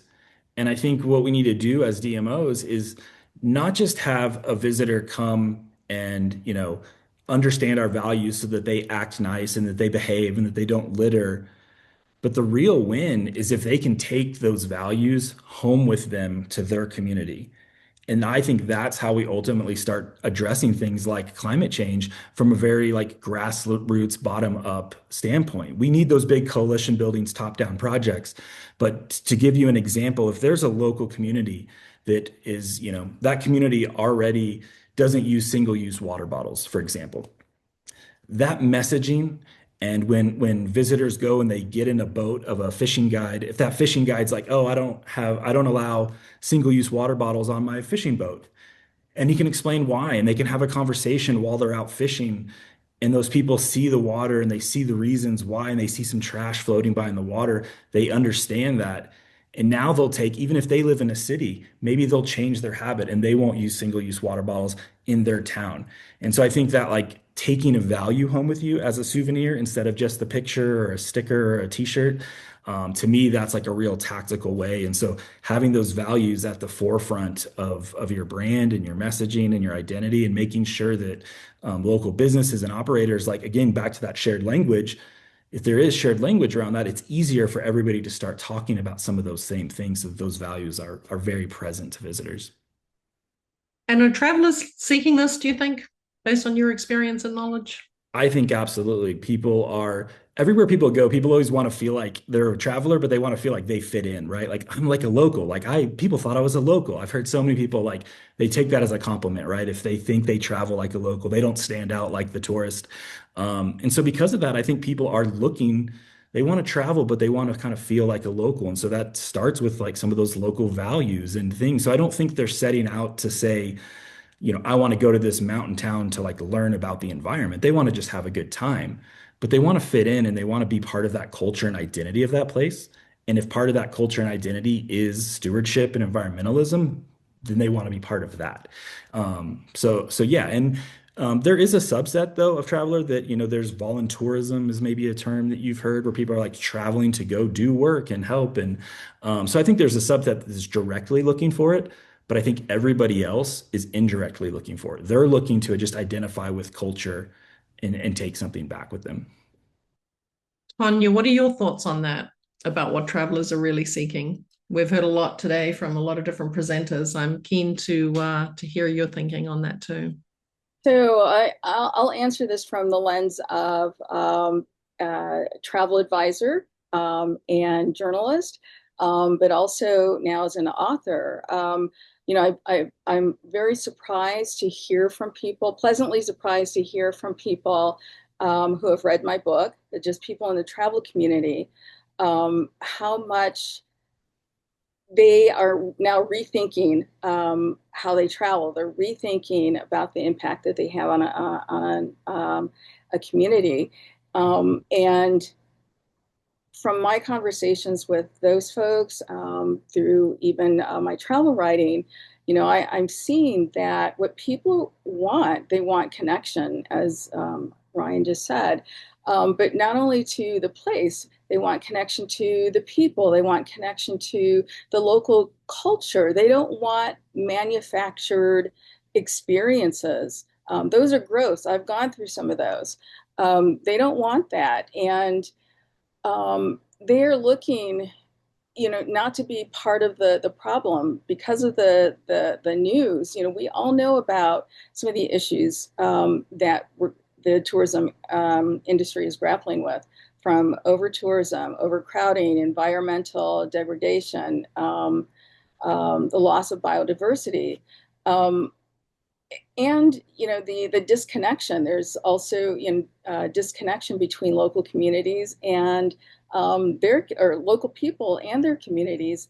And travelers realize that, they tap into that, they see that, and they're very interested in making a positive impact. They may not speak the language of destination stewardship. They may not They may not have even heard the term, but they're seeking the experiences that destination stewardship is actually designed to protect.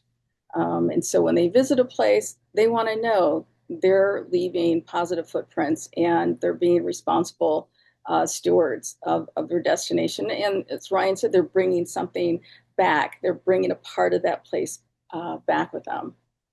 Yeah, those real connections, right? Mm.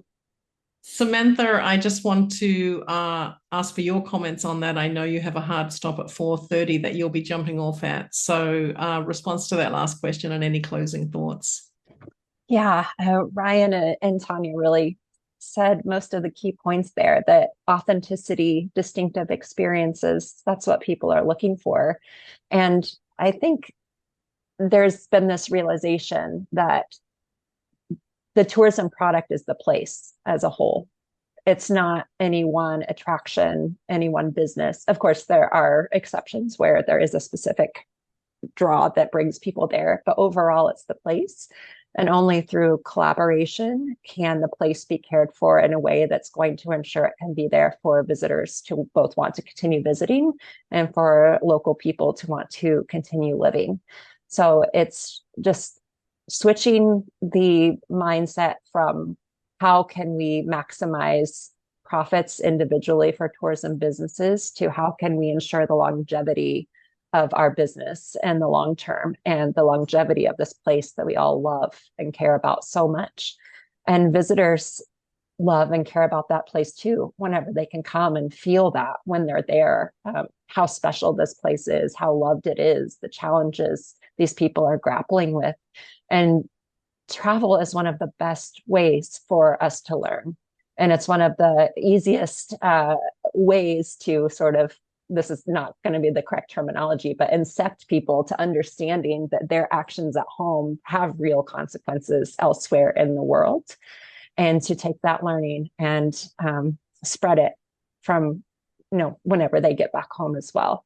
So that's just why I feel the stewardship mindset is so important. It also, as a term, seems to be so much more palatable to communities I'm working with than sustainability. And that might just be a very US centered lens, but Missouri is a pretty red state, especially the rural places where I work. And finding terminology we can all come together around and doesn't immediately polarize us one way or the other seems to be very, very useful in actually making these things work and coming back to those fundamental values of who we are as people and what values we share, and that we all love this place, and coming at quote unquote management, which I would argue is very difficult to actually do in a destination. Coming at it with a shared vision based on our shared values and care for place is, I think it's the way forward and the way we have to go. And to manage all of these existential crises, but also building upon all of these incredible presentations today, the incredible opportunities travel afford for us individually and as a collective to build empathy and understanding and speak to people who are different than us and understand their perspectives, even if we might not agree. Great. Thank you so much. Appreciate you being here. Tanya and Ryan, I just want to bounce back to you for any closing words that you have, anything you really want to make sure you say today to everyone gathered here. Ryan, I'll go to you first. Yeah. Well, first, just thanks for having me. I think the last thing that I would just leave with is, I think it's really important that we talk about these big, important issues, but not in a way that shames people into thinking do I need to feel shame about traveling or visiting, but instead invites them in a welcoming way that encourages the right behavior, teaches things, because I think we've seen the whiplash or the backlash that comes kind of in a US politics standpoint of when we spend many years shaming an audience or making them feel like they should feel bad for certain problems. it builds this like resentment and hate, and then what comes back is often uglier and worse than like what we were originally talking about. And I think we're experiencing that in the US with politics right now. And I think tourism can be the same way, because you often have two groups. You have, those that are just actively selling tourism, and they're it's exploitive and it's transactional. And then you have an audience that is often very moral based, very academic, but they're kind of talking from a ivory tower standpoint. And I think the solution is in the middle of people that are actually traveling. And that's what I love about this panel here. And these people are like in the weeds, doing the work. They're not just in an ivory tower, and they're not just selling a place, right? They're like actively trying to solve that. And I think the more we need everybody on board to actually achieve these things. And so if we're like shaming people and making them feel bad for traveling or doing things, we're going to lose those people. And so that would be my last closing thought, is like, we need more people feeling responsible for their places. Thanks, Ryan. Tanya, final words from you? Yeah, I agree with what Ryan said, and I talk about looking at history. I think it's okay to unapologetically share history. We don't share history to shame people. We share history to teach people, and I think starting with stewardship, if you're a destination, looking at your starting point should be looking at the questions you ask. The different questions. What do you need to do to protect today so the destination can thrive for 10, 20, 50 years?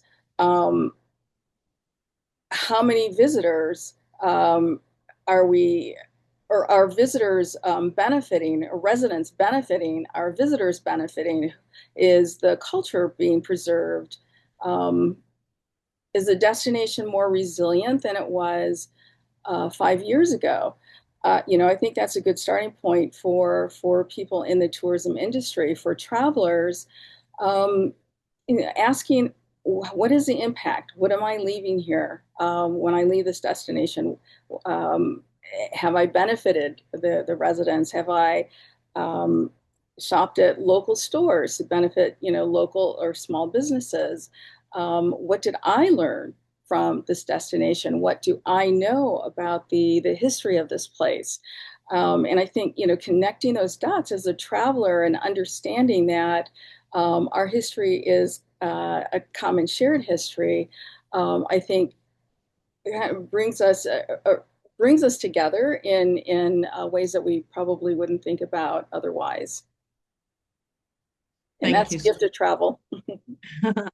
Thank you. I mean, I think what's coming up for me, just as a shared reflection back on this panel, is that caring for our places, loving our places, understanding who our places have been through deep time from an ecological and a cultural and social perspective, coming together to share the stories of loving our places and who we want our place to become in the future, and how we can all find a role in that story of nourishing our place into the future, I think is something that came up a lot with all of you. So just want to thank you so much for your time today. It's been great to moderate this panel. I also just want to thank Vinci and Jody for your grace in really challenging circumstances. This has been such a valuable gathering. And so I think you have just really managed the space, and it's been incredibly wonderful for all of us despite that. So just want to acknowledge that and thank you as well. So back to you, Jody. Or Vinci. Thank you so much, Debbie. I would say that I am grateful for the community who empowered us, to get through challenges like what happened earlier today. And I think it was really because of the understanding and compassion that you have for our team, understanding that sometimes things are outside of our control, but then we still press on, and we, decided to just move forward with all the great presentations that we already planned. So thank you so much for giving us this opportunity to grow and to kind of pivot into something that is even more beautiful. I think this is going to be an experience that many of us will remember for a long time. like together with all the beautiful presentations, of course.